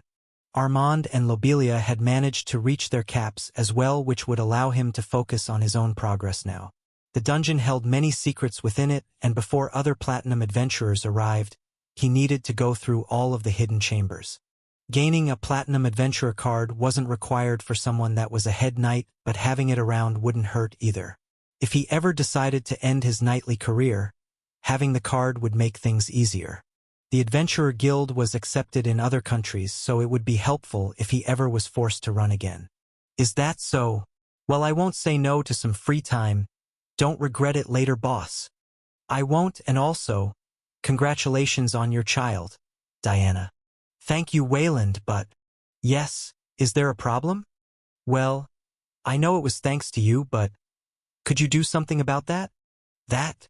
He followed Diana's gaze, which landed on the kneeling nun. She was performing some type of ceremony and continuously praying. What the mother required was some peace and quiet. Thus he just nodded and decided to grab her off the floor on his way out. Sister Kasia, I think you'll miss the morning mass like this. The mass? You are right. I need to tend to the flock. I have almost forgotten my duty. Thank you, Mr. Wayland. Ah, sure, no problem. Roland closed the door behind him and left the building. Kasia disappeared into one of the nearby alleyways as she headed to the church. When looking around, he could see various people waking up and some even opening the shops here. The place Diana gave birth in was her own smithing shop. The building had been turned into more of a house through the years as the two could just focus on their work at his compound. I wonder if eventually they will want to move here permanently? The shack that he offered Bernier a few years ago turned into a secondary smithy. This didn't mean that it was truly his. Roland knew that every craftsman wished to have their own little place to call their own, and Diana's house was better suited for it. He could see the two settling here and creating their own brand of items. In the end, he believed that most people like to have a corner for themselves. This didn't mean that Bernier would stop working right this instant, nor that he couldn't still cooperate with each other even if they worked at different sites. With the help of the union, it might be possible to implement some quality-of-life changes which involve them making all the street lamps and even runic turrets. So this is it, huh? I've seen this place from outside many times, but it will be the first time to actually go in. Good day, you must be Master Wayland. Please come this way, the chief is expecting you. To his surprise, he was instantly greeted by someone at the entrance. The person was a dwarf of unknown origin, with some runic symbols adorning their clothes. They weren't working runes and seemed to be more of an artistic choice. Is this one of the apprentices? Previously, he offended Brilvia slightly by analyzing her status screen after disabling her status scrambling item. This person, on the other hand, didn't seem to have one on them. Thankfully, he could always use his position as a head knight as an excuse for these occasions. Name: Hufel L77. Classes: T2 Runesmith L2. T1 Mana Scribe L25. T1 Blacksmith L25. T1 Mage L25. It is a runesmith and one that only advanced recently. Roland felt slightly jealous of having access to so many apprentices. This man here wasn't the only runesmith around, as there were two more walking around. He was at the main smithy that contained a large group of craftsmen. When stepping in the stuffy air and heightened temperature was apparent. Someone without a resistance against heat would have a tough time moving through this place without passing out. In comparison, his own workshop was a lot more friendly towards non-blacksmithing classes. To allow Elodia to go through the underground workshop, he created runic AC units that infused some ice energy as well as cleared out the stuffy air. It was strange to follow after this man that could run their own runic shop just like he did. A runesmith could already create tier 2 items and earn a good wage by themselves. However, in the eyes of dwarves, they were still just slightly above regular apprentices. They still had years of training to go through. Also, if they abandoned the union, they would face scrutiny just like he did. They would be forced to go through the same issues as he did. Renegade dwarven craftsmen existed and usually ended up as personal smiths of nobles that with their influence could provide them with everything they needed. These types would be scrutinized by their peers, but sometimes earning more money was more important than furthering the craft. It's not as loud as you'd expect a huge smithy to be. The place looked more like an iron mill than a smithy. There were large cauldrons being heated up by magical flames. He could see a few dwarves dressed in thick leather pushing some of them over to pour the mixture into some molds. In other places, he could see 4 stocky men hammering out a piece of metal with giant sledgehammers in unison. All this without much sound getting outside. They are using sound-canceling runes. No one is going to lose their hearing here. The pathway that he was taking with the runesmith was safe from the sound, but sometimes when he went beyond the barrier, he could hear intense hammering or sizzling noises. The men here were producing large numbers of weapons and armor. Only thanks to the adventurers that frequently went missing or had their items broken on monsters could such a business keep functioning. The workers became aware of his presence rather quickly. While he was not wearing the bulky mithril armor today, he was still a human. Due to his height, it was easy to pick him up from the crowd. At first, Roland was concerned about his relations with these people. They showed themselves as his enemies, but was it the same now? The regular blacksmiths didn't really know him, nor did they take part in making the decision to shun him. Some of them did look somewhat annoyed with his presence, but others were also curious. "Chief, I brought the guest lick ye wanted." After going through the large building that made his own workshop look rather small, he arrived at a door. It was newly made and the metal was recently worked on. In the middle, it had a nicely made plaque from Mithril with Brilvia's name on it. It felt like he was going into the office of a professor at a prestigious university. The only difference was that he was not a student but also a fellow professor of the same ranking. "I let him in." Both he and the man that brought him here were able to hear the chief's voice. The dwarf just nodded after hearing the words and decided to leave, while Roland saw this as the cue to open the door. When he opened it, he could see quite a mess inside. Large stacks of papers were everywhere, and after a quick glance, he could identify them as schematics. They were all over the place, but mostly shoved to the sides with some free space in the middle. There, a desk of smaller height rested with a stack of books on top and Brilvia behind it. In the back, he could see several bookcases that seemed to have been assembled only recently for her use. Rune and his friends were probably responsible for assembling this room and the things inside of it, but the new chief turned the place into a mess. "Oi, be careful why that. If ye step on it, ye replace it. I think you need a separate storage unit for these." "Ah no. If they idiots made this affice bigger, then it wouldn't be a problem. How do they expect a master like me to fit everything into this shithole? But anyway, have ye brought it?" "Yes, I have what you asked for." After closing the door behind him, he reached his hand into his spatial satchel. From it, he pulled out a metallic cylinder with some runes on it. On top, there was a small latch that could be opened, but only with the correct mana signature. Inside were some of his own runic schematics that he wanted to present to this chief. One of the reasons was for some input and another as a bargaining chip. "I need to play my cards right. She must have some rune-related books I could go through, maybe even some skill books." While Roland didn't see himself as an inferior craftsman to this master runesmith, there were probably things that he didn't know. She was sitting on hundreds of years of dwarven knowledge that could propel his career into a new dimension. Yet for that to happen, he probably needed to propose the right trade without giving away too many of his own secrets in the process. "I sure tack them, now gimme that." "Wait. You're willing to part with your books this easily? Huh? I not lick am needin' them fur anythin'?" "Aha."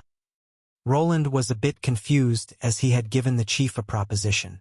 After giving her some basic schematics to some of his creations, he would receive access to some of hers. This would include craftsmanship manuals that dwarves had access to that contained their secrets. To his surprise, this woman was willing to instantly give everything up as if the old scripts were useless. I expected her to bargain more, but am I perhaps selling myself short here? "What? I thought we had a deal? Are ye trying to go back on it?" When looking down, he could see the dwarven chief yanking on the cylinder he brought. His stats greatly eclipsed hers, so she was unable to make it budge. Her grabbing onto it the moment he asked for a deal was also perplexing. Were the higher-ups of the dwarves always this strange, or was she just the oddball out? She did call Albrook a shit-hole a couple of times. It doesn't seem that she came here by her own decision. Could her behavior have something to do with it? Even though this city was still developing, it wasn't all that runesmith-friendly. There weren't many mines inside of the city, and the Tier 3 adventurers had other options that were closer to the super dungeon. Most of the time, a master runesmith was already an established craftsman.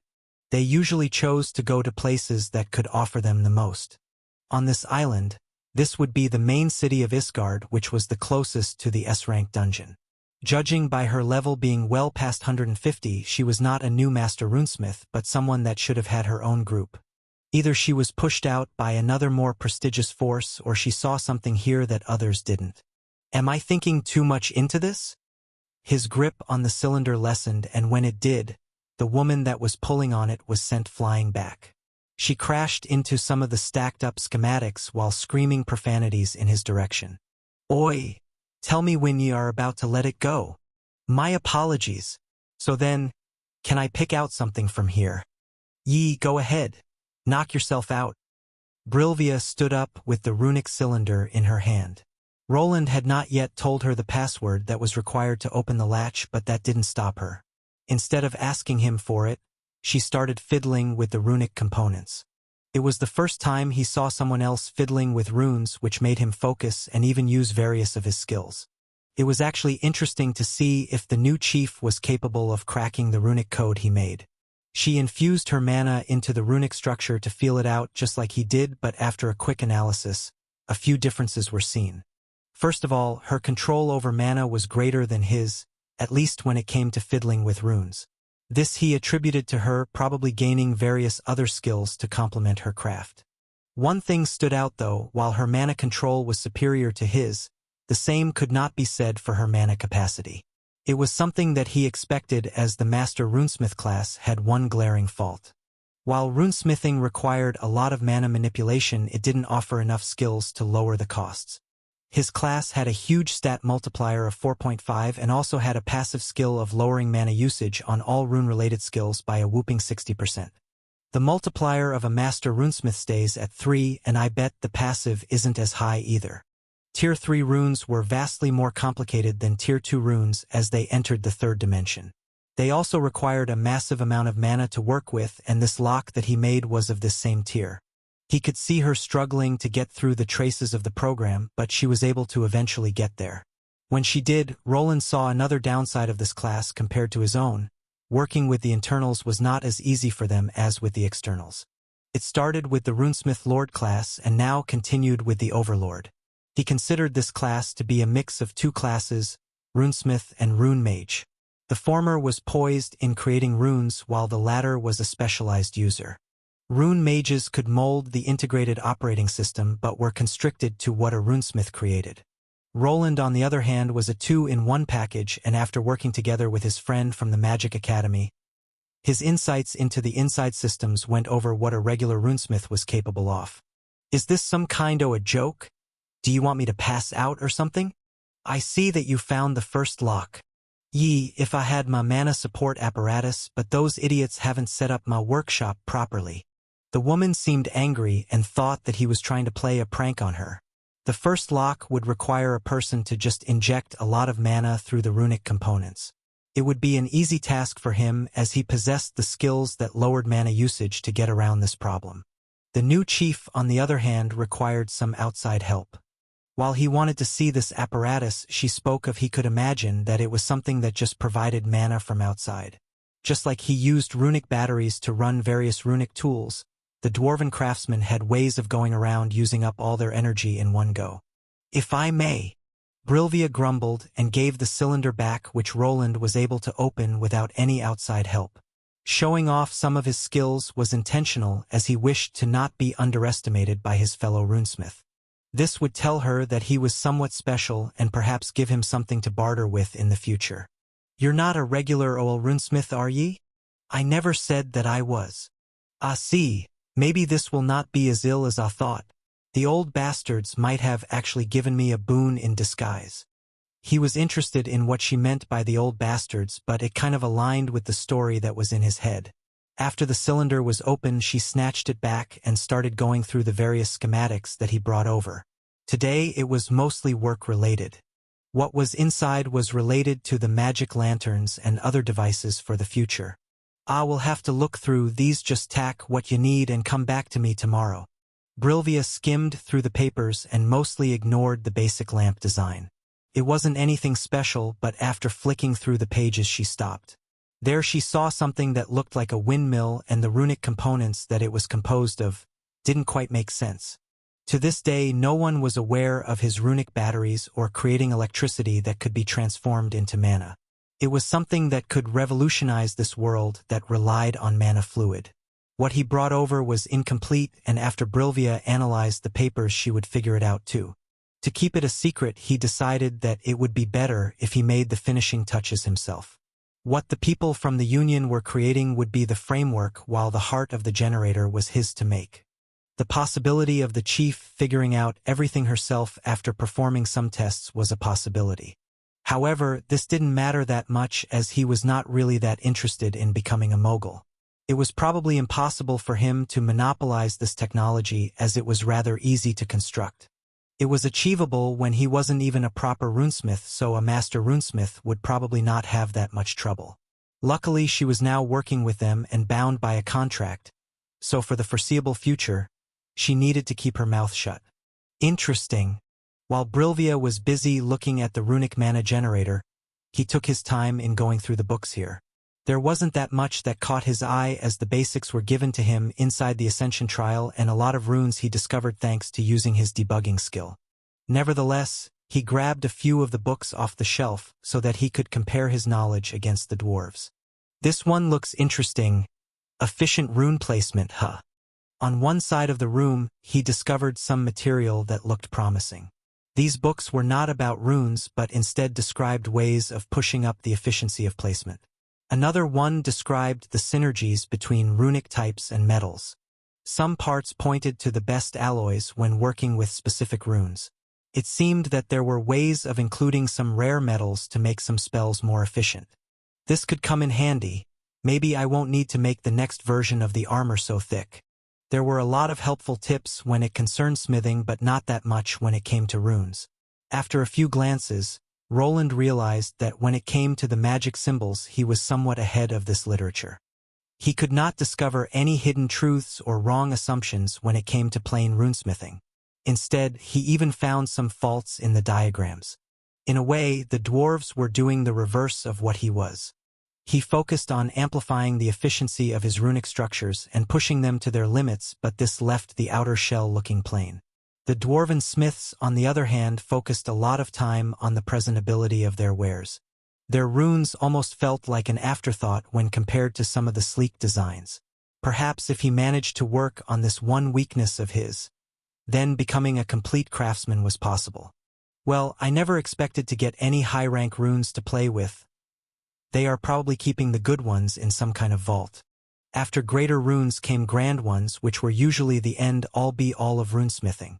The secrets of these runes and how they connected was a highly protected secret of the dwarves. His only case involving ones involved the monolith he encountered during his gold rank adventurer test. It was made up of multiple greater runes which made out a larger magical structure. With it as a basis, he might be able to reverse engineer the correct pathways to produce a Tier 4 Grand Rune. If he was able to get his hands on other Tier 4 runes, this process could be pushed forward just like with Tier 2 runes in the past. The only downside that arose was the size of these things. He could not see himself being able to fit a gigantic runic structure into his armor. It would take up too much space and probably require him to upgrade his rune compressing skills first. I wonder if they worked with rune mages more, if their rune technology would be more advanced. There was a way to go around the lack of mana of a runesmithing class. With the help of a rune mage and come cooperation, a runesmith would probably be able to increase the potency of their creations. The mages were better at working with the operating core of the runes which demanded more mana to play with. In the current world, there weren't that many people that went against the grain. They all stuck to the old designs that just worked. They focus on creating the highest rank runes without really looking if they perform the function correctly. With no need for innovation in the runic side of the equation, they over-focused on the designs. The weapons that were made in this workshop were superior to anything he could make himself. Yet when it came to the implementation of runic components, they were trailing behind and the gap was only increasing. With this in mind, he was convinced that with time he could outshine his competition in both aspects. I'll take these. I'll see you tomorrow then? I'll see myself out then. After going through the books and schematics, he picked up all the reading material he wanted. His new business partner didn't answer as she was too busy looking through his handmade plans. This was an unexpected turn of events as he expected her to give him an earful for changing the runes so much. Perhaps she was not like the other craftsmen that just stuck to the old designs if she was this involved. Soon he left her office and arrived outside the large smithy. I guess this is the end of an era. When turning around and looking at the large building that was as big as a factory, he recalled all the old problems in the past. Due to the union, his first contract with the Adventurer Guild had been cancelled, and then he needed to involve himself with the Thieves Guild. Following that, a plethora of roadblocks were put in his way that he had to annoyingly shove to the side. Even with all that blocking his path, he somehow made it out and was still going. Without anything left for him to do here, he decided to head home. Bernier and his wife would be inaccessible for a while, and he wanted to head into the dungeon with Agni. Mary had finished leveling but had failed her ascension quest just like Armand and Lobelia. They were probably not pushing for super prestigious classes, so he expected them to have them within a month or two at most. Then the two loyal knights could progress with the help of the upgraded killer made without his involvement. Should I close the shop for the time being? Roland passed through the entrance gate while getting saluted. There the sight of guards reminded him of the recent home invasion. If he were to head into the dungeon, then Elodia would be left by herself at the shop. With the infusion of Tier 3 adventurers, the area had become more hazardous. These new people would probably cause some trouble as they were not aware of the current power structure in the city. When it came to money, he was quickly recovering the losses he suffered after creating Rune Mark I.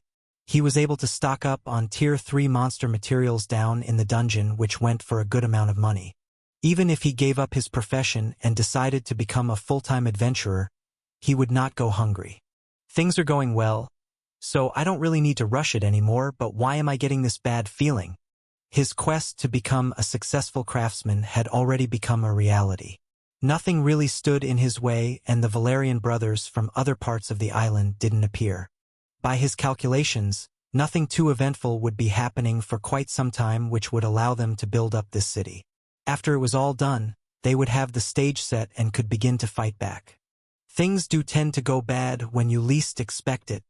After leaving the city, he increased his pace. Time was supposed to not be an issue, and he was supposed to guide some of the dwarves back into the dungeon in a few days. Getting the mine to operate at full capacity and also creating a good enough travel route was the next step. With his mapping device and the dwarven proclivity of digging tunnels, it could be possible to find a better solution. I guess not having to sleep much is still my best skill from all that I have. Soon he returned home to inform Elodia of the recent events. So it's a boy. Have they thought of a name? Such a shame that I missed it. I'm not sure. I think Diana was supposed to choose a name if it was a girl. With it coming out to be a boy, Bernier will probably give it a more dwarven one. Oh, that's nice. Elodia was home along with an enlarged Agni that was in front of the store. His size had become a bit too large to leave him on the inside, but there was a plan to remodel the inside. With the increase in his skills, he wanted to create a separate section just for platinum adventurers where they would find better gear. Hiring more people and creating some golems to act as a deterrent was also part of the plan. If you want to go see the baby, go ahead. I was thinking of closing the shop for a while. Are you even listening? Oh, sorry. My mind wandered a bit. Maybe that would be the best for today. He wasn't sure what it was about, but Elodia seemed a bit out of it today. She had been acting like this for a few days now, and he was starting to think that it was due to the recent birth. Elodia's age was a few years above his, and she was not getting any younger. People in this world usually started families rather early. Even Bernier's case could be considered late. Children, Would it really be that bad? Roland looked at the woman before him, and then was quickly distracted by the large ruby wolf peeking at them through the window. His sight brought his mind back to the current problem. Before thinking about his private life, he needed to progress further. Getting up his levels and grabbing all the possible treasures from within the dungeon was his main priority. Due to personal reasons, I'll be taking a short break. Next chapter will be delayed by a few days. For the last time, don't change until we reach the deeper dungeon. How many times do I have to repeat myself? Worf? Roland frowned while looking at Agni jumping around all over the place. Even though his size had increased, he was more agile than ever. It wasn't that long since he achieved his Sunlight Wolf evolution, and it was clear that he wanted to have some fun with it. Having two forms that differed from each other was not something Roland could relate to, but it seemed that Agni wasn't taking it that well. Has he gotten more rebellious after the recent evolution?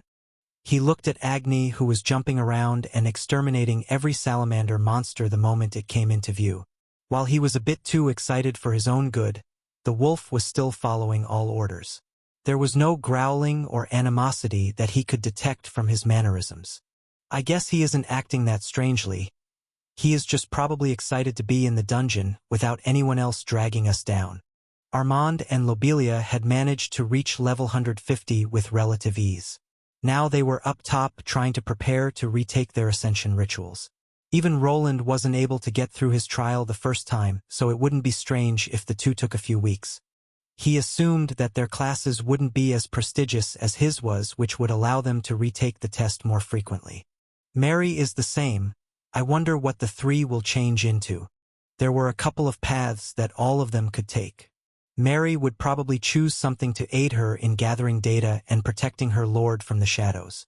Armand would take something that enhanced his strength even further and perhaps also made him stupider. Lobelia had a few choices of ranged and rogue classes. A good combination would make her a lot deadlier than she was now. The biggest downside of this shortcut is the skills. It would have probably been better if all of them maxed everything out with the last skill included. He was a bit worried about the push in leveling being somewhat detrimental to the choice of the next class. However, his own Overlord class variation didn't require him to have everything maxed. It seemed that maxing out on all the skills of the first Tier 2 class was enough to get him through, and perhaps it would be enough for his friends. Woof! Watch out! It's some type of evolved creature? Could it be a rare spawn? Should we retreat? It looks strong. I think it's a dire ruby wolf, but it looks bigger. Could it be? Wait! Calm down. Isn't it walking next to that armored man? Is that a man? Could it be some type of metal golem? That thing looks heavy. Woo! Oh shit! It spotted us. Let's run. Roland stood in shock as he appeared at the lava lake. A lot of new adventurers arrived and were itching to get down to the new secret area. Some of them did their research on the area and what monsters to expect. Volcanic wolves could be discovered in limited areas, and Agni's enlarged form could be mistaken for a rare variant of those types. Stop scaring the adventurers, Agni. You're using that skill too much. Woof! Agni's tongue flopped out after he performed his howl. He had gained a passive skill that would cause enemies to panic if they didn't have high enough willpower. Every chance he got now, he would use this howling attack, as it didn't really use up any mana or stamina points. While it did allow them to move through the dungeon faster, Roland was starting to feel bad about the newbies just trying to make a living here. They won't go to the guild and tell them that a rare ruby wolf variant is terrorizing the dungeon, right? While looking at Agni's stupid expression, he realized that he might have to go and report the increase in tiers of his tamed monster. Even though Agni was wearing armor that he made to look tamed, his size was still comparable to a horse. His presence among the lesser monsters was eye-catching. If they bumped into an unreasonable platinum party that was informed of a rare variant running loose, then it could get bloody. He tried ignoring this issue for the time being, but heading to the guild was now a must. Thankfully, he was the head knight, so even bringing a horse-sized wolf into the city could be excused. Perhaps placing a saddle on Agni and riding him into the city would give more validity to the whole situation. Wharf! For a moment, Agni backed away from Roland, who was taking measurements of his back. He had never created a saddle before, but making one from some fire-resistant leather would probably not be that hard. Perhaps his companion wasn't too keen on getting ridden by a man that was wearing armor above 100 kilos. What? You're a big wolf, you'll be able to handle it. Anyway, the lake is clearing up. Let's go. The two traversed this stretch in a record amount of speed, with Roland losing the race in a substantial manner. At least when it came to running speed, he could not go against his derpy-looking wolf. The two soon disappeared through the secret door and squeezed through the corridors that in some places were a tight fit for Agni's increased size. Oh, they are already here? Ah, Sir Wayland, good day. When he arrived at the mining area, he was greeted by an acquaintance. Myrtle was there along with the whole party of adventurers that had been hired by Arthur. After a quick glance, it was clear that they were here to act as bodyguards for the Dwarven Union. Arthur had already signed a contract for the mining rights. Luckily, he was able to shove the responsibility of taking care of the miners into the hands of this platinum party. With a situation like this, the other adventurers had to give up on getting any of the rare materials without in some way getting themselves in hot water. Even if they were able to get through the hired muscle, they would be going up against the Valerian household.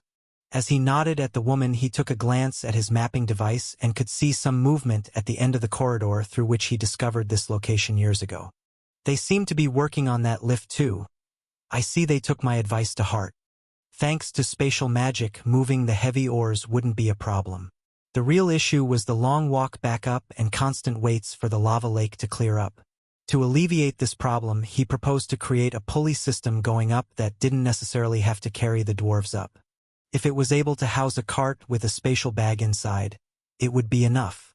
It was more important for the materials to leave the mine early than the workers that could even sleep in tents here. Oh my! That magnificent creature! Is that an alpha dire ruby wolf? But the man is even larger, and that horn radiates strange mana. His thoughts were interrupted after Myrtle spotted Agni. Compared to the weaker adventurers in the dungeon, these five didn't seem to care that much about Agni. Perhaps their extensive experience allowed them to distinguish feral beasts from tamed ones. All the other people, including the miners, began inching back but soon went on with their work after they realized that Agni was a tamed monster. Yes, something like that. Now if you'll excuse me. Oh, are you going into the dungeon, Sir Wayland? Yes. I'll leave things in your care here.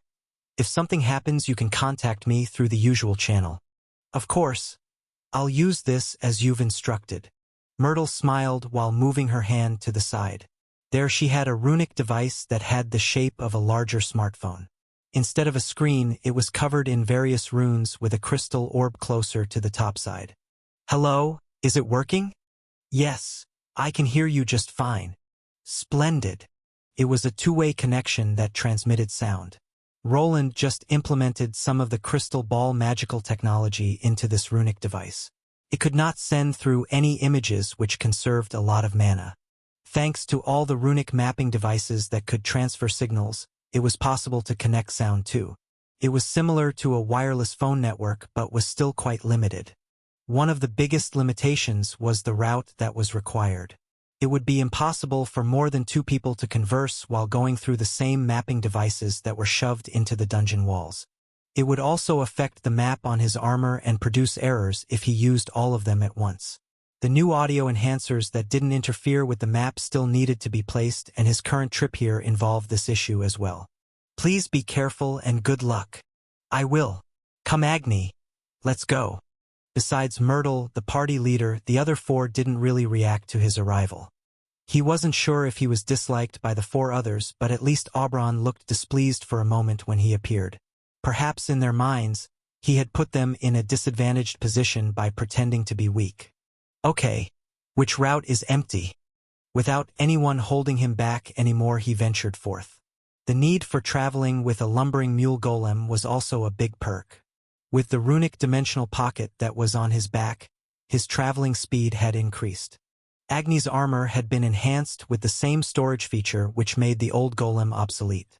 Okay, this should be far enough. Awoo! Yes, go ahead Agni. With the help of his mapping system and the lack of Tier 3 class holders venturing into this dungeon, he was able to safeguard Agni's secret. The shape of the ruby wolf started to shift as the ruby mane turned to one covered by red and orange flames. The main reason to come here was to level up, but also to see how Agni fared against the undead creatures here. The first enemy wasn't far and also one of the favorite types, a berserker undead. Infernal skeleton berserker. L153. Go for it Agni. GRRR. His floating cubes moved upwards to offer some ranged support if necessary. With the power of mapping, he was able to pick out the perfect location for Agni's first duel. His opponent had a slightly higher level but was still at a large disadvantage. The moment it charged, the effect took shape and the speed drastically decreased. So even without using a proper spell, a debuffing effect is in place. Could it be the flaming mane made from divine mana? This skeletal berserker suffered a stat-lowering debuff without getting even hit once. Once he got in range of the heat that was generated by Agni, his stats started to decrease.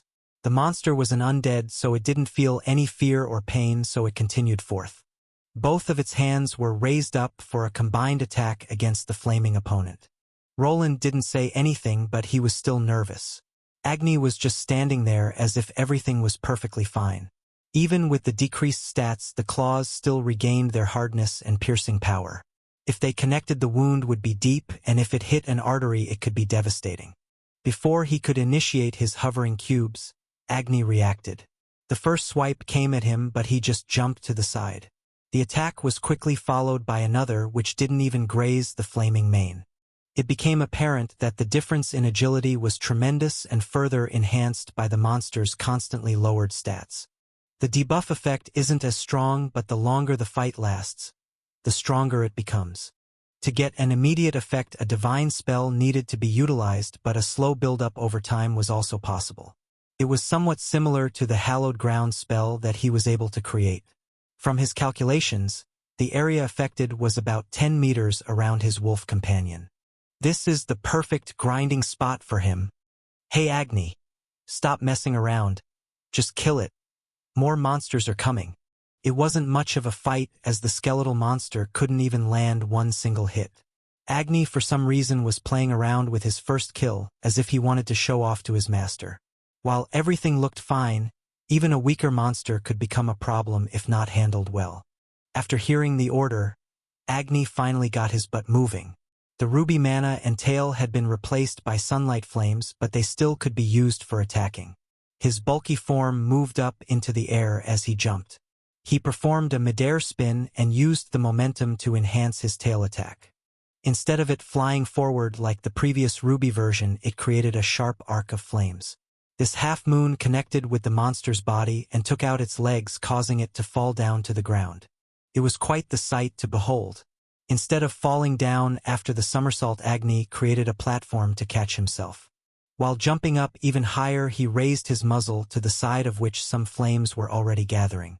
The monster down on the ground could only watch as the inferno descended from above. He decided on the flames instead of the beam. I see that he managed to see the bigger picture. His breath attack was somewhat weaker than the beam that he could produce, but there was one advantage: it used up a lot less mana and stamina. The solar beam was better suited as a last hard-hitting attack to end the whole fight, and not when more monsters were on their way. Just as the skeletal fiend croaked, another one arrived through one of the corridors.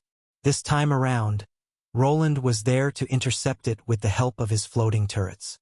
The monsters were composed of the usual skeletal berserkers, guardians, and champions.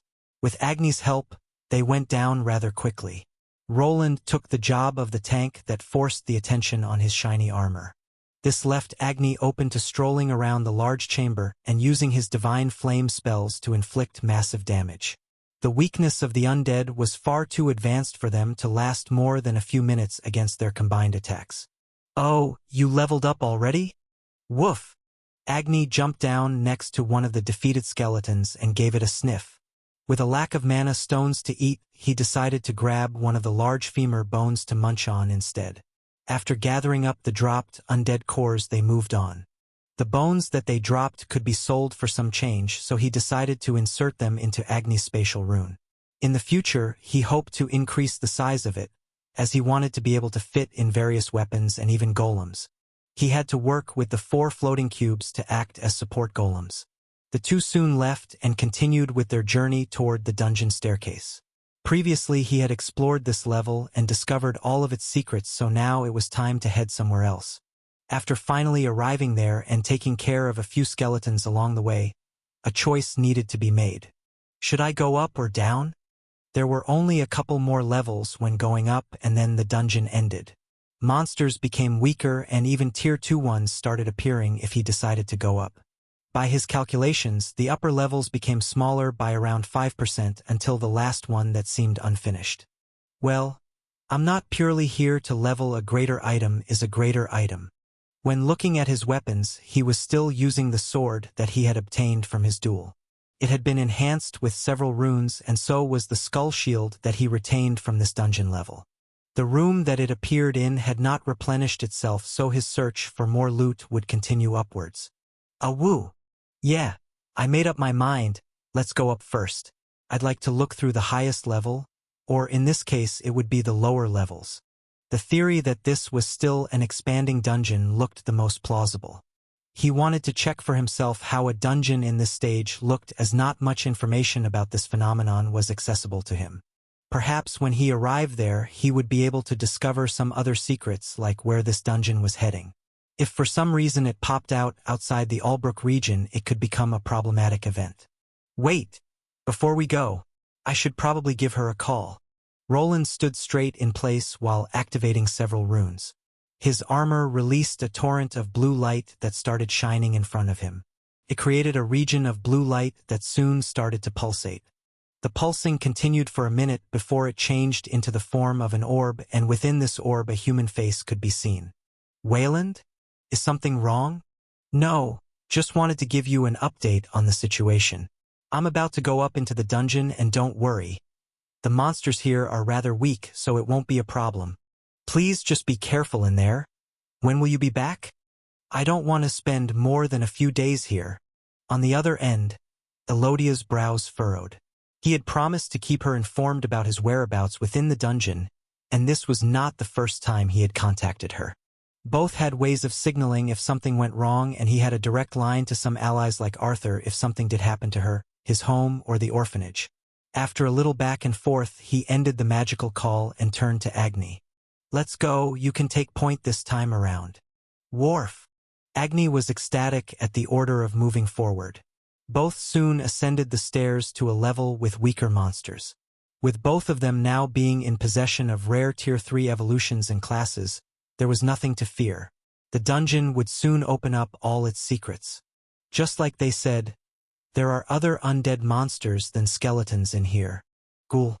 L140. Oh! There wasn't much time for him to look over this pale creature as its demise was rather swift. Before the monster could even react, it was turned into a walking fire. The thin skin that it was covered by quickly evaporated along with the rest of it. This feels like a walk in the park, Roland commented while moving closer to the defeated creature. Agni was already looking for the praise inside the corpse, and he had to be fast before he decided to swallow it. Don't you dare! A woo! You'll get a stomach ache if you continue to eat those corrupted mana stones. Agni whimpered a bit while looking in the direction of the burned ghoul. A black mana stone was left behind by this creature that was different from the undead skeletons. Instead of having a core, it was more in line with the other regular monsters that dropped mana stones. Undead like this ghoul were considered to be evil and their mana stones cursed. They became ingredients in making cursed weapons and concoctions, just like he used regular mana stones for runic crafting. The black stone was grabbed by him and placed into the storage place. Agni had eaten a previous one and thankfully not succumbed to the cursed energies inside. Normally the stone would be considered poison. Only thanks to the unique evolution of a divine beast was it possible for the wolf to not receive a backlash.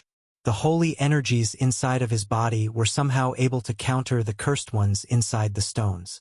It's fine with these Tier 2 stones, but if he tried to eat a Tier 3 mana stone, I wonder if I can do something with those stones.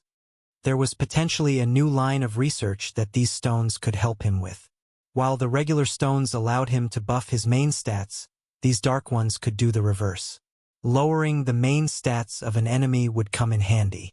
Making cursed wares would be problematic, but this didn't mean that he wouldn't go through it. After seeing the undead monsters succumb to divine spells, he now knew the potential of debuffing. Stop sulking. What kind of divine beasts eats mana stones from undead creatures? Woof. Yeah. Anyway, I think we reached the end of the road. This tunnel doesn't seem to lead anywhere. Roland had climbed up all the possible dungeon levels and reached the end. It confirmed that the group of platinum adventurers had done their job. When looking at the map, he couldn't find any open paths, nor were there any secret ones. This whole level only had a few ghouls running around and lacked the complexity of the corridors that the other levels consisted of. Interesting. The dungeon is moving. Myrtle and her party arrived here a while ago. They had placed several sensors in the walls just like he instructed them to. Thanks to this, he was now able to calculate the changes as he had saved the previous map. When he overlaid the one from a few weeks ago, he could tell that some of the corridors had become enlarged. The number of undead monsters had also increased by 1. This room is starting to form into something, but at this pace it will take many years until it reaches the top. Thanks to some of the mathematical skills and his rather high intelligence, he could perform some simple calculations when taking the expansion rate of the corridors and his current location. Even if the dungeon went straight up, it would take more than 40 years to reach the top. If he took into account that the dungeon spread out horizontally first, it would probably take even more. I guess I don't need to worry about this thing reaching one of the other brothers. Unless the dungeon went through some type of hastening process, it would not reach the top. What he was previously worried about would not take place for a while. If the dungeon appeared somewhere within Theodore's lands, then he would have the right to claim the whole dungeon for himself. Even more, if it was discovered that he had drilled a hole from the other dungeon to get inside this one. While Arthur would still have some rights here, it was better to not give their opponents any legal validity to pursue. With that issue somewhat resolved, he could now focus on exploration. When going around the upper levels, there wasn't that much to discover besides the change in the monster types. Ghouls like this one became more prevalent, but they did not appear as their Tier 3 counterparts just yet. The air in the dungeon became a lot more stale, and the smell of rotten flesh is everywhere. When the dungeon continued to evolve, he expected to encounter zombies that could evolve into ghouls. It was as if the skeletal crypt was a whole new region, and it kind of reminded him of some information he read before. Some dungeons that had a stricter level divide sometimes changed themes every 10 levels or so. If it's working in this direction, then perhaps it's going to be the same when I go up. He was banking on maintaining the advantage of divine spells, so encountering monsters that were resistant to it wouldn't be great. Luckily, at the moment it was just a switch from skeletons to zombies, so perhaps instead of them he would just encounter other undead creatures. As long as the main biome was kept, all would be fine. Let's see what I have. Name: Spiked Black Mithril Spear. Classification: Rare. Durability: 55 of 55. Attack rating: B. Name: Curved Black Mithril Dagger. Classification: Rare. Durability: 45 of 45. Attack rating: B. These were two weapons of note that he managed to unearth on the upper levels. The dungeon went for a skeletal theme where he discovered those. The spear tip looked like another skull with a long blade coming out of its open mouth. There were additional spikes around the black skull which contributed to the name. When it came to the dagger, the hilt had some smaller skulls here and there to complement the pitch-dark blade. The black mithril these weapons were composed of made them a lot heavier than usual. They would not be usable by lower classes and probably give others some trouble too. A spear and a dagger required some finesse, and having them become heavy could hinder the execution of some skills. If he found something like a battle axe or halberd, it would have been much better. With these two here, he wasn't sure if it wouldn't be better to just melt it down and use the black mithril on new armor pieces. If people don't find the hidden chambers, I could potentially use it to gather black mithril and make some things where weight won't be a problem. A stationary turret wouldn't really be affected by the weight, as it just needed to remain in place. The metal would make it a lot more resistant to spells and physical attacks. Making a heavy golem was also an option. There was no need for evading if the attacks caused no or limited damage. The rest is just some gold and gems. Like with the other locations, it isn't that great. While the rewards that he found would make most adventurers happy, he was long past the point of caring about money. What he wanted to find are things that complemented his armor and fighting style, or something like Agni's rare egg. Having a tamed beast of his caliber at his side was more precious than any of the other treasures he discovered during the years of dungeon diving. I guess the good things can only be found fighting bosses. The thought did cross his mind. After defeating Emerson and causing the other head knight to back away, Roland was feeling good about his newfound power. The first boss clear could potentially allow him to gain a special reward, just like the time he fought the Ruby Golem. From the information he had gathered, the first clear would usually allow a person to get rare rewards without the need for a unique boss spawning. What he defeated when he received Agni's egg was a stronger boss that had a low probability of appearing. Thus, if he discovered the boss chamber, the enemy inside shouldn't be as troublesome but get him a special reward. The Platinum Adventurers didn't go down that far, as the monsters had started to equal their levels. Well, I'll decide later. I should go back. After packing up, he glanced at his map once more. While his associates did place sensors around the levels, he had to fill in some holes. Now all the levels going up were showing up and ready to give him all the information he needed. Only after securing these devices in place could one of his new money-making schemes come to fruition. I could shove off some of the manufacturing onto the dwarven runesmiths. I bet the chief will like the idea. There was a little pet project that involved the dungeon that he had been working on. Now that he had free access to the Dwarven Union resources, it had become feasible. If it all worked out, then they would create a secondary revenue stream and also make this whole place a lot safer to traverse. Would be nice if this place had some hidden staircases. Going back will take me a few hours. While the levels became smaller and smaller as a person traveled up, the corridor placement made them harder to get through. However, he did have one ace in the hole. With the help of his map, it was possible to calculate the shortest route back to the stairs.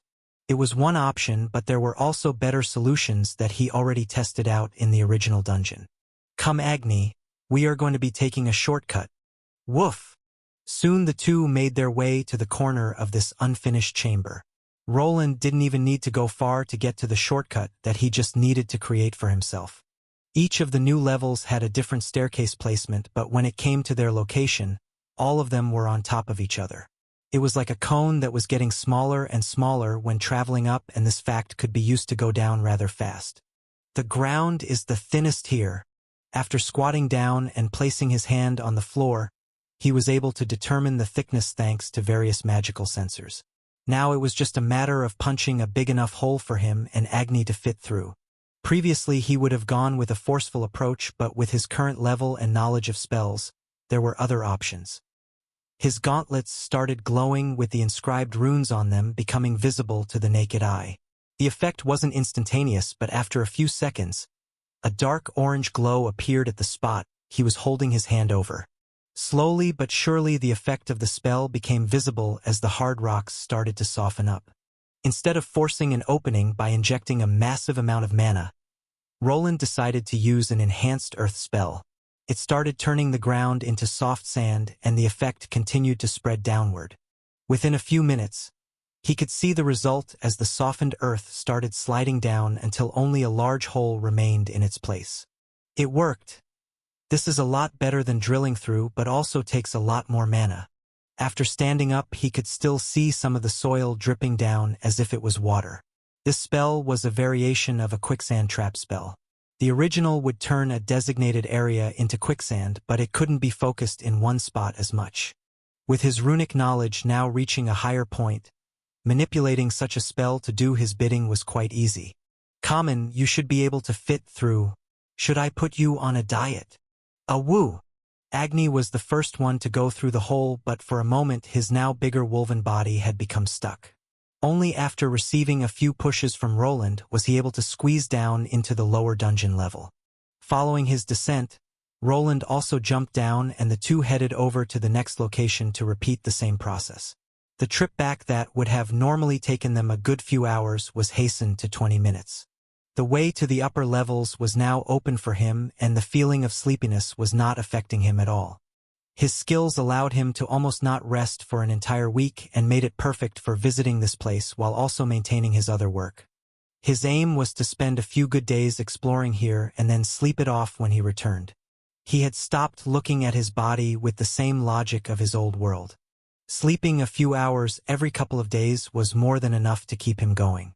With his body going through all the Tier 3 enhancements, his sleeping habits had become even worse. Even when he promised himself to take it easy, his responsibilities just grew. His proclivity for worrying about everything and everyone around him just wouldn't let him sleep at night. The intrusive thoughts always won out and sleep continued to evade him. Should I go back or go down for more? Agni sniffed at the air where the stairs down were heading. The monsters at his old training area didn't go over level 160. When he went down a level, they would be enhanced further and become more dangerous. His aim was to explore everything and to at least get within level 200 in a short amount of time. For this, he would need to venture to an area where the monsters were around level 180, which was around 3 levels below this one. I should be fine as long as I just retrace the steps of that party. Perhaps if it was him from the past then, he would have decided to leave it at this and return home. With how things stood, the monsters below wouldn't pose much of a threat. They were no match for Agni and his own divine spells. Going down lower would not be a problem, and there was much to explore. With confidence, he took the first step forward and descended down the circular staircase to arrive at the next area. Well, look at that. Either my luck is really low or high. Infernal Lich. L165. To his surprise, the first monster that he encountered was something familiar. The Lich looked similar to the one he encountered previously, but there were some subtle differences. The most eye-catching one was the color of the flames, which was pure red and not green as in the Purgatory Lich variant. It was also not alone. Next to it stood two skeletal champions. One was armed with a broadsword and a kite shield, while the other was holding a large glaive, a quite uncommon weapon. It didn't spot me yet. What should I do? He looked at Agni, who was standing at attention. His canine companion remembered his blunder during the Lich's attack, so perhaps he wanted to regain some lost trust. Previously he had to be saved from the much stronger monster, and even though this one was of a higher level, with the help of the holy energies their victory was likely. Its level is slightly lower and it's a different variant, but it should have a similar array of spells. Agni, I'll make them focus their attention on me.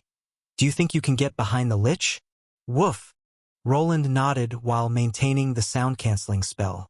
A runic version of it was inscribed into Agni's armor, which would allow him to quietly move into the battlefield.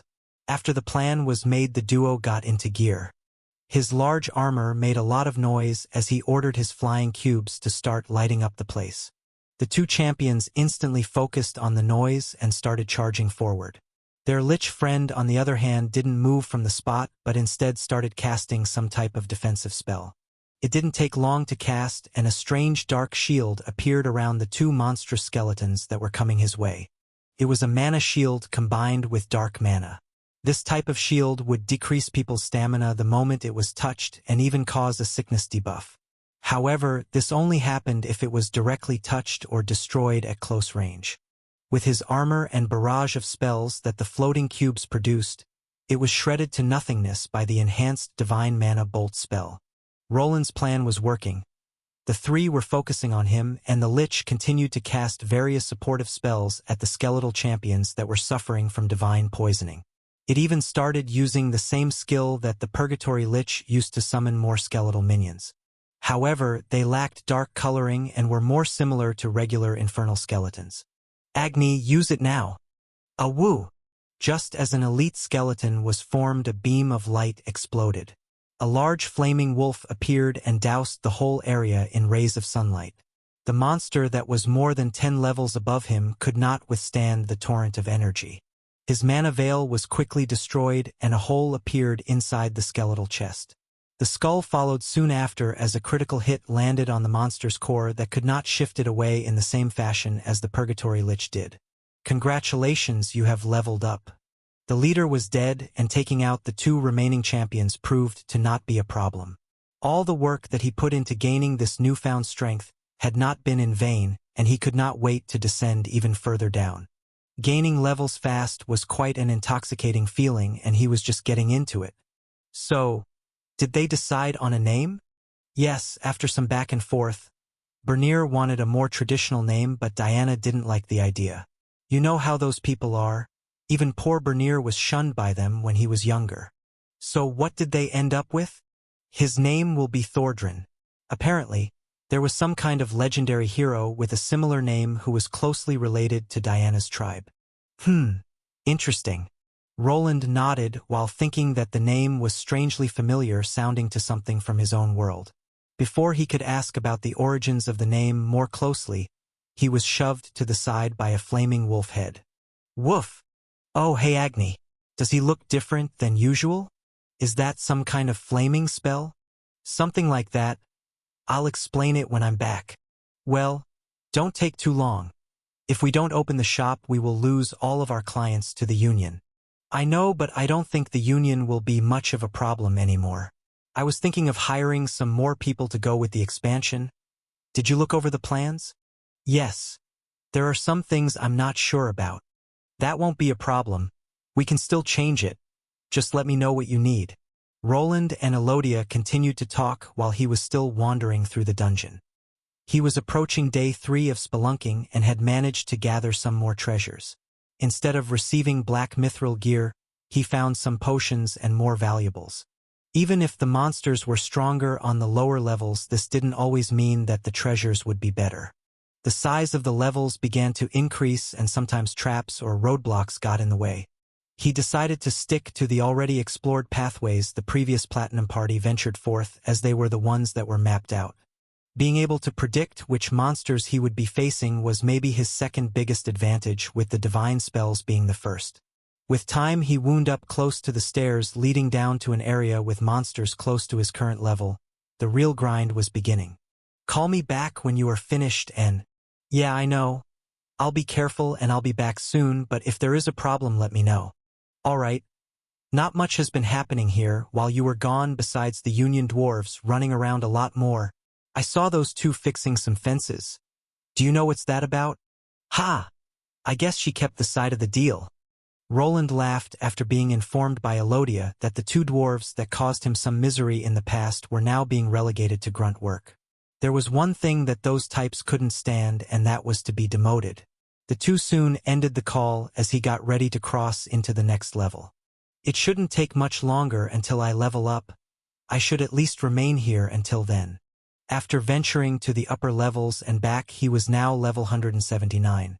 The monsters that he was facing were slowly reaching his current level, and with the help of the divine debuff, he hoped to hasten the leveling process even more. So this is what they decided to evade, but behind it should be a room filled with treasure. At the moment, he was at the level that Myrtle's party had ended their adventure. What he was looking at was a wide open space with seemingly not much in it. The only thing of note was the ground tiles, which were all square and about 1 meter long. This whole place had hundreds of them, and at the end, there was one large sliding door made of thick rock. It's a trap but also a puzzle. Those darkened tiles are the break-off points. From what those adventurers reported, a person must make it through while lighting up all the square tiles. This reminded him of puzzles from video games that he used to play. The logic behind it was quite simple. When he stepped on one of the squares, it would start to glow and activate. He needed to activate all of those squares while only using one path. The black tiles were spots that needed to be walked around and were neutral. They created areas that couldn't be crossed, which made the puzzle slightly harder. They didn't go through it and took another path, but I wonder what's on the other side.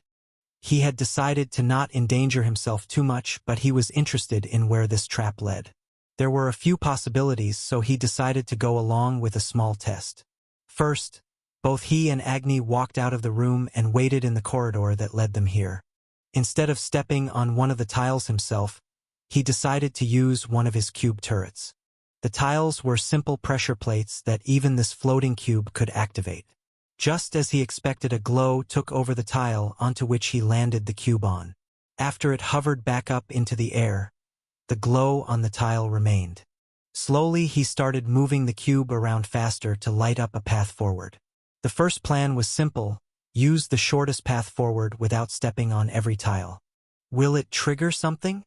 His first test was unfruitful, as it was apparently possible to just go to the other side without completing the puzzle.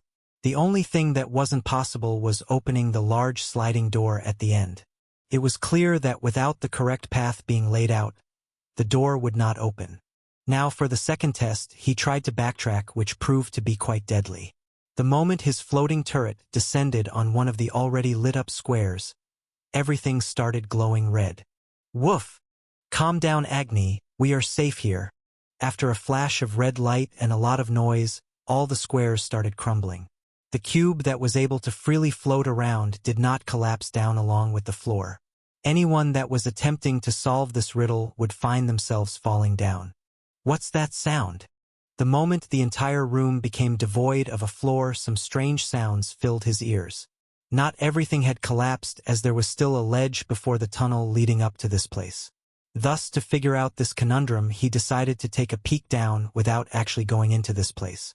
It was possible that a secondary collapse was triggered if he stepped forth, so for the time being, a Golemic eye was used to send him some pictures. What are those things? Worms. At first, he expected sharp spikes or something like lava to be down there. Instead, there was a vast quantity of monsters. They were not skeletal in nature, but instead resembled the squiggly monsters that caused him to find the mine a few years ago. After examining the situation, he realized that it was possible for him to take a step forward. The hole down below had no light source, but with the help of his helmet, seeing in the dark was as easy as breathing. Undead plague leech. L145. They are all plague worms down there? This was quite the discovery and sight to behold. The hole was around 50 meters deep and led to a limited space filled with these creepy leeches. They were an undead variant of a leech monster found in other dungeons. A plague leech was able to spread diseases that were quite nasty. If bitten, a person would find themselves vomiting constantly while receiving various debuffs. Even if they were all just tier 2 monsters, there were hundreds of them down there. Anyone that falls down there will be eaten alive in a matter of moments. There is just not enough space to defend yourself. This reminded him of the chamber with the troglodytes and also gave him an idea. Even though these worms were just tier 2 monsters, they were close to level 150.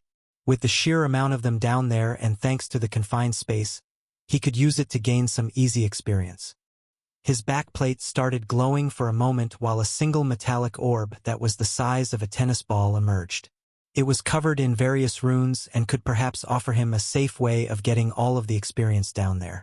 After examining the situation, he took a few steps back and then tossed the now glowing orb forward. The runes were quickly activated to prime the spell that this sphere came equipped with. It didn't take long to reach the end of the 50-meter deep hole. When the runic device connected with the first monster down there, it instantly produced a large holy explosion. These leeches could not crawl out nor react to the attack coming their way and quickly evaporated into nothingness. Congratulations, you have leveled up.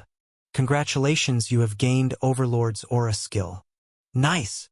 Roland cheered while hearing strange, splattering sounds down below. There was a certain special trait that the regular plague leeches had. If they were critically injured but still alive, they would explode in a burst of poisonous goop. These explosions carried within them some force and could also damage their own allies. After the runic grenade delivered the initial burst of damage, it created a chain effect. The initial experience is nice, but it won't last for long. While he had reached level 180, the spot wouldn't help him gain that many levels. The further a person leveled, the less amount of experience they received from monsters below their level. He would need to find a similar trap with tier 3 versions of these monsters if he wanted to abuse this method. Maybe I can't use it that much, but Agni still can. Agni's level was below his, and only now was the wolf slowly catching up. It was possible for him to use ranged spells and also skills, so killing these stationary targets wouldn't be a problem. While keeping that in mind, he also brought up his status screen to look at the first new skill he received since attaining his Runesmith Overlord class. Overlord's Aura L1. Active skill. When activated, it provides a small boost in stats to the Overlord's allies and subjects. I think Paladin classes have similar aura skills. This one seems to be more vague. Does it rise all attributes equally? After a quick test and scan of Agni's status screen, he had his answer. At level 1, the skill increased his canine companions' numbers by 2 points each. While this didn't seem as that much, if he was surrounded by tens of men, he would be providing quite the boost. It's also just at level 1, if it gives 10 points at level 9, then it will be rather overpowered. The only downside is that it uses a set amount of mana and doesn't give me any benefits. When looking at his own status screen, he didn't see any increase in stats. This was clearly one of the leadership prime skills that this Overlord class offered. It was quite useless without anyone around him and would just waste his mana if he activated it like that. Then there was also a big minus to the way that it looked, as it made him out to be a target. This circle of light makes me very conspicuous. One thing that he disliked about the skill was the strange glowing donut that it was creating under his feet. It started from directly under his feet and pulsated a few meters away from his location. It persisted even when trying to walk, run, or even jump. It was glued to the area directly under him and would guide everyone to his location from a distance. It was as if he was showing his enemies that he was the leader of the group and they should quickly dispose of him. But it's possible to use this to my advantage if I need to lure someone away. I bet even the monsters will be attracted to the glow to some capacity. He could see a few good uses of this skill. There was something similar like a hidden animosity when it came to fighting monsters. Some skills and classes were more prone to pulling monsters their way. Clerics with their healing magic were prime examples, as they were usually the first to get targeted even by mindless beasts. Roland was used to attracting the beasts in the dungeon as he was heavily armored, and getting through his now enhanced mana shields was not that simple. Having a skill that let anyone that was with him have a power boost was quite nice, but would only shine with more people. Maybe if Armand and Lobelia finally reached their threshold, he could bring them here. With this trap being here, it would allow them to rise in the levels rather quickly. I should leave a sensor in the walls below. The trap had been sprung and almost all of the monsters down below had been killed. Now he had to wait for it to reset to actually go forward into the unexplored pathway. How long this would take wasn't known to him, so leaving a sensor to detect when the floor reformed itself was the only thing could do. It was possible for Agni to use his magical platforms to get to the other side, and he also had his levitation spell.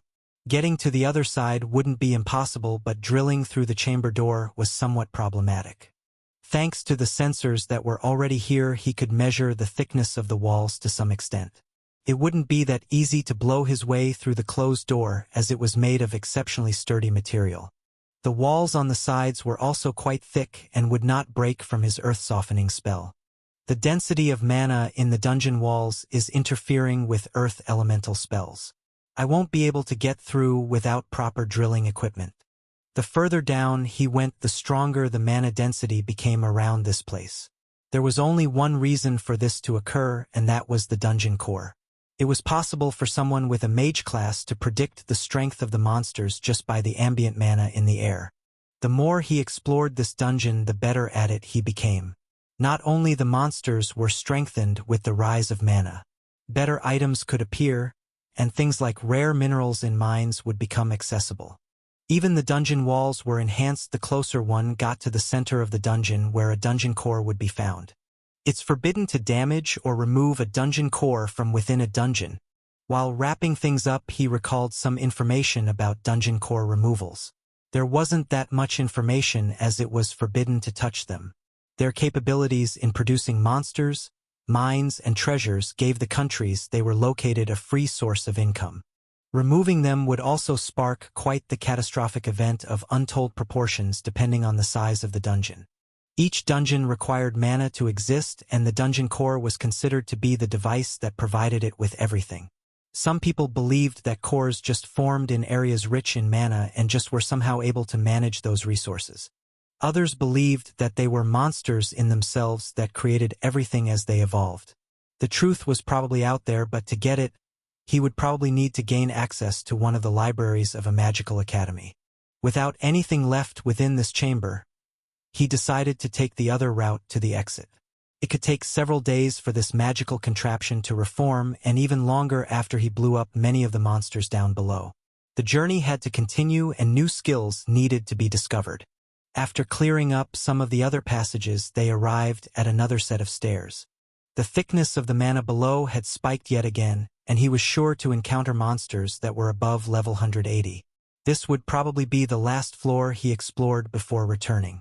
The area he arrived in was lacking in mapping sensors, which he quickly fixed by inserting one into the walls. Oh? What's this? While he was alone here, it didn't mean that other adventurer parties weren't wandering around. After planting one of his sensors, he became aware of dots belonging to people of the races. There were 6 of them, but they were not alone. Many red circles that represented unidentified monsters were gathering around them. It doesn't look good for them. Should I get involved? Roland looked at the map and then over to Agni in his sunwolf form. The only reason that he was able to get this far was thanks to using his divine spells. Usually, he used his map to evade the few adventurers that were wandering these tunnels, as he did not want anyone to see this little secret of his. A decision had to be made. Should he help this small group up or just move along as he had planned beforehand?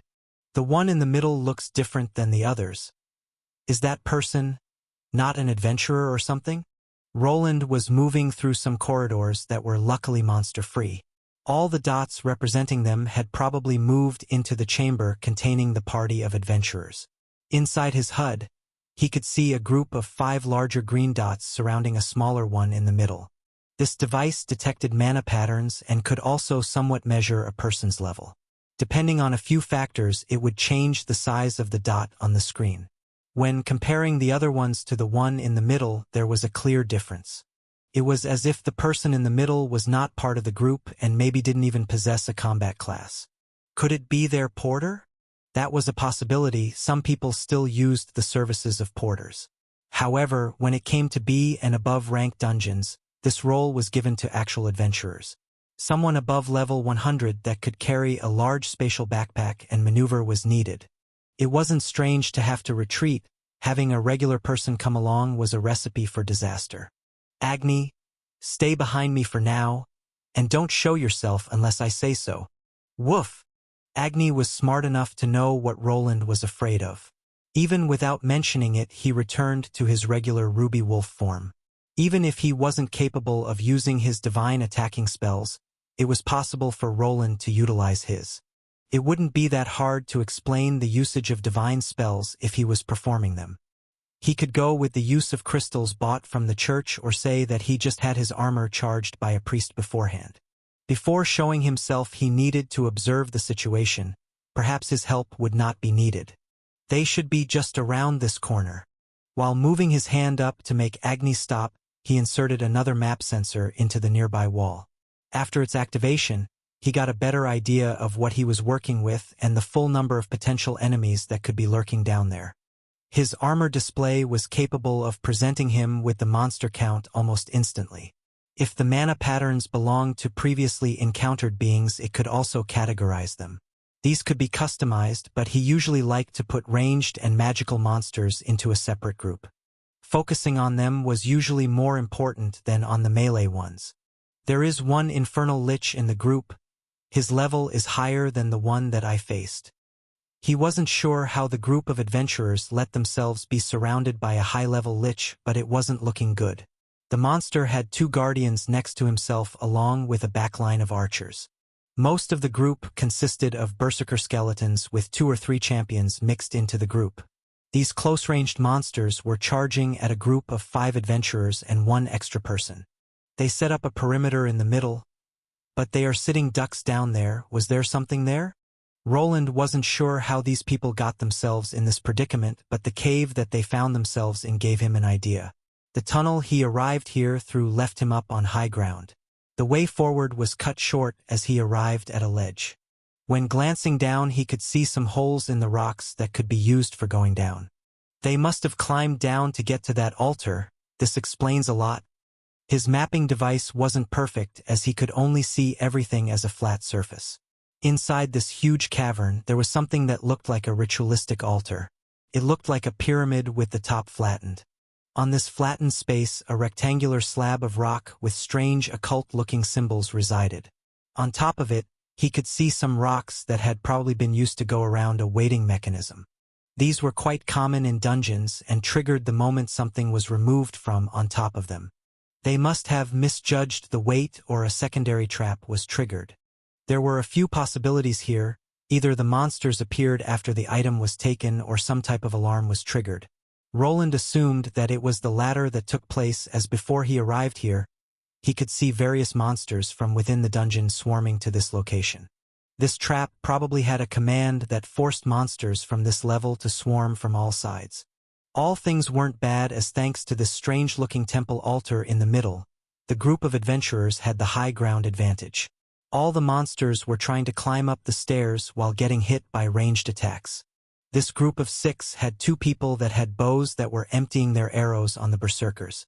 They were using some special arrows covered in some strange alchemical concoction. At first glance, it looked like alchemical oil that when lit would burn monsters quite well.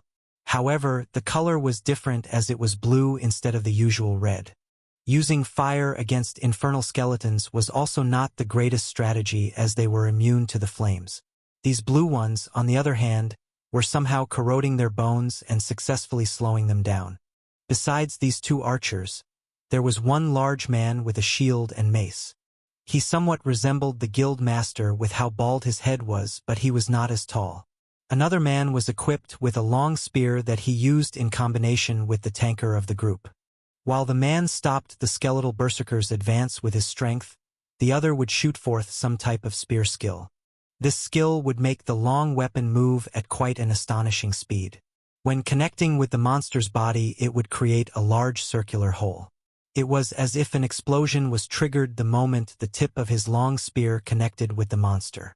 Perhaps if they were up against fleshier enemies, this skill would have been of more use. Against monsters that could move with parts of their bodies missing, it was ineffective and forced the man with the shield to take more hits while trying to stall. Then there was the third person that was holding on to two swords. In his right hand he had a long sword, and in the left a short sword. His position was more in the middle, where the sixth and most unique person from this group was standing. All of the other five were just humans, with maybe the person holding the shield having an unusual frame. The middle person, on the other hand, was much shorter than everyone. Is that a gnome? What is someone like that doing down in a dungeon? There were various humanoid races in this world with many of their own quirks. Dwarves, for instance, loved crafting and usually focused on it, but not as much as gnomes. This race didn't possess robust bodies that were capable of exerting a lot of force. Instead, they were blessed with brilliant minds and dexterous fingers.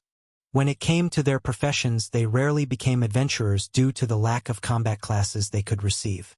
Instead, they made potent potion makers or mages that didn't require much physical strength. Just like dwarves, this smaller race had one profession in particular that they were proud of. Judging by those small flasks, he is probably an alchemist or some type of potion maker. There were multiple classes that specialized in making potions and concoctions. It was somewhat similar when compared to enchantsmiths and runesmiths. In their case, an alchemist went above other potion-making and material-producing classes. They weren't as limited as the others and could combine separate professions into one. Why did I hire a bunch of idiots like you? How did you get the weight wrong on a simple trap like this? Even after I used all those expensive ingredients. While he was examining the situation and using his helmet as a set of binoculars, he heard the gnome talk. He seemed to be mad about something, and judging by what he was seeding, these five were just hired mercenaries. His voice didn't sound that old by human standards. He could have been someone in his early 30s.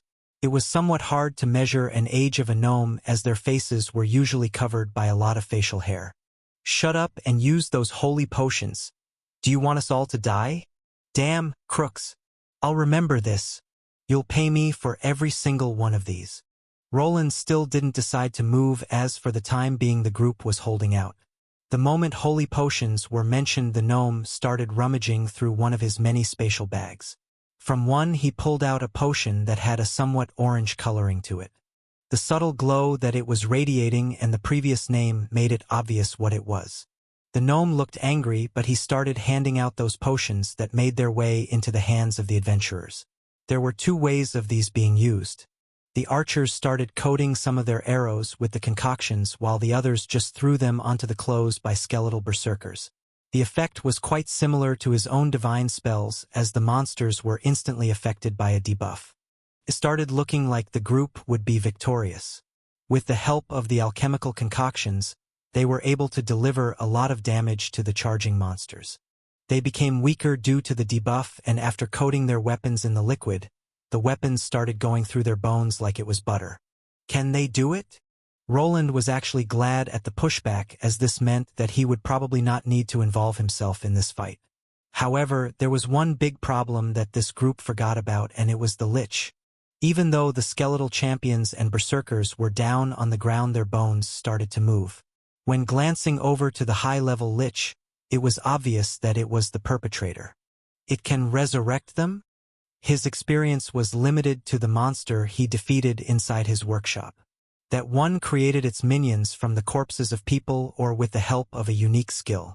This one, on the other hand, seemed to be able to empower and also conserve the regular dungeon skeletons. It was probably due to them being inside of a dungeon that spawned these same creatures constantly. Shit, we need to get that lich or we are all dead. Take it out. The man with the dual blades pointed at the casting monster in the distance. One of the archers took aim and empowered his arrow with a skill. It looked similar to the one the Sun Elf used from the Platinum Party he knew. The arrow was shot upwards and made a nice arc in the direction of the creature's head. It started shifting around in midair as the monster noticed. It was obviously keeping track of the monster's location as per the skill. Shit! Can't you do something about those guardians? Even though the arrow was coated in the holy potion, it didn't connect with the right monster. Instead, it collided with a large tower shield that was being held by one of the skeletons near the lich. These two guardian skeletons that were specialized in defending started intercepting all the arrows. The divine energy that was imbued into the arrows didn't fare well against cold metal that their bulky armors were made of. They won't be able to get to the lich like that. As the group failed to kill the spellcaster, it was able to finish its spell to restore the defeated monsters. With their vigor regained, they all tossed themselves into battle once more. Even when they were destroyed again, it didn't take long for their bones to start wiggling around. We need to kill that lich or we'll die here. Then kill it already. We are trying to. Why don't we just run? We might be able to make it for that ledge? The ledge? The gnome asked the man with the swords while he was forced to help out his party members with some of the charging skeletons. The area that was pointed to was in the opposite direction of where Roland was sitting. It had the lowest concentration of monsters but had a problem. We'll never make it. Do you think the monsters will just let us climb the wall? Can't we distract them with something? I know. Give me a moment and I'll make something. You'll make something? Leader, we can't hold them. What should we do? At this point, the tide was shifting and Roland was ready to intervene. While he didn't want to get involved, letting people die if he could do something about it was not his style. However, before he could even start, something unexpected occurred. As the gnome was trying to prepare some mixture, the leader of the adventurers grabbed him. What are you doing? We do need someone to distract the monsters. I'm sorry, but I have to prioritize my men. Are they betraying that gnome? It was probably a move of desperation, but the leader decided to toss the smallest person in the opposite direction of where the others were running. The plan was simple and had some merit to it. Before the throw happened, the leader doused the gnome in some leftover divine potions. Undead monsters were drawn to these energies and would prioritize the gnome that was drenched in the potions. This is becoming problematic. I should have not hesitated this much. For a moment he hesitated, as now even the adventurers that he was going to help out might want him dead. He had witnessed a murder attempt play out in front of his eyes. If those 5 saw him rescue the alchemist, it would complicate things. They would probably not want a witness to their crime to be left alive. Luckily, with all these monsters around, they couldn't really chase after him or the gnome he was going for. Agni, I need you to grab that gnome and retreat here. I'll keep those monsters and that lich busy. Can you do that? Woo! Agni moved forward as the two left from behind the rocks they were hiding behind. The gnome he wanted to rescue had just landed on the ground while being drenched in golden-like liquids. While things didn't look good, helping out just one person was easier than saving a whole group of 6. Defeating all of the monsters in this large cavern wasn't his goal. Just like the leader of the Platinum Party expected, the monsters were drawn to the divine mana wavelength that the gnome was covered in. With the path becoming mostly clear, they just needed to push a few undead skeletons out of the way to get to the wall.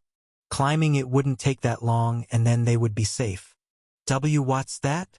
To their surprise, while they were running away, a hail of strange golden bolts entered the cavern. This light show lit up the dark cavern that was previously only illuminated by a few torches and the flames of the undead monsters' eyes. They started connecting with the multiple skeletons in the area and even caused some to collapse from direct hits to their undead cores. Leader, there is someone there. One of the archers pointed into the distance where they could see a large armored man emerging from the shadows. There were strange floating cubes around his body, and they were lighting up the whole place. These seemed to be the source of the light show happening now, but before they could focus, a loud howl filled the entire chamber. For a moment they felt their body freezing up, a telltale sign of a stunning skill taking effect. What's a ruby dire wolf doing here, and why is it carrying off that damn gnome?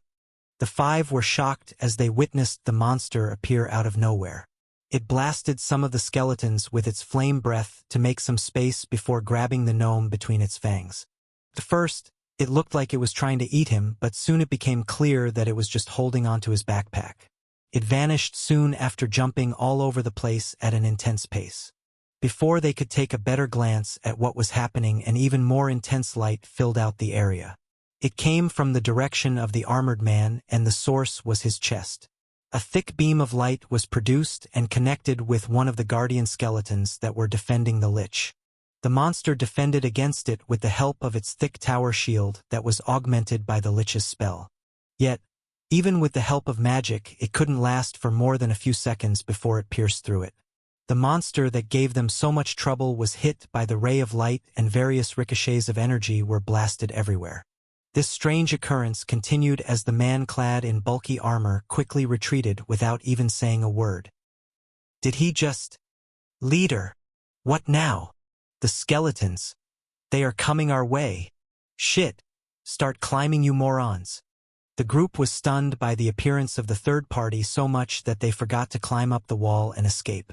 Now they had the remnants of the skeletal fiends chasing after them, as there were no other targets in their field of vision.